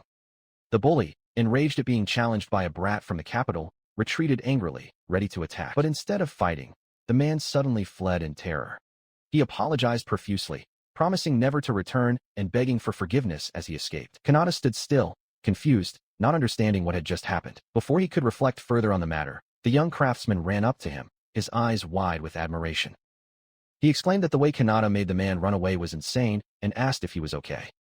Kanata introduced himself, and the craftsman smiled, proudly declaring that his name was Shidu, the store's artisan manager. This chance meeting between Kanata and Shidu was more than just an event. It was the birth of a partnership destined, one day, to shake the entire world. Although this is a story for the distant future. In a workshop, craftsman Shidu greets his visitor, Kanata, noting that he must be tired after traveling from the capital. Offering him tea, Shidu points a friendly finger and suggests that since he is the same age, there is no need for formalities. As he speaks, another customer, a young woman named Lisa, clutches a small dark object to her chest, her face flushed with excitement as she asks if it's really hers. In the background, an exhausted Shidu comments that 2 customers in one day is a rarity and tells her to go home and continue her moment. Sitting with Kanata, Shidu explains his financial difficulties, admitting that he barely makes it through the month by taking jobs from nobles. Kanata suggests that it must be nice to have this work as collateral, which elicits a dry laugh from the craftsman. He adjusts his glasses, clarifying the harsh reality of his situation. As a commoner, he has neither the fame nor the connections to succeed on his own, and as a result, he only gets about 30% of a normal salary for his work. Kanata listens, a grim expression on her face as she realizes that Shido's circumstances are even more difficult than her own. Even though they are commoners, he reflects, he still clings to a dream. This feeling lights a fire in Shido, who stands up and passionately declares his own dream to change things. He wants to create items that bring happiness to people regardless of their social class, believing that discrimination only exists because people are not open-minded enough. His passion is interrupted by another customer, a girl with pigtails, who disdains his store like a junkyard while holding a flash drive. While Shido laments his habit of inventing things without compatible items, Kanata searches through a box, claiming to have passion despite a lack of money or talent. He pulls out a pair of what he recognizes as headphones, devices that shouldn't exist here, and questions why Shido made them. Shido exclaims that it's a good question, revealing that his idea came from a streamer. One image shows several girls completely captivated by a broadcast, listening intently. They love the streamer's voice, which is apparently famous enough to be used as background noise. The streamer is none other than. As the look of the climber in total shock, he had imagined people like Miss K being able to hear that voice directly in their ears, rather than through a speaker, and thought it would be the best possible experience. Back in the present, Kanata tries out the headphones and is shocked by the results. While asking how Shido is feeding them, the craftsman admits that although the quality is good, there is a bit of noise. He has no compatible device, no magic or education to perfect the invention. He has difficulty explaining the concept, opting for the simple instinct response. To himself, he admits that explaining how he imitated Bluetooth devices by combining their mana waves would be completely When Shido places the devices in his ears, his eyes widen in amazement. He exclaims that he can hear the sound of a river flowing, feeling like he is one step closer to his dream. Kanata quickly silences him, asking him to just listen. Impressed, Kanata asks to buy 6 pairs, placing 6 gold coins on the table. Shido is surprised, shocked that Kanata actually paid. He confesses that he has no money and that he has just remembered something important. Later, he uses his headphones during a broadcast, broadcasting the relaxing sound of water. Your chat reacts positively. Shido, watching from his workshop, notices that the sound is similar to a streamer's background music from the previous day and questions Kanata. Flustered, Kanata quickly changes the subject, offering Shido a new product as a gift. The present, reflecting that his admiration for the streamer, to the point of recording and cutting his broadcasts, is a love that transcends With a relieved gender. Smile, he thinks to himself that he's gotten himself out of trouble, though he wonders at what cost. As Kanata announces her departure, Shido looks at the item in her hands. He realizes that Kanata's words actually helped him, making his life seem worth living. He calls him urgently, asking him to wait. He catches up to him, his voice cracking with emotion. He thanks Kanata, explaining how much his encouragement meant to him.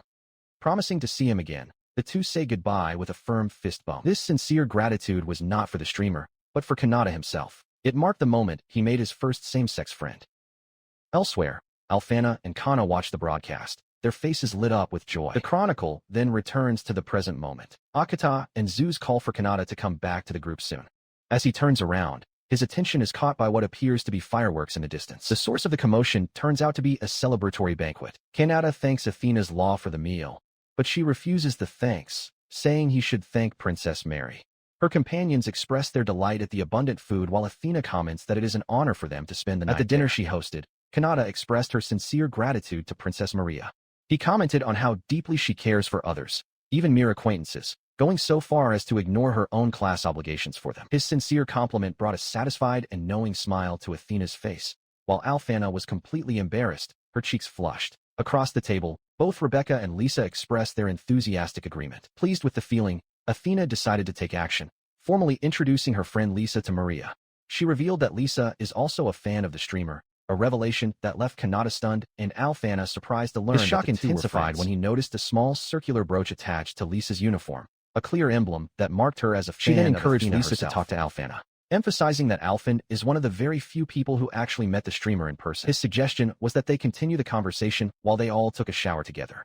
An embarrassed Alfana agreed, but only if they kept things in moderation, an idea that Lisa and Rebecca welcomed with a resounding Meanwhile, in the boys' room, Kanata tried to focus on his studies, but his thoughts strayed to Maria and the others, imagining them having a girly conversation in the shower, probably centered around him. His imagination conjured up a vivid, vaporous scene that made him blush furiously. Pushing the thoughts aside, he focused, turning to his companions, confirming their names, Ron, the one with the glasses. He then offered a sincere apology, acknowledging that although they were in the same class, they had barely spoken to each other, and he had not helped them when they were in trouble. They quickly dismissed his apology. Ron insisted that he shouldn't worry about it, and Thomas added that as commoners, seeing Kanata try so hard was inspiring and made them want to do their best too. In their eyes, they were the ones who should be thanking him. He extends his hand in gratitude, but Ron insists the thanks are his. Thomas enthusiastically suggests they celebrate their new bond, and Kanata, looking pleased, agrees, hoping they can be friends from now on. To celebrate the moment, he picks up a pillow with a mischievous smile and asks his new friends if they know what a pillow fight is. Slowly but surely, Kanata was being accepted by the people around him. Meanwhile, in the bathroom, the atmosphere was more complex.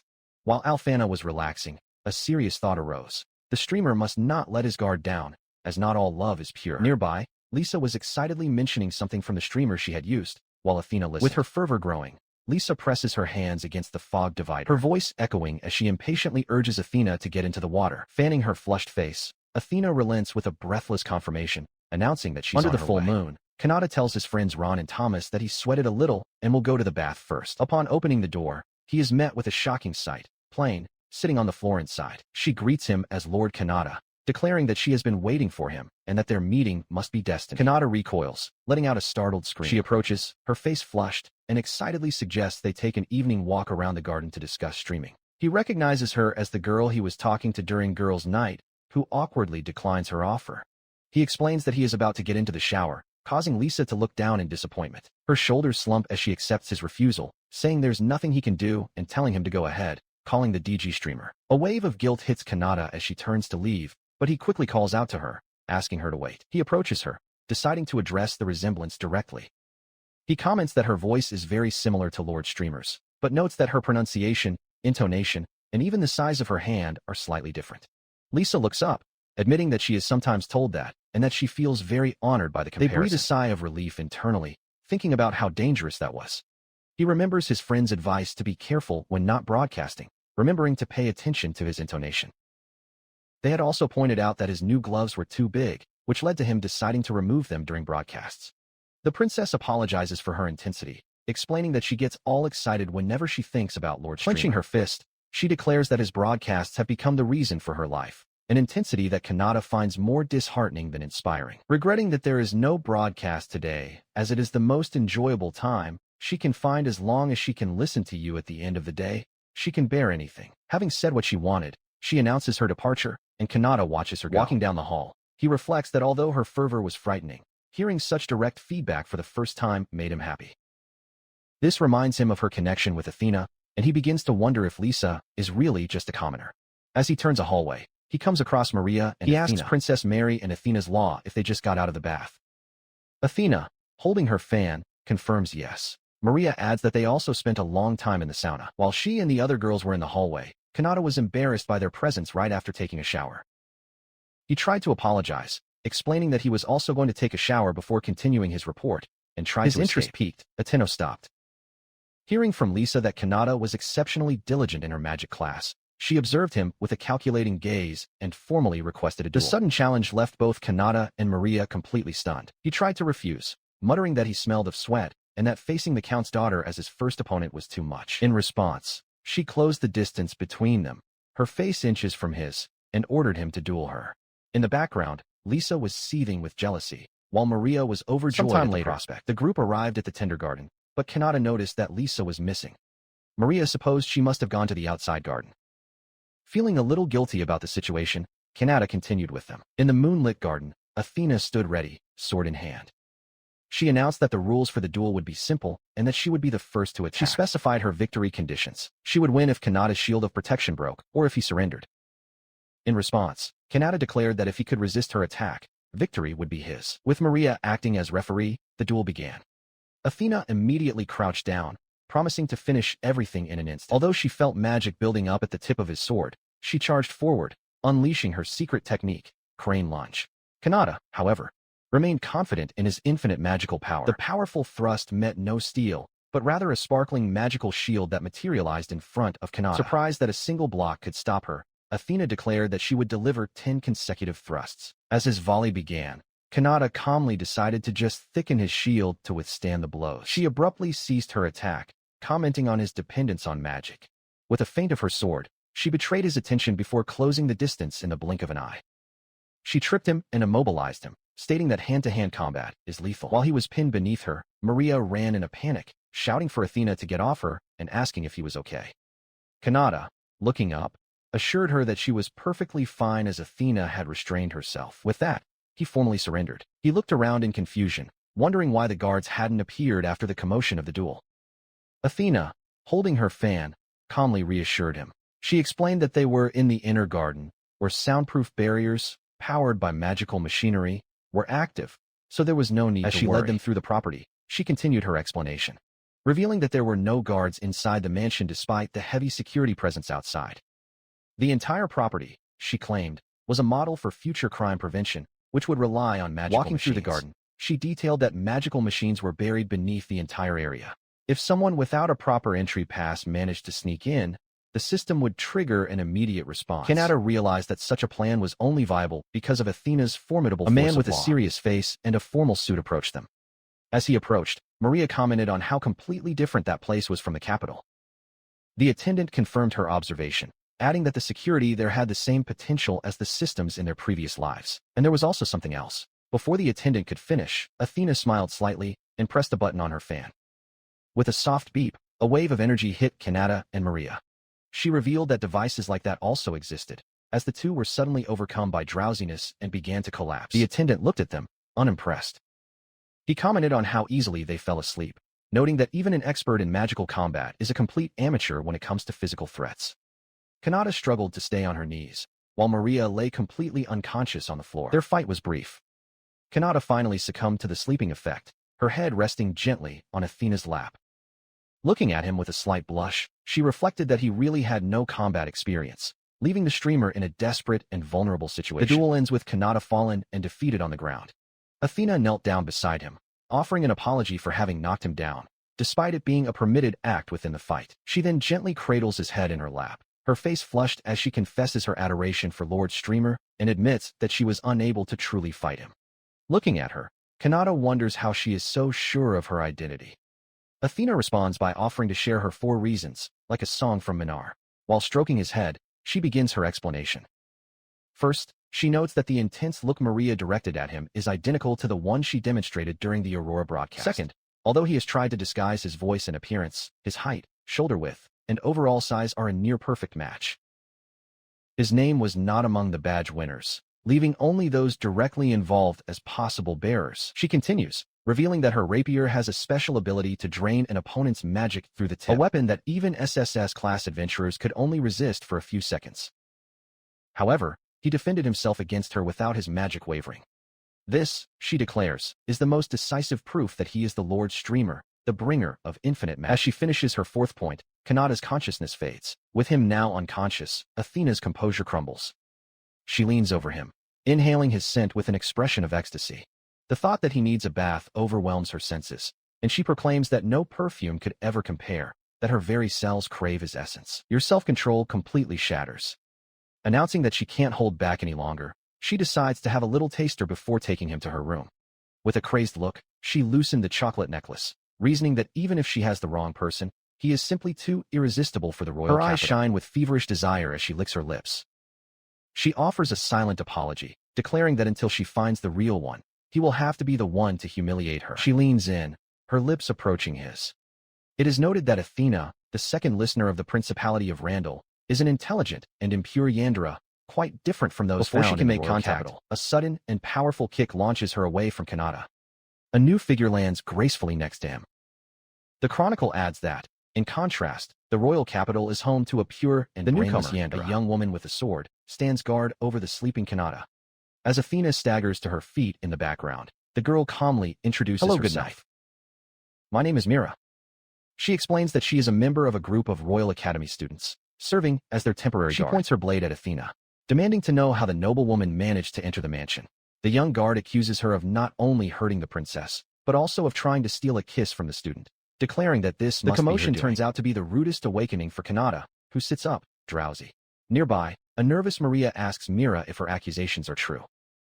Athena, with a wild look, turns her attention to the princess, offering her a kiss if she so desires.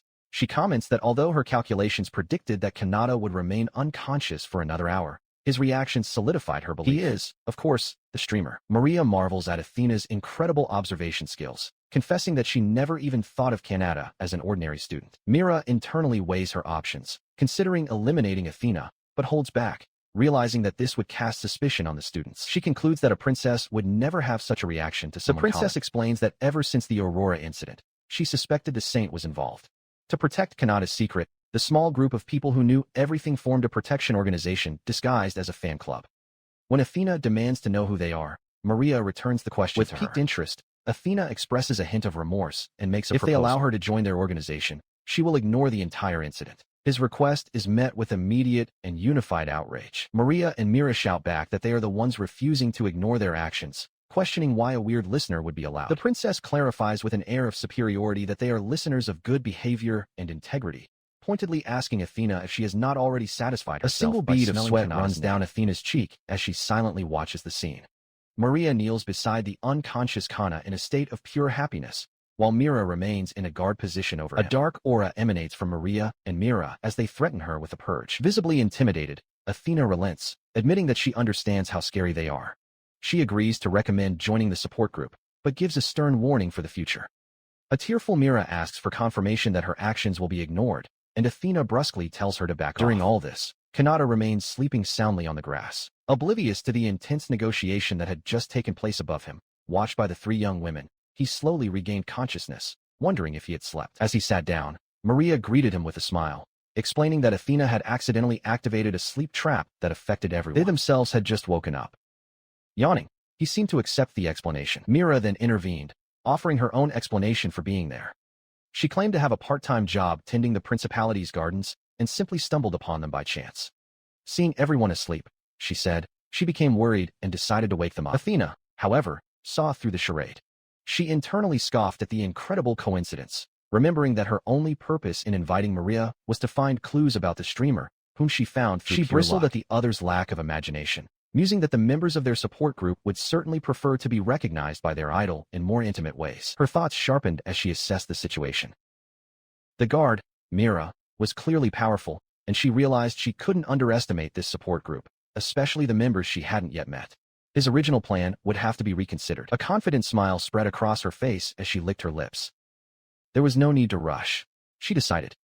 She would be the one who had the last laugh. As the group walked back to the school building, Maria discreetly commented to Mira that it was fortunate that she had prepared an entry pass in advance, allowing her to protect Kanata from within the principality. Mira simply confirmed his statement. Arriving at a door, Athena turned around and apologized to everyone, claiming she was in the shower. As she spoke, Maria whispered to Mira that she wished Athena had offered help sooner. Kanata, hearing their hushed tones, asked what they were talking about. Ignoring his question, Maria turned to him and asked if she could say a quick goodnight to Lisa, indicating that this was her room. He readily agreed. Maria knocked, calling Lisa's name, but got no response. Kanata commented that it was strange. Lisa was almost always in her room at this time, and the door was locked. Mira, listening, suggested that Lisa might be in the garden outside, and that everyone should take a walk outside to find her. Kanata remembered meeting Lisa a little while ago when she mentioned that she was going to the garden. He then realized, with a start, that they were the only ones in the inner garden. A sinister thought crossed Myra's mind. Lisa was terrified of insects, making it highly unlikely that she would venture anywhere but the indoor garden at night. Moments later, the search proved futile. Mira reported to the others that neither the students nor the guards had seen Lisa, and all defense systems were operational. With a dark expression, she asked the question that hung in the air. What was happening? She raises a finger, exposing her findings to the shocked Kanata and Maria. Faint traces of magic were found, along with signs of experienced attackers, leading to a single conclusion, a high probability that Lisa had been kidnapped. His investigation revealed information about a group of thieves who exert their influence in the underworld. Known as the Kajira Thieves, they are a money-loving group specializing in hacking, robbery, and kidnapping. As they are expensive, she deduces that their client must be a very rich person. Athena saws her fist, a sudden, dark realization dawning on her. She recognizes the work of the legendary family of assassins, the Inclides, a family that had recently faced ruin. Maria, still shaken, cannot believe that someone was actually kidnapped. She continues her internal monologue, revealing crucial information she kept secret. Lisa's real name is Lisa Inclit, the daughter of the Count of the Kingdom of Ilva. Athena silently apologizes to Lisa, knowing she had no choice but to reveal herself as the group processes this. Kanata comments that he always suspected Lisa was a former noblewoman. Maria adds another layer to the mystery by explaining that, for some unknown reason, Lisa was disinherited by her family just before they faced bites her thumb, her mind racing. The question hangs in the air, unspoken, but heavy. If Lisa has been disinherited and her family is ruined, why would anyone kidnap her now? Under the light of a full moon and a crumbling ruin, the reason becomes clear. Lisa's father, Count Inclid, performs a ritual. Lisa is tied up and suspended inside a glowing magic circle as he holds up a grimoire, shouting that his wish is finally coming true. He brags about his daughter, calling her a failure who is now finally useful as a catalyst. One of the thieves who hired her interrupts him, telling the Count to shut up. The thief points out that the forbidden magic is turning Lisa's hair from black to white, reminding her that their group only cares about money, not their personal drama. Suddenly, a vision of a distressed young woman appears. She presses her hands against an invisible wall, her voice echoing with a dire warning meant only for the streamer. Because of him, this world will face destruction. The Count roughly grabs the unconscious Lisa's chin, demanding that she open her eyes. He declares that everything will fall into his hands, revealing his true intention, to use his own daughter as a magical weapon. 10 minutes after being taken to the main house, Lisa's desperate face flashes through Kanata's mind.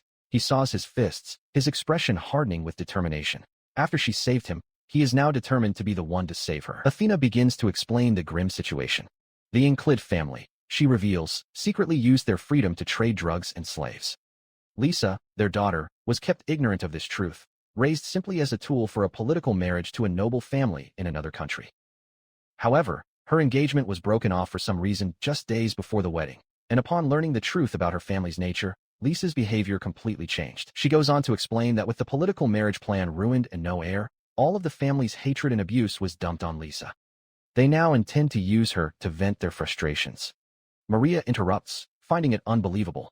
She questions why a family specializing in magical research would use their own daughter as a catalyst. In response, Athena reveals that, while trying to save Lisa, she found an ancient book of dark magic. Her hands were tied, but now she suspects the family is using Lisa as a catalyst for their illusionary magic. With the famous facade of no one in mind now shattered, they are overcome with emotion, possibly seeking power to threaten an entire country. The kidnapping, she concludes, must be the final preparation. Kanata hears this revelation, her face darkening with grim realization. As the weight of the situation sinks in, Mira suddenly remembers a crucial piece of information. She points out that Lisa's fiancé was a nobleman from the Xander Empire who, to everyone's surprise, was the mention of the murdered nobleman hits Kanata with a sudden, horrified realization. He stammers, understanding that he is the reason the engagement was broken. Athena looks away, confirming her fear. His mind goes back to a previous broadcast where he gave love advice to a listener. He now understands with growing horror that the listener was Lisa.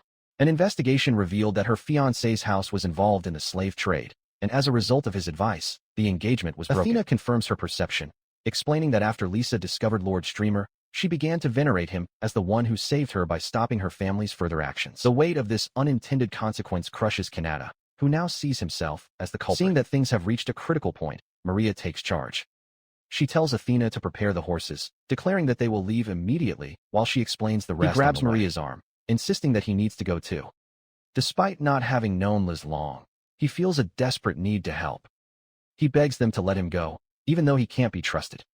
Seeing his sincerity, Maria and Athena exchange a look, understanding that he feels responsibility for his transmissions. Lisa's newly formed rescue team sets out on horseback. Kanata leads the charge on a white horse, holding a makeshift flag. As they gallop, Maria plots the strategy out loud. She deduces that if the Count was truly concerned about Lisa's recapture, he would have acted immediately. Therefore, he must not be in his own country, but somewhere within the principality. They need to hurry and cross the border before their target escapes. Mira reports back to the group, explaining that she investigated the likely Ponderages and found faint traces of magic in some ruins, something she now notices regrets on a map, not having seen the basement of the place sooner. Maria praises her for exploring an entire country in just half a day, but then points out Myra's strangely cheerful behavior, saying she's being following her lead. The group advances towards the ruins, aware that the sound of their horses' hooves could betray their approach. Maria turns to Kanata, urging him not to feel guilty. She clarifies her position. Although she does not condemn the kidnapper's goal of freeing slaves, his further actions still deserve punishment. She then adds that if she were in Lisa's shoes, she would want to convey a message to him. She advises you to just focus on the task at hand, return safely, and then repent before the saint. With a teasing smile, she adds that if he were broadcasting, he would probably be thanking his viewers, eliciting an embarrassed reaction. When they arrive, Kanata spots the structure and declares that Lisa must be underground. His concentration is broken by Maria, who is completely absorbed in a daydream about becoming his strict future wife, a promise that includes 100 kisses daily. Their arrival is met with an immediate ambush. A masked thief from Casual jumps towards the Kanata, but Maria moves quickly to intercept the blow. The attacker is shocked that she knows his parentage. Athena asks the group to follow the plan, apologizing for the situation, but noting that since she and Maria are experts in enhancement magic, they will have to use their superior magic reserves to overcome a dark magic user. Orders him to use body strengthening on his feet and take the first opportunity to go underground.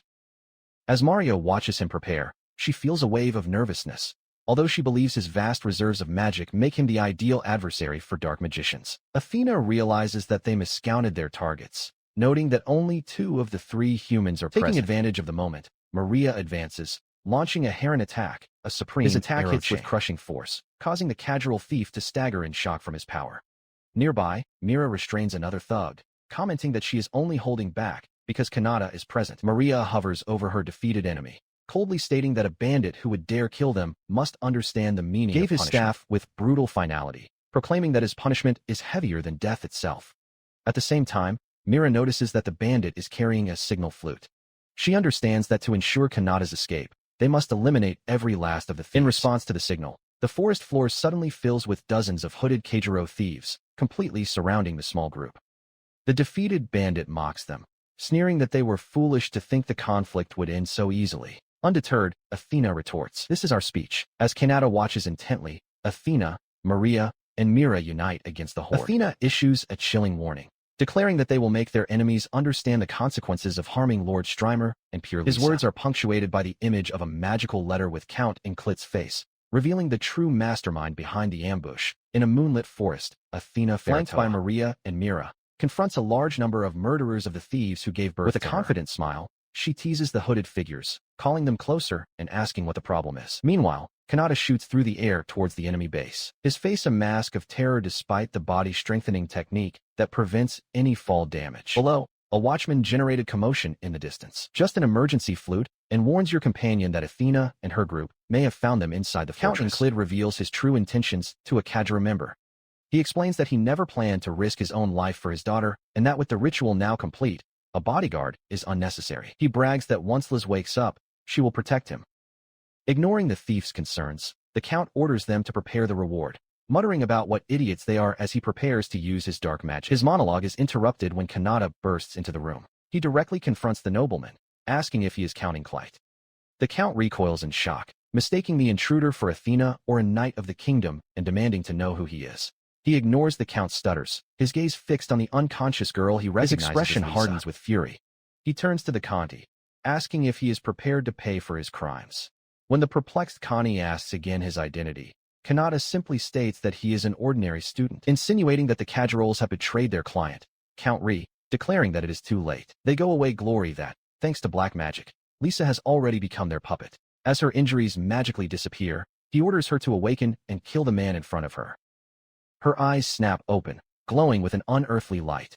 And as the chains snap around her, she responds in a monotone, "Yes, father." Before she can attack Kanata, a grotesque, shadowy claw emerges from her back and impales the Count through the chest. She pants in agony. The being controlling Lisa looks at her dying father and asks why he won't answer her question. Kanata can only watch, shocked by the terrible turn of events. He stares in horror as the entity fully reveals its evil presence. "Who are you?"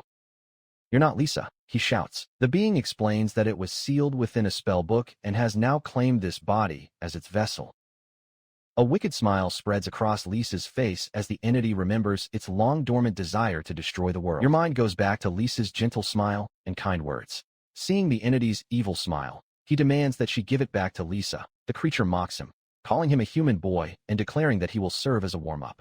She advances with shadowy claws, but Kanata prepares to defend herself with a magical shield. He quickly dodges the attack, activating his body-strengthening technique. He decides to take advantage of the mistake he made against Athena. The entity possessing Liz watches with a hint of surprise at her speed as Kanata closes the distance, her fist flying towards her face. He retreated, his attack faltering.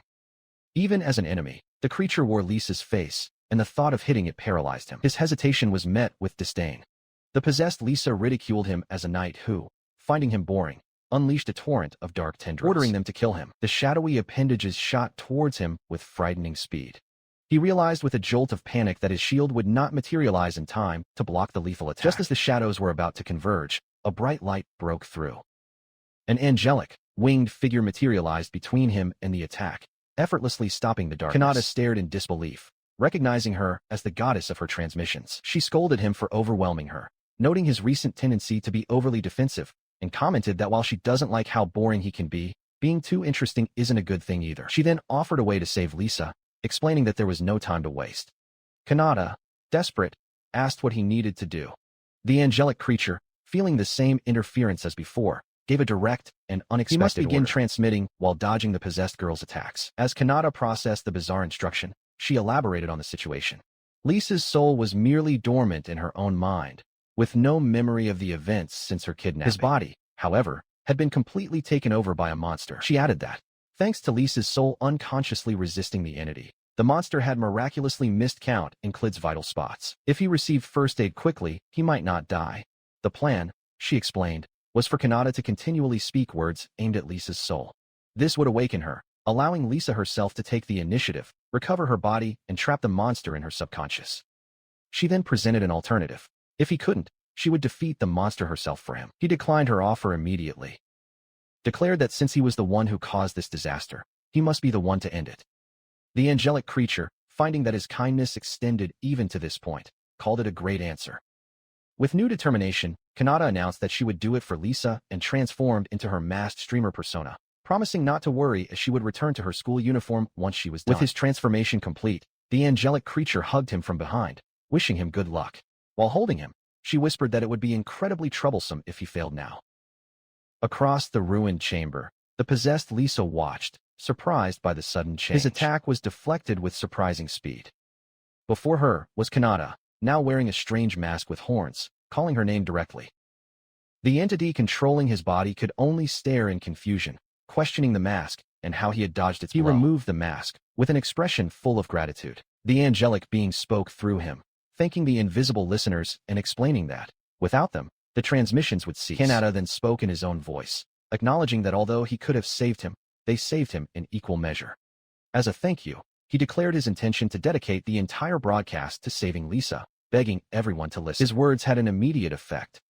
The entity controlling Lisa's body retreated, clutching its chest in confusion as it felt its control slipping away. The angelic being watched with a knowing smile. In the depths of her own mind, Lisa's true soul was awakened from its slumber by the sound of her husband's voice. She greeted her Mr. Streamer with affection, valuing this connection as a wifely privilege and reaffirming her love, pulled back from the darkness by her unforgettable calling. The battle on two planes of existence begins. In the mental world, Mira fights Lisa fiercely, while in the physical realm, Kanata confronts Lisa's possessed form. She demands to know who he is, having no memory of being kidnapped, and vows to engrave the answer into her very being, enraged that a mere girl would dare disobey her attacks. In the mental world, Lisa screams her name in frustration. From the ground, Kanata shouts words of encouragement, insisting that Mira not lose to the monster and expose her family's further actions. Her words fuel the fight in the mental world, where Mira delivers a powerful blow, earning Lisa's reluctant recognition of her Lord Streamer. Despite the violent struggle, Liz's innermost thought is a simple, childish desire. She just wants her body back so she can listen to streams again. In the real world, this internal conflict manifests as a drain on power, causing Mira to scream in pain. Count Klid watches, perplexed by the monster's sudden weakness, while Kanata has an epiphany. The goddess must have put something in his pocket. The sudden loss of power causes Mira to stagger backwards. With her sinister aura gone, Lisa's attention turns to Kanata, and she declares that this is his chance to act.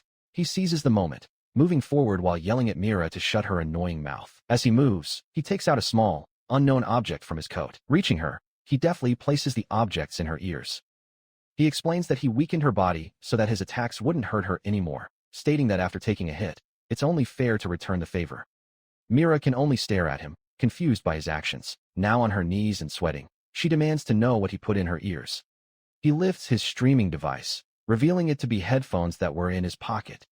It even displays Mirandaline recording data on its forehead. As he prepares to press play, he asks her opinion on the world's first ASMR broadcast. A recording of her voice fills his mind, telling him she is an indispensable presence and begging her to continue living for him. The raw emotion in the words sends a shockwave of power through her, breaking the chains on her wrists. Nearby, Counting Clidio watches in disbelief, shocked that her will was strong enough to resist his control. Before she can recover, Lisa suddenly appears and hugs her from behind. Mira screams, not in pain, but in an overwhelming sensation that she says is not just surging, holding but trembling. Blushing Mira, Lisa whispers a soft welcome to this side. The scene leaves both Kanata and Count Inclid completely perplexed, questioning what kind of sonic attack could induce a state of pure euphoria. As Lisa's influence takes hold, Mira finds herself paralyzed. A strange heat spreads through his body, and his head refuses to turn. She knows she needs to destroy the device Kanata is holding, but for some reason she can't move.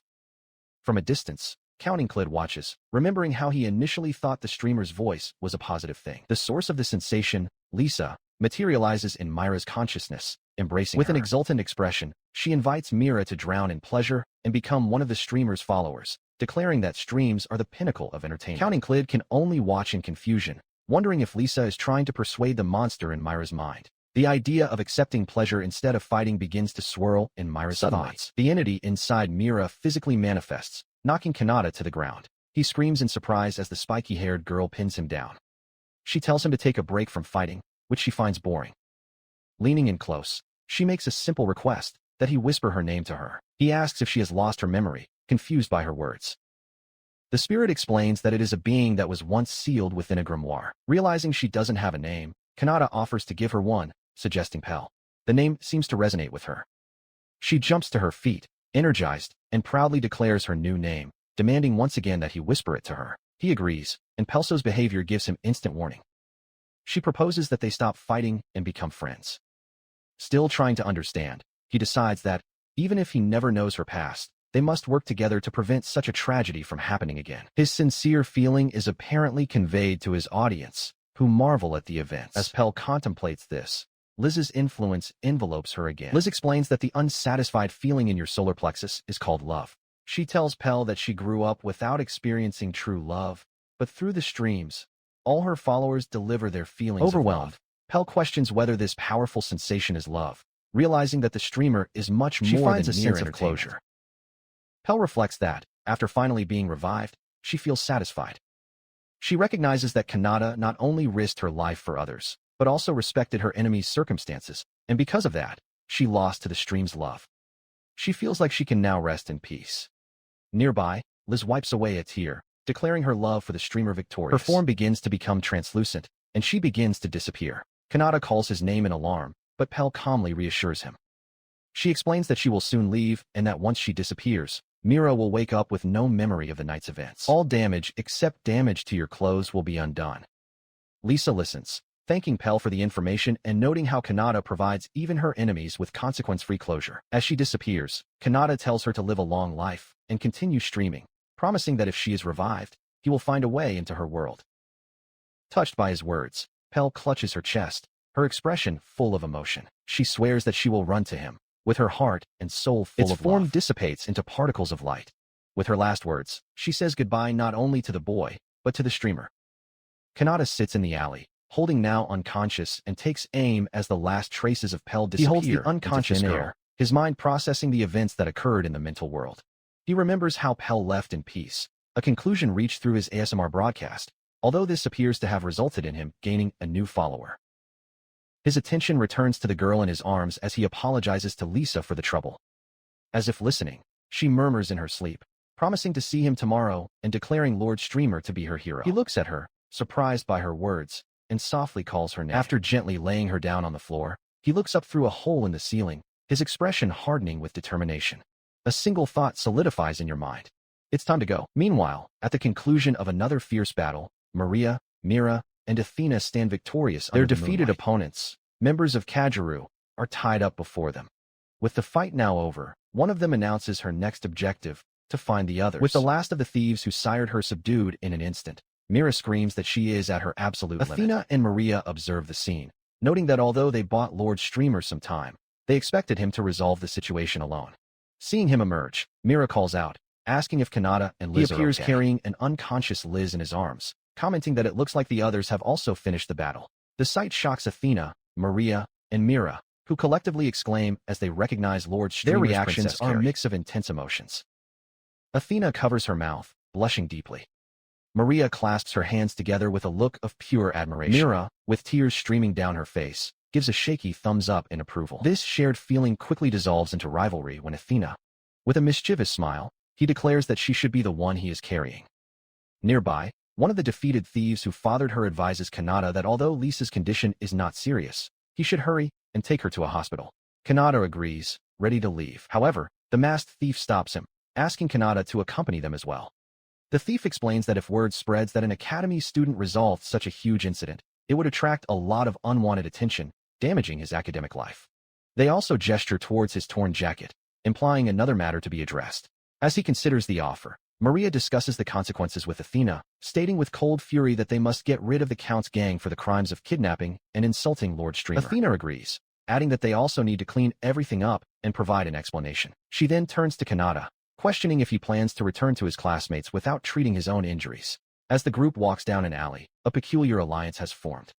Mira and the thief Kajiru walk together, both making peace signs. Watching them from behind, Kanata wonders aloud if he's the only one who finds their sudden friendship strange. His thoughts are interrupted when Maria and Mira rush him, announcing that they will fly home. A dark, winged shape takes to the sky above them. Kanata, agreeing, starts running to keep up with them. Later, Athena is found holding the tattered remains of Kanata's jacket. It reflects that its design, length and width are all unmistakably his. Maria confronts her, demanding to know what she has done and whether she has finally revealed her true nature. With a penetrating look, Athena confirms that Maria found out. Her expression turns to one of manic joy as she lifts the torn fabric. She declares that she will have the jacket replaced in the morning, but that leaves the question of the fragrance remaining from the original. She then proposes a shocking solution, dividing the pieces between the three of them. With her proposal apparently accepted, she holds up a piece of the precious fabric and formally welcomes Maria and Mira to the fan club. With a triumphant smile, she also thanks them for their help in freeing Lisa. As Mira watches stoically, Maria finds herself covered by another piece of cloth. Later, in a quiet room in the mansion, Athena sits next to Lisa's bed. Lisa, awake and lucid, insists that Athena has no reason to apologize. Athena then updates the Count and the bandits. Although they are not in the best shape, they did not suffer fatal injuries and will face a fair trial once they recover. Lisa continues, her voice firm, taking full responsibility for the events. She declares that neither Lord Streamer, who exposed her family's corruption, nor Athena, who sheltered her, are guilty. The blame, she claims, lies with her own family and her own naivety. Moved by her friend's conviction, Athena suddenly pulls Lisa into a tight hug. Lisa stutters in surprise, but accepts the hug, as Athena prepares to make a heartfelt statement to them all. She moves away a little, holding both of Lisa's hands. Looking her straight in the eyes, Athena sincerely thanks her for coming to rescue her. From the doorway, Maria and Mira silently observe a satisfied smile spreads across Lisa's face. She laughs, admitting she has no memory of the previous night's events. Her doll is a wreck, and her badge and device are broken, but despite her weakened state, she feels an immense sense of accomplishment. Seeing her friend's exhaustion, Athena tells her to sleep well, promising to return later. As Lisa drifts off to sleep with one last word of thanks, Athena silently reflects that her friend must be tired, just as she was after one of her all-night streaming sessions. Leaving Lisa to rest, Athena joins Maria and Mira, who are now dressed in maid uniforms. She notes the time, commenting that the graduates should start soon. Suddenly, a familiar voice booms from your device. Hello? Time to stream. Athena recoils in shock, spilling her drink, utterly perplexed as she believed Lord Streamer was asleep. Your mind comes to an alarming conclusion. Could it be that he's broadcasting from inside his own mansion? The terrifying possibility makes her jump out of her chair. If that's the case, she declares, she needs to go to Kanata's room immediately. Before she can run away, she is stopped by Maria and Mira. Their expressions are a mix of irritation and betrayal as they demand to know why she didn't wake them up, accusing her of trying to keep all the fun to herself. She became nervous as Maria and Mira confronted her, with Mira mockingly calling her the lowest-ranking member of the fan club. Athena grabbed her cell phone, thinking to herself that even though she was short on time, she needed to wake the other two up first. With the decision made, she ran down the hall, sliding to a stop as she announced her arrival at Maria's room. She burst through the doors and found both Maria and Mira fast asleep in an ornate bed. You two, wake up, she shouted, declaring that Lord Streamer was in the middle of a surprise transmission. Despite their urgent screams, they continued to sleep.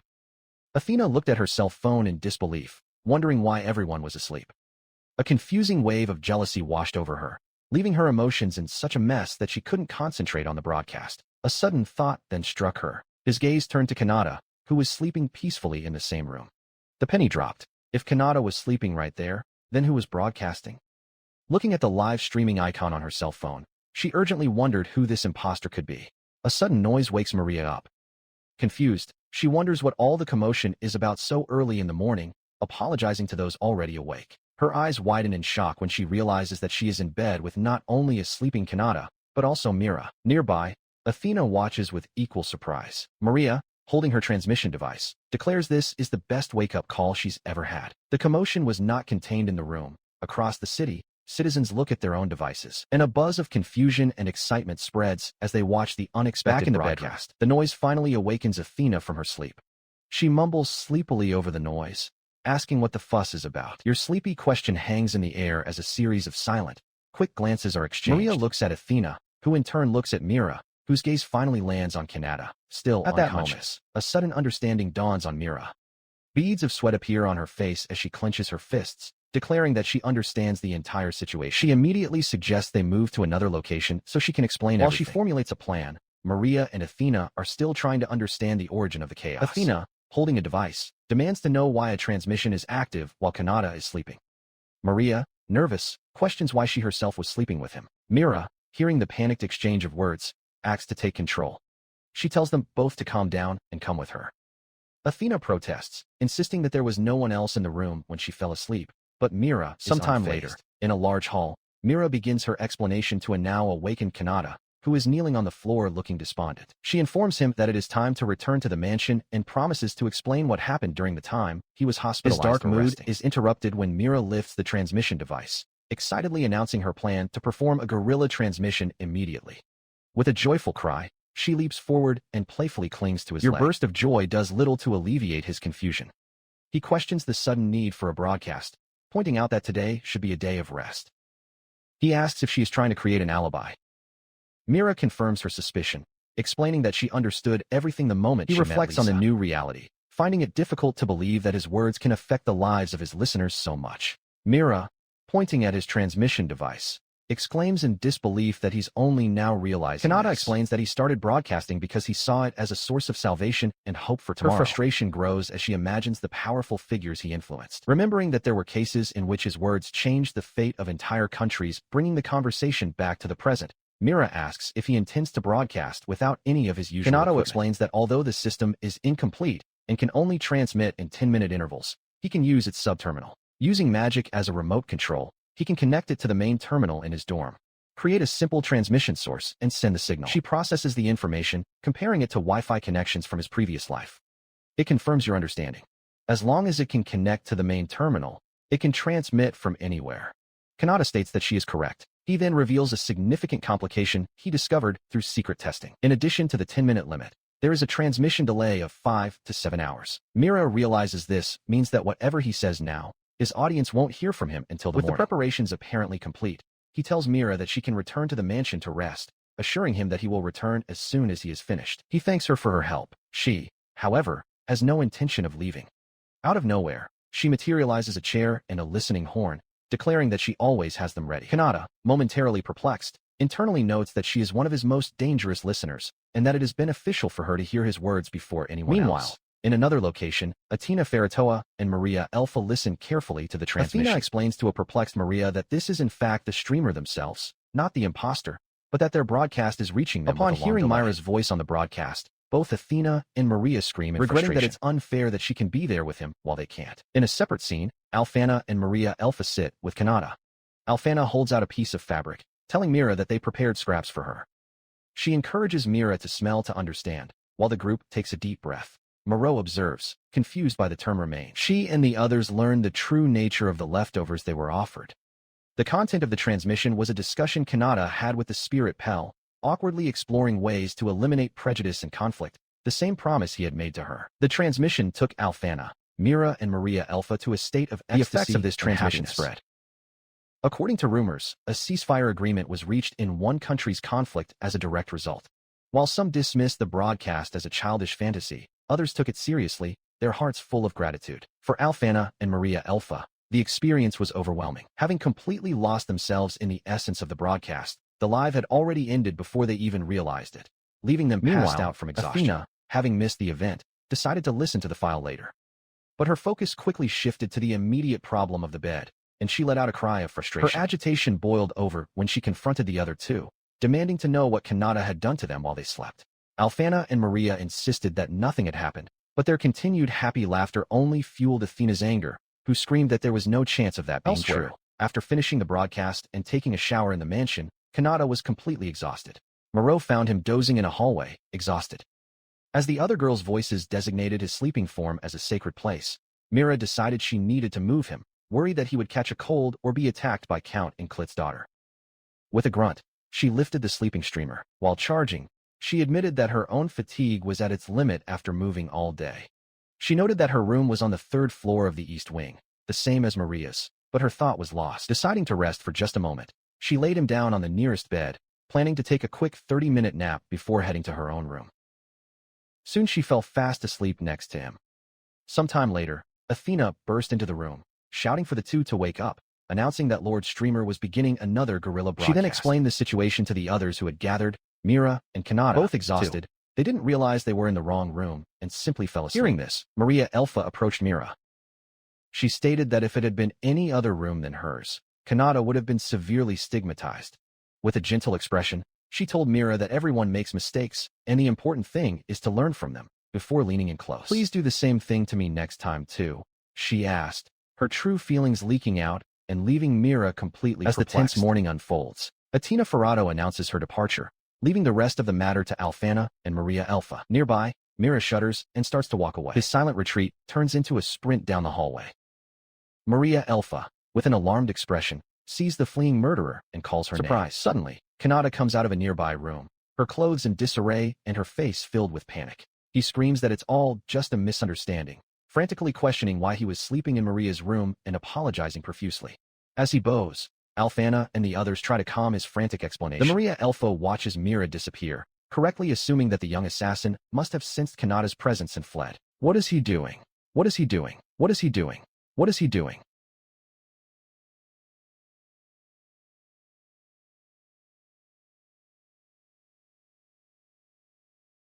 Asking the girls if they saw the coat he left in the ruins. On the floor nearby are the tattered remains of his uniform. Athena quotes a common saying about even the most skilled making mistakes, although Alfano appears not with to know. With a confident smile, Athena dismisses his concerns, informing him that a soldier is already looking for the coat. She then smoothly changes the subject, suggesting that everyone eat breakfast while they wait. The others readily agree. As the group walks away, Athena looks back at a nearby building, just as a bat-winged carriage takes flight, noting to herself that their timing is perfect. Later, Kanata is stopped by his friends, Ron and Thomas. They ask where he was the night before, explaining that they were worried about him. Before the flustered Kanata can respond, Athena intervenes. She calmly makes up a story, stating that he was looking for parts in the artisan district for the magical device Lisa gave him. With a sly wink, she thinks to herself that it is a wife's duty to get her husband out of any jam. Walks alongside Kanata, explaining that he has been in her car, while Ron and Thomas head towards the dragon-drawn carriages that await them. Leaning in close, she whispers her gratitude, thanking him for saving both her and Lisa. Kanata seems surprised by her proximity and her words. Elsewhere, Mira addresses a group of new soldiers, announcing that their next training will be to overcome drowsiness. She declares her intention to ask Kanata to be a temporary instructor for them, and he readily agrees, saying that she can count on him for as long as she needs. As they say goodbye, Athena promises Kanata that she will visit him in the royal capital. His gaze then changes, a flash of irritation crossing his face as he watches Maria and her friends happily occupy the seats. She turns back to him, her expression intense as she brings her fan closer to his face. She explains that her long life as a noble has made her lose touch with a normal lifestyle, and so she wants to stay in her dormitory. Kanata, nervous, he dismisses the idea as a joke, suggesting that the royal family's accommodations would be much more suitable. Moving closer until their faces are inches apart, she counters his suggestion. She insists that staying with him is the only way to learn about his way of life, an experience that would connect her to the politics of the principality. With a blush on her cheeks, she fervently asks if he will let her stay with him. He stutters, caught off guard by her intensity. Internally, he marvels at her dedication, believing she would sacrifice her own comfort for the good of the principality.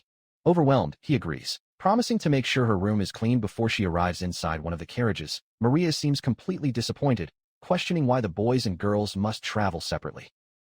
Moments later, two carriages pulled by dragons take flight, leaving the academy. In the other carriage, Kanata sits with Ron, taking notes. He reflects on his time in the Principality of Randall, telling Ron that the people he met there made him realize many things. He continues his thoughts, admitting to himself that despite his time in this world, he is still quite inexperienced. He explains to Hong that it was through meeting people who love his streamer persona and those who recognize him simply as Kanata that he grew up. He previously believed his streaming activities were the most important thing, content with mediocrity, as long as he could become famous as a streamer, without needing to evolve as a person. This belief came from his ancient world, where he understood that newcomers should be sociable, a stark contrast to his own nature. He remembers an attempt at collaboration, a memory interrupted when a voice calls his name. The voice belongs to the angelic figure, who observes Kanata's recent journey inside a crystal ball. She smiles, commenting on the happy ending of his trip, in which he made new friends and discoveries. In the vision, Kanata and his companions laugh together, one of them noting that a report won't complete itself even if he gets distracted. She continues to watch the orb, noticing that, without him realizing it, his streaming has become the center of everyone's attention with a sharp and knowing look. She warns him not to think it's over. Her words reflect a growing reality. The influence of his broadcasts was observed, changing personal opinions and calming conflicts. This popularity has tangible economic effects, evidenced by successful merchandise sales and increased tourism in the places he visits. The phenomenon has become so significant that academics have begun to formally analyze its power of influence. This widespread influence changed his own focus. As a goddess, she admits that although Athena's plan to gain unlimited magical power initially stole her attention, she is now captivated by how Kanata, an outsider, is fundamentally changing common sense and concepts. She eagerly awaits to see what he will do when he is truly conquered. She scoffs at the very idea, however, declaring that winning him over is an impossibility. With a triumphant expression, she reveals the reason. The power he imposes is the same power she granted. Meanwhile, in another part of the world, two of his followers are talking. A man tells his companion, Anise, that her face is too relaxed as she daydreams about how Mr. Streamer is wonderful. Lost in her thoughts, Anise clasps her hands and begs her lord to hurry and come to her, especially if any danger befalls him. A large, imposing building, marked with a cross, stands beneath a clear sky, its purpose inside unknown. One of his rooms, a small creature with a TV head awakens with a yawn. She comments on the dustiness of the place, but declares it a paradise. Looking at Kanata sleeping soundly on a bed, the creature reflects that things will be much more fun if he finds more obsessive, Yandere-type followers. Royal capital, a city that should be a bastion of security, an unsettling tension hangs in the air. Lady Shows and her demonic entourage observe the scene, noting that the streets are filled with hungry, obsessive figures waiting in anticipation. They all long for Kanata's return, and their excitement is a palpable and dangerous force. Far from the hustle and bustle of the city, the angelic figure reclines, with a playful smile on his lips. She wonders aloud if anyone has started to take action yet, expressing her delight that the days ahead promise to be far from boring. Dangling a pair of cherries before him, each containing a perfect miniature image of Kanata and Maria. She seems to anxiously await the impending chaos. Her gaze then changes, focusing intensely on a small globe in her hands. Within it, an image of Kanata stands out, an otherworldly figure now known only as the Streamer. Kanata explains his recent whereabouts, stating that while his friends returned to their duties and Maria tended to hers, he escaped to a brothel. At that moment, Kana and Mira appear. Kana greets him happily, asking if his time in the Principality of Handel was fun, while Mira praises his plan to avoid being discovered. Kana continues, apologizing for not finding him sooner. She explains that she had forgotten that the brothel was holding a customer appreciation festival, which resulted in her request for time off being denied. Her expression turns dark as she reminds him that they had plans to eat together that night. She clings to him, expressing her disappointment at having to leave but her joy at having seen his face. She then suggests that instead of lunch, she wants to visit him as his client. In the background, Mira watches as an expression of pain, muttering to herself about the difficulties of being a working member of society. As Kana walks away, she encourages him to do his best at work, calling him an innocent soul. A confused Kanata begs her not to go, but his attention is quickly caught by Alfana, who is nearby. He apologizes to her, explaining that a lot has been building up and he really needs to get it off his chest. Alfana, blushing, agrees, thinking to herself that this must be what is known as a date. Now sitting at an outdoor cafe, Mira snacks on a snack, misinterpreting Kanata's words about things piling up. Kanata, meanwhile, works on a report, telling the fan that although his work is due next week, he doesn't have to do it right away. Alfana protests, asking if he intends to provoke her after she waited so long. Myra's imagination goes out of control as she envisions Kanata and Alfana engaging in various forms of intimate training, escaping from ropes, sharing a single chair, and even brushing each other's teeth. She clutches her head in distress, wishing she could just abandon all logical thought. His fantasies intensify further into self-defense training and counter-assassination training, which appears to be nothing more than a massage. Overwhelmed by her own thoughts, Mira finally snaps back to reality, shouting an apology to Alfana and declaring that she has finished her report. The real scene is much calmer. Alfana sits with composure, reminding herself that, as the saint, she must remain formal and proper before Mr. Streamer. Kanata simply thanks her for waiting, and she assures her that everything is fine. He takes a sip of his drink and brings up the subject of the incident in the park, specifically the case about Belle. However, he quickly dismisses it, concluding that since Belle has passed away, there isn't much point in discussing it further. Noticing the change in mood, Alfana recognizes that a lot has happened, but decides to change the subject. She points to a nearby statue of the goddess, who is now inexplicably wearing a hooded sweatshirt. Alfana explains that they received permission to recreate the piece in Kanata size, although she doubts a custom-made version would sell. She reflects that the goddess sometimes misuses knowledge from her previous life. He insists that Alfan try on the new outfit, leaving his coat with her as he turns around. Despite her concerns about seeming like an overblown fan, she agrees. When she puts it on, she is immediately struck by the smell permeating his coat. Your mind races, analyzing the fabric, an exquisite replica, and the subtle differences in your detergent, a change from just 2 days ago. Before she can think any more about it, he returns, now wearing the new goddess hoodie. He asks her opinion, pleased that it's a perfect fit. Alfana, however, struggles to regain her composure. She considers getting another coffee to calm her nerves, noting internally that while a normal person might have jumped at the opportunity for a kiss, her status as a saint demands restraint.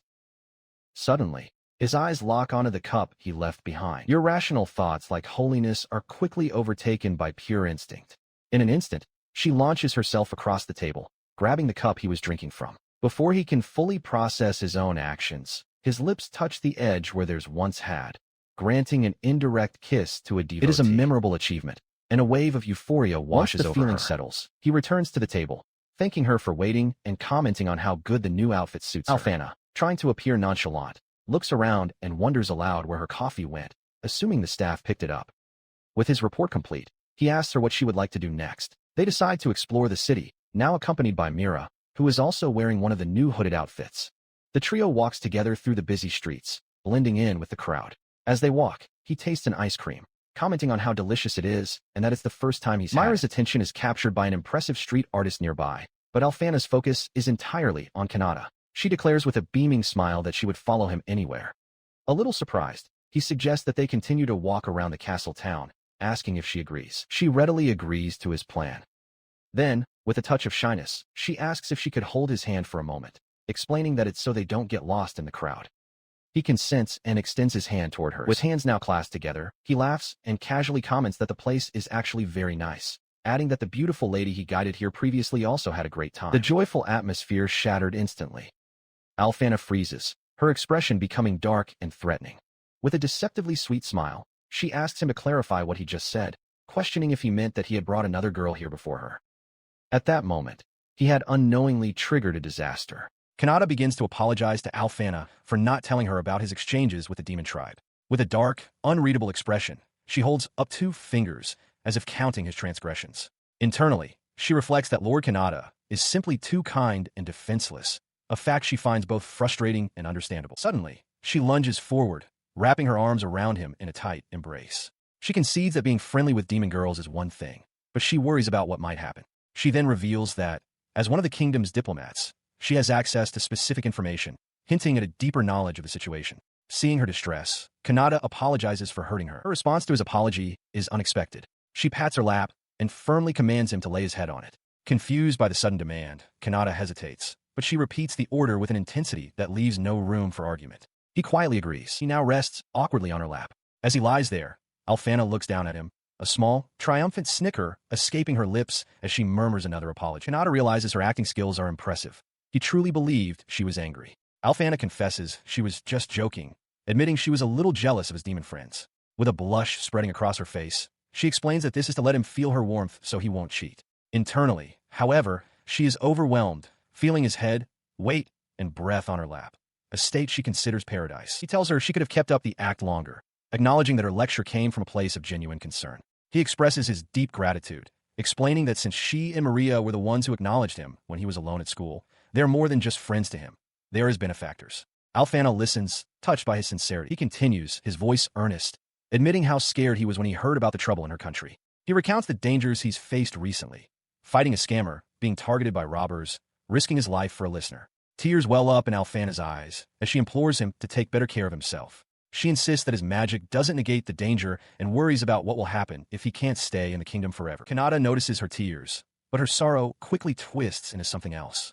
Alfana explains her terror at the thought of him encountering danger far away. Then, with a sudden, manic laugh, she declares that if he refuses to be careful, she will tie him up so he can never go anywhere again. Unfazed by her threat, he gently reaches up and touches her cheek, wiping a tear away. He tells her that even when saying something so extreme, she is still too kind. He then pats her head reassuringly. From a distance, Mira watches the scene unfold, wondering what she should do now that one of Kanata's hands is occupied. His simple, kind gesture breaks the tension completely. The two of them share a warm, genuine smile, their conflict resolved and their bond reaffirmed. He apologizes to Alfana for making her worry, but firmly states his intention to continue his streaming activities. With a hint of exasperation, she tells him he'd better. He elaborates, explaining that his experiences in the Principality of Randall taught him a great deal. To improve his streams, he believes he must experience many things as a human of this world, asserting that the growth of his stream is dependent on his own personal growth. With a gentle smile, he continues that if anything were to happen to him, that's simply the kind of person he is.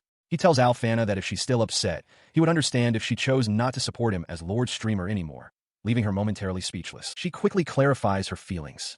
Alfana explains that while she initially held feelings for Lord Kanata, spending time with him made her want to know him better. She corrects herself, stating her feelings are not for the noble, but for Lord Streamer. Her cheeks flush as she takes a step towards him, her voice filled with emotion as she begins a heartfelt confession, starting with the words I low. Kanata looks on, completely taken aback by her sudden declaration. A single word, you, hangs in the air, leaving her vulnerable and flustered before him. She stammers, unable to fully articulate her feelings, her hands clasped nervously.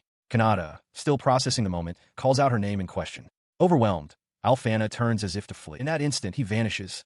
Alfana whirls around, finding only empty space where he stood. Simultaneously, a torrential downpour begins. Elsewhere, Athena and Mira note the sudden rain. In the shadows, the demon Lucia cradles an incapacitated Kanata, remarking that she expected this to happen as a new, troubled chapter begins for the streamer. A young woman with long, light hair introduces herself as Athena, a founding member of the Lord Kanata fan club. Beside her, the demon Lucia explains she is part of Lady Shrouza's capture squad. Meanwhile, the demon Lord Shrouza herself holds a struggling Kanata, announcing that he will be staying in the demon realm starting today. Athena, holding a small, sharp tool, smiles unsettlingly and tells Kanata to please grit his teeth. Just 5 minutes prior, Shrouza was drowning in paperwork at her desk, lamenting the difficulties of being a functional member of society. She had only learned of Kanata's whereabouts that morning. As she grumbles about the work she's neglected, Lucia enters cheerfully with another large stack of documents, suggesting they go see Lord Kanata once the work is finished. Kanata had been kidnapped, passing out from a powerful gust of wind as Shrouza flew through the sky. He awakens now, disoriented, finding himself held firmly in her arms. Her gaze is intense as she clutches him, vowing that she will never let him escape. He asks what's happening, his memory fuzzy. Shrouza reminds him of his previously expressed curiosity about the demon realm, declaring that she is taking him there now. Noting that he was just speaking with Alfana, she tells him to prepare himself as they are about to warp.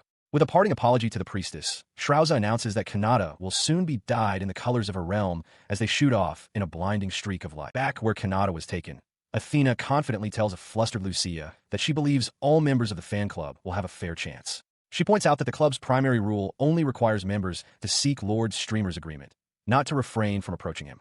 Her posture is wild and energetic, a stark contrast to the persona she displays during streams. Kanata finds himself in a dark, desolate landscape beneath a sky crackling with lightning. Strange, gnarled buildings, the terrain, and various demons, including Kikiki on a broomstick and a winged lega, fly through the air. He stares out, realizing this is truly the demon realm. Having landed on a craggy path littered with massive skulls, Shrouza gestures expansively. She formally welcomes Kanata to the realm in which she resides. He can only look on, utterly overwhelmed by the menacing scenery. She then introduces him to one of her subjects, a towering, muscular demon with a single eye in the center of its forehead. Kanata recoils, recognizing the creature as a Cyclops, a monster common in video games. Shrouza nonchalantly explains that the Cyclops is her guest, someone she met while in the capital. A flashback reveals the truth of their acquaintance. Earlier, Shrouza had fiercely intimidated the terrified Cyclops, ordering him to hide her true identity as the demon lord from her guest and to act differently around him. After he agrees, she instructs another demon to tell Lucia to come to the castle when she arrives. Returning to the present, Lucia approaches Kanata. When he asks if she's permitted to enter the castle, she concocts a lie, claiming to be Shrouza's childhood friend and the chief financial officer of the Demon Lord's castle, currently on holiday. Kanata, impressed by such a trustworthy-sounding position, seems to believe her. Lucia then turns and formally announces her return to Lady Shrouza. She and Shrouza observe as a new demoness in a dark gown gracefully introduces herself to Kanata. With a flourish, she presents herself as Rushaya, a succubus from the Office of External Affairs. Rushaya notes that it seems Lady Shrouza has calmed down and suggests it's time for their guest to change into something more presentable. She adds with a smile that her hobby is listening to Lord Streamer, prompting a scowl from Shrouza. She beams at Kanata, thrilled to finally meet the famous Lord Streamer. Rushaya encourages him to feel comfortable and speak with her frankly, explaining that she gets along well with the other members of the demon tribe. She confides that people often said she acted more joyful around others, and now that Kanata has praised her, she feels she can continue behaving this way. As Rushaya continues to fawn over Kanata, Shrouza's face contorts with irritation. She puffs out her cheeks and clenches a fist, unable to hide her growing jealousy. Later, at a dining table, Kanata finishes his meal. Despite the grotesque, amorphous appearance of the creature he was served, he politely thanks his hosts, declaring it was delicious. He expresses his astonishment at being invited to dine at the Demon Lord's table. Shrouza clarifies that it's all thanks to his suggestion to end the war, explaining that the Demon Lord began to act after listening to his streams.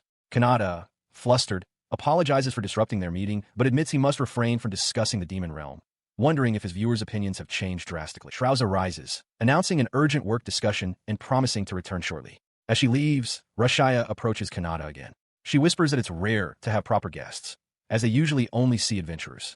As a succubus, she confesses, she finds a streamer far preferable, as she can't resist the urge to squeeze out his infinite magical energy. Her intentions become frighteningly clear as she and other succubi surround the overwhelmed Kanata. Leaning in close with a wine glass in hand, Rushaya makes her proposition. If he desires, she and her friends could engage in a little energy exchange. The overt proposition is too much for Kanata, who feels the stimulation is too strong to bear. He cries out Rushaya's name in a panic. She fans herself, claiming the conversation has made her hot and bothered, and asks him to help cool her down, framing it as healing the succubi. Kanata desperately protests that he is still an underage student. Suddenly, a light-haired demon appears, effortlessly lifting Kanata into the air. The newcomer greets him as brother from the capital, reminding Kanata that he was the one who took Agila.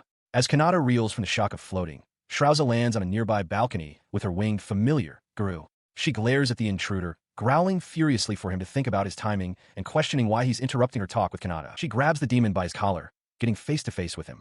He smirks, asking why he would want to meet her without a reason. With a menacing glare, Shrouza informs him that the chief external affairs officer is looking for him and orders him to leave immediately. The light-haired demon dismisses the confrontation, telling Kanata to stop the fighting. He explains that he and Rushaya are childhood friends, and their roughhousing is just a daily routine, though he internally notes how different it is from the human relationships he knows. Setting the matter aside, he beckons for Kanata to come with him. In the background, the small winged familiar, Guru, soaks in a large tile bath. Following the demon's invitation, Kanata finds himself in the bath, questioning the sudden change of venue. The small familiar introduces himself as Garura, an executive officer of the Birdman race in the Demon Lord's army. Panicked, Kanata tries to maintain his cover, claiming to be a simple student who booked the entire bathhouse for himself. His lie is cut short as the light-haired demon moves in close. His face inches away and correctly identifies him.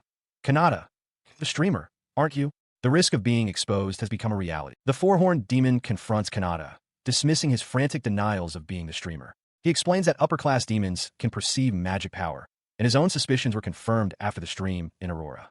However, he assures Kanata that he intends to keep this discovery a secret from the Demon Lord. Meanwhile, in a field of flowers, Rushaya daydreams aloud, plotting to create a fated encounter for Lady Shrouza with the streamer. Watching her, the four-horned demon muses that they managed to find Kanata even without relying on magic detection, a feat he finds rather impressive. Back in the bathhouse, he tells Kanata that there is nothing more unsightly than a man making excuses. He threatens to trigger an explosion based on their sworn contract if Kanata doesn't confess. Cornered, Kanata finally admits his identity.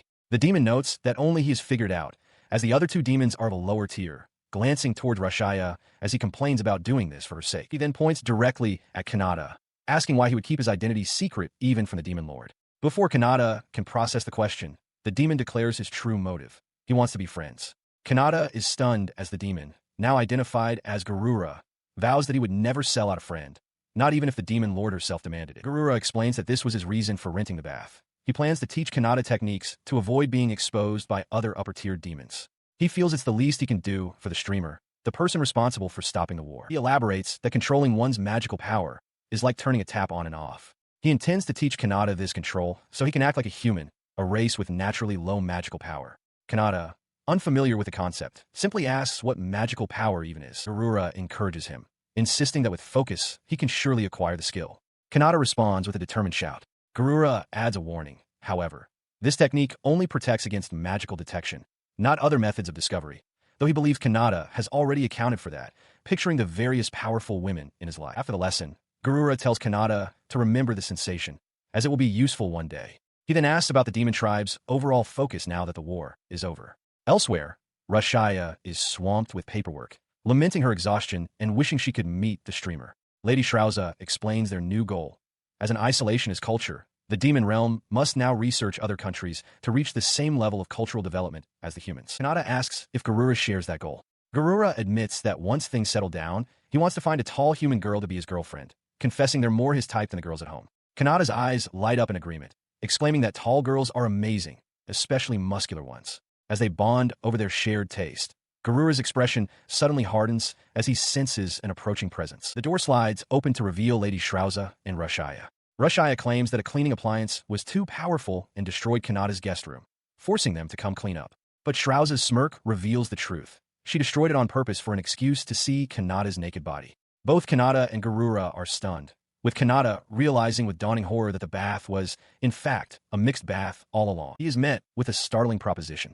With beaming smiles, Lady Shrauza and Rashaya suggest that as an apology, all three of them can sleep together in Shrauza's house. Faced with this, Kanata internally panics, pleading for Garura to help him. Lady Shrauza explains, with a sly look, that for the demon tribe, the highest form of hospitality is to sleep with one's guests, a complete fabrication. Desperate, Kanata suggests he would rather go to Garura's place instead. His desperate plea puts his friend in an impossible position. Garura apologizes, explaining that there is no escape now and the best he can do is pick up Kanata's bones later. As Lady Shrauza declares her intent to take Kanata, Rashaya grabs a stunned Garura, insisting they must disinfect themselves. A short time later, he finds himself kneeling on a luxurious bed in an opulent room. He trembles, overwhelmed by what he believes to be the normal customs of the demon realm, reminding himself that he is merely an underage student. As he sits in shock, Lady Shrauza and Rashaya enter, now clad in sheer, revealing nightgowns. Shrauza remarks that Kanata must be feeling the effects of the stimulating cooking and that their battle dresses will now have an unstoppable effect on his desire-filled body. Their intentions are clear. Lady Shrauza confidently wonders if even an ability to stop time could affect her as she reaches for the door to make her entrance. But as she steps through, a radiant angelic figure materializes, blocking her path. Shrauza recoils, demanding to know who she is. The angel calls her an idiot, complaining that it's unfair she cannot fully manifest. From the side, Garura watches in shock, wondering about the spirit bound to this human. Regaining her composure, Lady Shrauza points accusingly at the spirit, declaring that she is in love with Kanata. The accusation throws the angel into a flustered panic. She vehemently denies it, claiming she doesn't love people that way and just found the situation interesting, all while Shrauza begins to fade as if affected by a temporal distortion. The moment seems to reset. Shrauza and Rashaya are back at the doorway, momentarily confused about their own actions. Their focus quickly returns to Kanata as they advance, declaring that the night is still young and he must prepare himself. They sit on either side of him. Kanata, looking flushed, explains that his body feels warm and his head fuzzy. He suggests he might have a cold and should sleep elsewhere. Unfazed, the two demons declare that if he is sick, they must perform the demon tribe's traditional cold treatment method. He struggles to maintain his composure, desperately trying to rationalize the situation. These revealing pajamas, he tells himself, are simply normal attire in the demon realm. Their actions are just a form of goodwill. But as Lady Shrauza and Rashaya press closer, their whispers are anything but innocent. They claim this is how the demon tribe gets rid of bad bacteria, urging him to do his part. The overwhelming assault on his senses pushes him to a breaking point, and he feels his sanity beginning to fray. The question hangs heavy in the air. Will his sense of rationality hold in this battle of wills, or will the seduction of the Yandere demon girls prove victorious? His flushed, panicked expression stands in stark contrast to Rashaya's confident, alluring gaze. Elsewhere, under a starry sky, Lisa clutches a cross with fervent devotion. She prays that Lord Kanata will not be sullied, understanding that tonight will reveal the results of this momentous battle. Her prayer is rooted in a strict code, the very first rule of the fan club. One must not simply go with the flow without the express agreement of Lord Streamer himself. This principle stands as a direct challenge to the Yandere demon tribe's impending actions. In the demon realm, Kanata finds himself in bed, pinned down by two succubi, Rashaya and Lucia. He realizes with his sweat-drenched panic that their methods for deepening their bonds are far more aggressive than he could have ever imagined. As Rashaya presses closer, she whispers her intent to act once his excitement reaches its breaking point. He, however, is in genuine distress, feeling his own desires begin to overflow due to a strange cold. He struggles to maintain control as Rashaya asks if he's feeling the effects of the demon realm's unique fever-breaking methods. His mind races, connecting the cold to his arrival in the demon realm, an effect of its air and mana. Recalling Garura's advice about an armor of magical power, he realizes he can create a protective membrane by releasing his own mana. He focuses, successfully repelling Rashaya's influence. To fully calm his mind, he pictures his mother, and the mental exertion causes him to promptly fall unconscious. An hour later, Kanata is sound asleep. Lucia asks Lady Shrauza what their next move should be, while Rashaya notes his strange breathing from before. Concluding there's nothing more to be done for now, they decide it's best they go to sleep as well. But rest does not come for him so easily. As a succubus, Rashaya's attacks don't cease simply because they're sleeping together. She looms over his unconscious form, ready to continue her assault. Her advance is halted by Lucia, who questions the point of their hard work if Rashaya acts alone. As Kanata rolls over, Lucia reflects on her tribe saying, to be bound to the one they love. Lady Shrauza appears, coolly stating she doesn't mind being the second lady. Viewing this as merely a first try, she declares herself the light of the demon tribe, a revolutionary force, and announces that she will begin preparations. As she and Lucia prepare to leave, Rashaya protests. Shrauza calmly reminds her of the fan club's first rule, no acting without Lord Streamer's consent. Rashaya is aghast that they would go against their own rules, but Shrauza simply implies that a private reward is waiting for Kanata. Infuriated, Rashaya casts aside all pretense. Who cares about the fan club? She roars internally. A dark, clawed hand reaches for the sleeping youth as she vows that Kanata will belong solely to the demon realm. Her ambition is cut short by a swift karate chop from Garura, who declares, "You can't." As Kanata slumbers on, Garura admonishes the stunned Rashaya, hoping she can improve her foolish superior. Lady Shrauza watches thoughtfully, musing that simply being at Kanata's side would be the greatest happiness for her. In a quiet room, Lisa clutches a book to her chest, her thoughts consumed not by its pages, but by Kanata. She laments her current form, wishing for him to see her simply as a woman, stripped of her accomplishments. More than his body, she desires his heart, his love. Her ultimate wish is to be with him, not as a fan, but as a lover. She thinks of her friends in the fan club, a group that accepted her even though she is a member of the demon tribe. They are all gathered around a table, sharing a meal and raising their glasses in a toast. Glory to Lord Streamer. Their shared devotion is a bond, but one Lisa seems ready to betray for her own desires. Her thoughts return to the present as she gazes at Kanata, who sleeps soundly in a bed. The sight makes her chest ache. With a soft sniffle, she sighs, unable to calm her racing heart. She acknowledges her own foolishness, admitting to herself that she is a woman who could only resort to kidnapping him. Her sorrowful expression twists into one of dark, possessive intensity. Tears stream down her face, now cast in shadow, as she vows that Kanata will eventually share her feelings. She demands that he love only her, look only at her. His sleeping face, she thinks, belongs to no one else and will, one day, be hers alone. Leaning over him, she whispers her affections repeatedly, a mantra of "I love you." She decides to be patient, just for tonight, and resolves to simply hold him tightly as he sleeps. As the night passes, two angelic figures observe from another plane, one expressing immense relief that the mortal realm remained peaceful and that nothing terrible happened. The next morning, Kanata walks towards the school's back door, letting out a large yawn.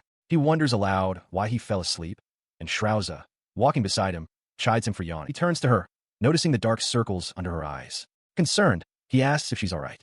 Shrauza laughs it off, reminding him that she was the one who invited him. She then playfully suggests that if he likes, he could come live in the demon realm. After noticing him shiver, she comments on the revealing nature of demon attire and jokes that he could manage a succubi brothel after graduation, an idea she quickly dismisses. He then presents her with a folded shirt, explaining it was a gift from his streamer fans. Feeling bad about the large quantity, he had tried one on but decided against wearing it. Shrauza accepts the garment, stating she will take it for research and development, while noting that his physique is still somewhat underdeveloped. As their escorts arrive, Shrauza informs Kanata that it's time for their morning meetings and they must part ways. She expresses her disappointment, but promises to see him soon. Nearby, Garura watches their exchange with a low growl. Kanata agrees, and they go their separate ways. Deciding to head back to the dorms, Kanata's path is suddenly blocked. From the direction of a waiting carriage, where an attendant is told to halt, two figures lunge forward with terrifying speed and intensity. It is Alfana and the elf princess Maria, their eyes wide and manic as they shout in unison, "I found you." A chaotic morning reunion erupts as Alfana and Maria accost Kanata. Alfana, frantic, grabs him and demands to know if he was abducted by the demon realm, a fact she claims to have heard from him. Maria presses in just as close, asking if he is alright. Overwhelmed by their energetic concern, Kanata can only protest their proximity while his other friends watch the scene unfold. To verify his state, Alfana and Maria present him with a holy cross. They explain that the relic can only be held by those who have maintained their purity. If touched by one who is unworthy, it will shatter. With bright, confident smiles, the two girls hold the cross together. Kanata watches from a distance, perplexed, as nothing happens. His purity seemingly confirmed, Kanata is left bewildered as Alfana and Maria cheerfully skip away, promising to see him tomorrow. As a carriage departs in the distance, the two girls collapse in relief. Alfana remarks that Shrauza must have had some common sense after all, but Maria admits she was scared out of her wits, especially since the kidnapping occurred right in the middle of his confession. As they recover, Alfana advises Maria not to be so anxious next time, noting that Kanata's behavior suggests he doesn't remember the latter half of their date. Leaning in close, she whispers a critical question, asking if Maria is aware that Lord Kanata's jacket has been duplicated. Maria's eyes widen in shock at the revelation. Far away, in the demon realm, Lady Shrauza blissfully wears the original jacket, calling it her boyfriend clothes as she diligently works at her desk. Her subordinates, Lucia and Kikiki, ask for her next task. Shrauza, focused, asks about the leftover work from a week prior. They are stunned, informing her that she finished it all instantly, without even eating. She simply pats the jacket, crediting it for her newfound power. She's stunned by her own efficiency, realizing it is already nighttime. As Lucia announces she will be retiring for the evening, Shrauza is suddenly struck by a realization. It's time for the stream. At that very moment, Kanata sits before his monitor, preparing to go live. He announces his return to the usual schedule, reflecting that while it has only been a few days, it feels like a long while since he last streamed from home. His return to the airwaves is met with intense emotion. Alfana and Maria watch the stream, tears welling in their eyes. Alfana is so moved she has to cut her memorabilia in two, while Maria declares the stream amazing. Alfana's possessiveness flares as she warns Kanata not to thank any super chat donations from others. He, meanwhile, scans the chat, noting the general praise before a peculiar message catches his eye. A first-time super chatter asks for the best place to propose or be proposed to. The question makes Kanata reflect on the beautiful scenery he witnessed, something so different from his previous life. The mention of a beautiful place sparks an idea for Maria and Alfana, who decide to create a field of flowers in the capital. In the demon realm, Lady Shrauza overhears this on the stream. She looks out over the desolate, blood-soaked plains of her kingdom, a land so barren not a single blade of grass can grow, and wonders what such a place would look like if it were to overflow with flowers. She continues listening to Kanata's broadcast, her expression thoughtful as he speaks. He suggests that if one were to have a fight, they should simply go back and make up. She quietly poses a question to his image on the screen, wondering if he would truly consider fighting in such a beautiful place. His on-screen persona suddenly brightens, exclaiming that it's because she is a truly interesting person. The unexpected compliment catches her completely off guard. Meanwhile, the stream's chat fills with comment from his audience, calling him naive and cute, speculating he's the unpopular type, and one viewer even declaring him their type and asking him to be their marriage planner. The idea of marriage planning sends her spiraling into a vivid daydream. She imagines a future where humans can visit the demon realm easily, a place where she and Kanata can reveal their true identities and confess their feelings. With newfound resolve, she declares her decision. She will make the demon realm flourish with greenery and flowers. In her fantasy, she and Kanata stand together, and she announces that to start, they will fill this very field with flowers. She muses that once it's complete, she will proudly introduce it to him. Elsewhere, her subordinates react to the situation. Garura bursts into laughter, mocking Kikiki by telling her she's free to imagine whatever she wants. Lucia sighs in exasperation nearby. Kikiki, flustered, reminds Garura that their work is not yet finished, and that she wants to catch the livestream too. He then offers to help, suggesting he'll take half of her workload. Kikiki, blushing furiously at his earnestness, dismisses his words as cringy and threatens to go home. Changing his tone, Garura offers a piece of sincere advice, telling her that she needs to capture the heart of the man she's fallen for, not just rely on physical appeal. The scene shifts to the culmination of Lady Shrauza's fantasy. She stands in a flowing white wedding gown, holding a massive bouquet of white roses. Her phone displays a message from Garura, framed as a super chat, explaining that his earlier words were an early celebration gift for her. The chat buzzes with questions about how many children she wants. A brief memory surfaces of the next day, where she visited a florist and purchased an unprecedented amount of flower seeds, lining up with other patrons. In the Riwado Republic, a story unfolds about a lady who loves toys. On a busy street, onlookers murmur about a young woman who never seems to make a sale, wishing she had a normal job. This woman, a toy maker named Rumiu, clutches one of her creations, her face a mask of despair. She couldn't sell a single one, and her thoughts drift to a streamer she follows. A month prior, she had pleaded with a shopkeeper. He noted her persistence, but questioned if his store could handle such a difficult toy.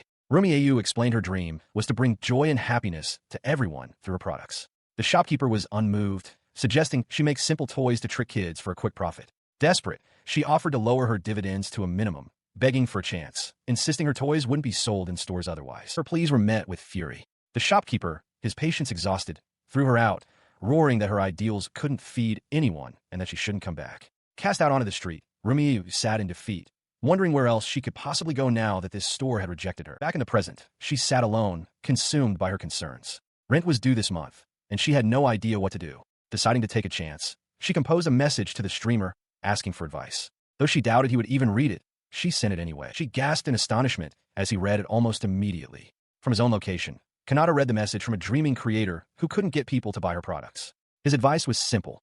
If that was the case, she should try selling them on the roadside.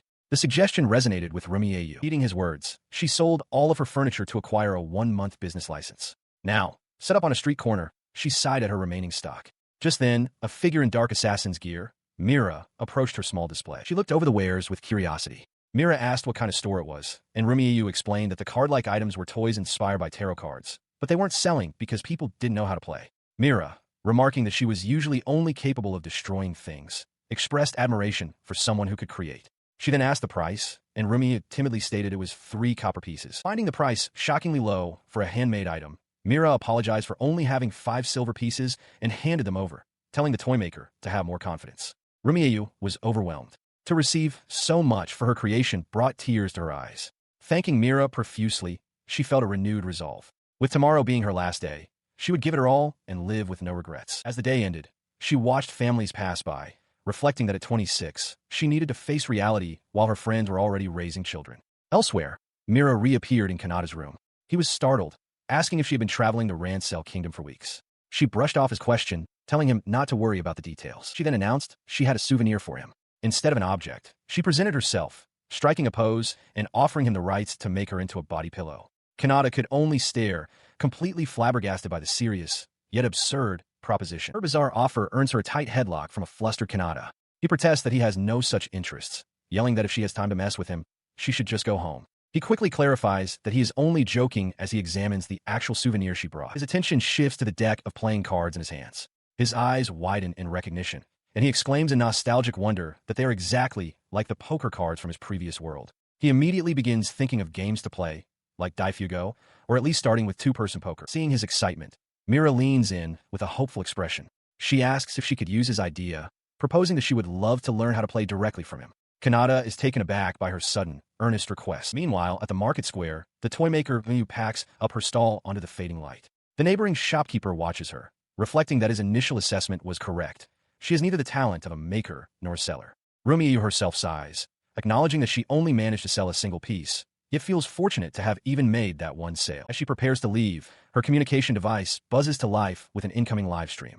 Her eyes widen in surprise as she realizes the stream is broadcasting from the very same location as the Aurora stream she witnessed before. This is a genuine, live event featuring the masked streamer, Princess Alfana, and Lady Maria. Her attention is drawn to a new figure on the screen, a woman in a fox mask who introduces herself as a guard. The guard announces that to ensure the princess's safety, the stream will be conducted with the 4 of them. Rumiyu watches, intrigued by the rare evening broadcast, as comments from other viewers flood the chat. On the stream, Princess Alfana waves cheerfully to the audience. She announces that her guard gave her a souvenir today, then realizes with a start that she forgot to ask where the guard got the distinctive mask she's wearing. The streamer then steps forward, capturing the audience's attention. He declares that the topic for the day is playing with this fun toy. The chat immediately reacts, with some viewers wondering if it's just a toy to coax children and others simply enjoying the stream. He holds up the deck, stating that while he doesn't know their proper name, he will simply call them cards.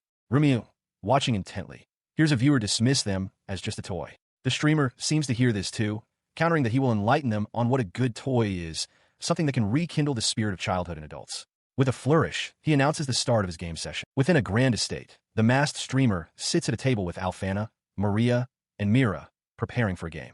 He explains the rules of Old Maid, detailing how 53 cards are dealt and pairs are removed. The ultimate goal is to avoid being the last one holding the single unpaired card, the Joker. With a flourish, he reveals the Joker card, announcing that for this round, it begins with him. As the game progresses, Maria deftly plucks the final card from his hand. With his cards gone, the streamer declares his victory. The entire scene is broadcast on a device, where an unseen viewer marvels at the psychological battle unfolding, finding it surprisingly interesting. Having received the Joker from Maria, Alfana holds the card to her chest with fierce determination. She thanks Maria for entrusting it to her, vowing to see her will done. The streamer, watching them, is perplexed by their intensity, wondering if they've misunderstood the simple premise of the game. 2 rounds later, the game has escalated. Maria throws herself backward in a dramatic display of defeat, letting out a cry. Alfana urges her to stop, reminding her that they are friends, not enemies. Meanwhile, the audience watching the stream is captivated, finding the unexpected developments incredibly exciting. With Maria eliminated, only Alfana and Mira remain standing. Alfana calmly addresses Mira, suggesting they decide the victor. The air grows thick with tension as the others watch, their bodies rigid with nervousness. Her expression is one of intense focus. As Mira reaches for a card, a single bead of sweat trickles down Alfana's temple. Mira's hand closes on a card, and she pulls it free with a confident declaration. "I've got you." Mira triumphantly completes a pair, but Alfana reveals her deception. She explains that her specialty is water magic, and she had secretly made the left card cold and sweaty to the touch. Mira realizes she was tricked. From the side, the streamer acknowledges Alfana's well-played strategy. Her ruse successful, Alfana is suddenly embraced by an ecstatic Maria, who congratulates her on a marvelous victory in defending the streamer. Confused by this interpretation, Alfana can only question it. Maria then suggests they rename the game Guardian. The streamer tries to interject that Alfana actually lost, but his words are lost in their excitement. The 3 girls huddle together, frustrated yet clearly having enjoyed the chaotic game. Alfana clutches the Joker card as if it were a trophy. Watching them, the streamer concludes that since everyone had fun, the outcome doesn't really matter. He then shifts the topic of his stream, holding up a small toy box. He states that everyone must be curious about its maker.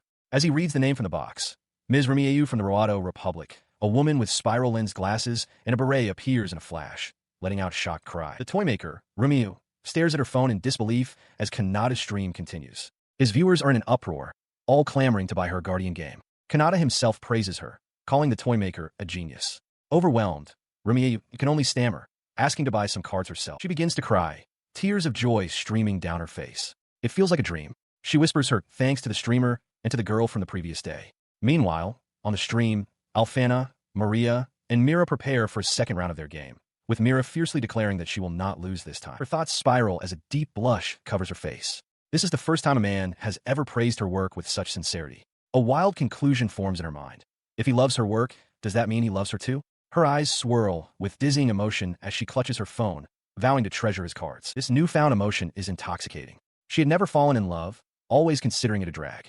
But now she finds it amazing. Inspiration floods her mind, and she decides her next creation will be a card game based on a newlywed life with the streamer, chuckling to herself at the thought. And just like that, Remiyu, the catalyst for a nationwide card boom, found her home, discovered by Kanata's fan club the very next day. Royalties and commissions for other works began to pour in, a tale of success for a woman who had just fallen in love. 2 weeks after the card stream, a clandestine meeting takes place under the roof of a church. Alfana, Maria, Mira, Athena, and Lisa are all gathered, wearing matching fan club shirts. Though they claim to be a completely healthy fan club, the tense atmosphere between Alfana and Athena suggests a brewing rivalry. At that very moment, in the capital, a mysterious woman with long, light hair stands atop a building. Her face is twisted in a hateful sneer as she senses a familiar presence. She declares that it smells of that hateful woman and questions what happened to Pell, who is supposed to be dead. Far below, Kanata sleeps, oblivious to the new danger. Maria enthusiastically presents the latest fan merchandise. At shirt emblazoned with Kanata's face, set to be sold alongside badges in both the Kingdom and the Demon Realm. The assembled girls, Mira, Athena, Lisa, and Rashaya, are already wearing the new apparel. They collectively praise the shirts, finding them incredibly comfortable and amazing. Mira, in particular, is overjoyed, declaring that having Lord Streamer's image on her body is the best feeling imaginable. Elsewhere, Lady Shrauza observes this fervent devotion, noting that fans who love the streamer so intensely can sometimes go too far, earning the moniker Yandere listeners. She contemplates the supporters who independently plan for his future, wondering if forming an official group is truly wise. Beside her, Garura reflects on the escalating battle to become Kanata's official wife, hoping it remains bloodless. Shrauza, however, stifles a giggle, privately wishing Kanata would wear a shirt of her own design before catching herself in a fluster. Back in the meeting hall, Maria addresses the assembled group, which now includes Shrauza and Garura. Mira asks if they've heard of student marriages, but Maria dismisses the concept as non-existent in the Demon Realm. She then boldly declares that she's the only one truly suited to be Kanata's wife. With that matter settled, she announces the final item on the agenda, the introduction of new members. She gestures first to Athena, who introduces herself as an aristocrat from the Randall Kingdom, present on Maria's recommendation. Next, Rashaya, a succubus, announces she was recommended by Lady Shrauza. Mira remarks that it's just like the streamer to attract such influential figures. Lisa, however, quietly laments that a harlot like her has no place among them. Maria cuts in, stating firmly that as a group recognized by Lord Streamer, every member is deserving of respect, and their strict rules will be enforced. Her voice takes on a commanding tone as she lays down the group's foundational principles. They must never act against Lord Kanata's intentions, and they must never harm him. Above all, she stresses, they must carve it into their hearts that he alone will choose his official wife. She looks at them intently, asking if her words are understood. A chilling intensity flashes in her eyes. She explains that this display of dominance is necessary to prevent any danger from befalling Lord Streamer and to suppress any potential rebellion within their ranks. The new members quickly assent. With that, Maria declares the meeting over. As the group begins to disperse, Rashaya, wondering what to do next, calls out to Kanna. She runs up to Kanna, who asks what's wrong. Rashaya, completely starstruck, exclaims that Kanna possesses an incredible power of seduction. She explains that as a succubus, it's the first time she's ever witnessed such potent abilities. Kanna clarifies that she's merely a human prostitute, but Rashaya sees this as a great honor. Overcome with admiration, the succubus kneels and begs Kanna to accept her as a disciple. Meanwhile, Lady Shrauza confronts Garura with a sigh. She tells him she heard that he showed Lord Kanata around the demon realm. He confirms it, but quickly adds that he did nothing more than give him a tour. He then bounds over to Mira, brimming with excitement. Having heard that the food in the demon realm is amazing, he eagerly asks if he can join their dinner table, promising to do anything, even wash the dishes. As Mira looks on, surprised, Maria calls out to Athena, inviting her along as well. Maria and Lisa then start to leave, with Maria urging everyone to head back to the dorms quickly. As they walk, Lisa remarks that Athena seemed more introverted than she expected. Maria agrees, commenting that she can have her head in the clouds sometimes. Unseen by them, a shadowed figure watches their departure. Later, Maria and Lisa, still in their fan shirts, discuss the new merchandise. Maria feels the designs work surprisingly well, and while Lisa agrees they can sell the clothes, she wonders if they can't do something about the design itself. She playfully asks Kanata for an autograph on her shirt, much to his flustered agreement. As Athena and Rashaya looked on, a sudden knock echoed from the door. The sound was unexpected, and Kanata whispered for them to wait as he cautiously approached. Before he could react, the door swung open to reveal Lisa, a knife held casually in her hand. With a chillingly cheerful expression, she explained that she had used a simple tap with the back of her knife to neutralize the others. Behind her, Maria and Athena lay unconscious on the floor. Kanata could only stare in disbelief, calling out their names in shock as Lisa assured him they were fine. He demanded to know why she was there, pointing out that she was supposed to be in the kingdom. Stumbling back, he pleaded with her to put the knife down before coming any closer. In response, Lisa simply dropped the weapon with a clatter. His mind raced, questioning how she could have possibly knocked on the door when he had erected a human-repelling barrier. With tears welling in her eyes, Lisa accused him of cheating, questioning how he could bring other women to his room when he had her. She insisted that she had just knocked them out. She moved closer, her face inches from his, her expression intense. She laid out her terms for forgiveness. Starting immediately, he was to stream for her and her alone. She demanded that he whisper softly into her ears every single night. With the knife now pressed against his cheek, he asked whose fault this situation truly was, wondering aloud if it was the Count's doing. Lisa vehemently denied this, her voice sharp as she declared it was his fault for making her sad. She added that, in her eyes, streaming to countless people was already a form of cheating. Suddenly, his expression hardened with a realization. He grabbed her face, startling her, and accused her of being someone named Pell, claiming she was putting on a third-rate act. He declared that Lisa, despite her sickness, would never harm others. He pointed out that she didn't even know his true identity, and that he had noticed her form was different. As he processed this, a new figure loomed over him. A woman with wild, light-toned hair in a familiar braid and a tattered dress looked down with a possessive glee, calling him her husband. Lying on the floor, Kanata looked up in utter confusion and shock, asking how she could be here when he thought she had already died.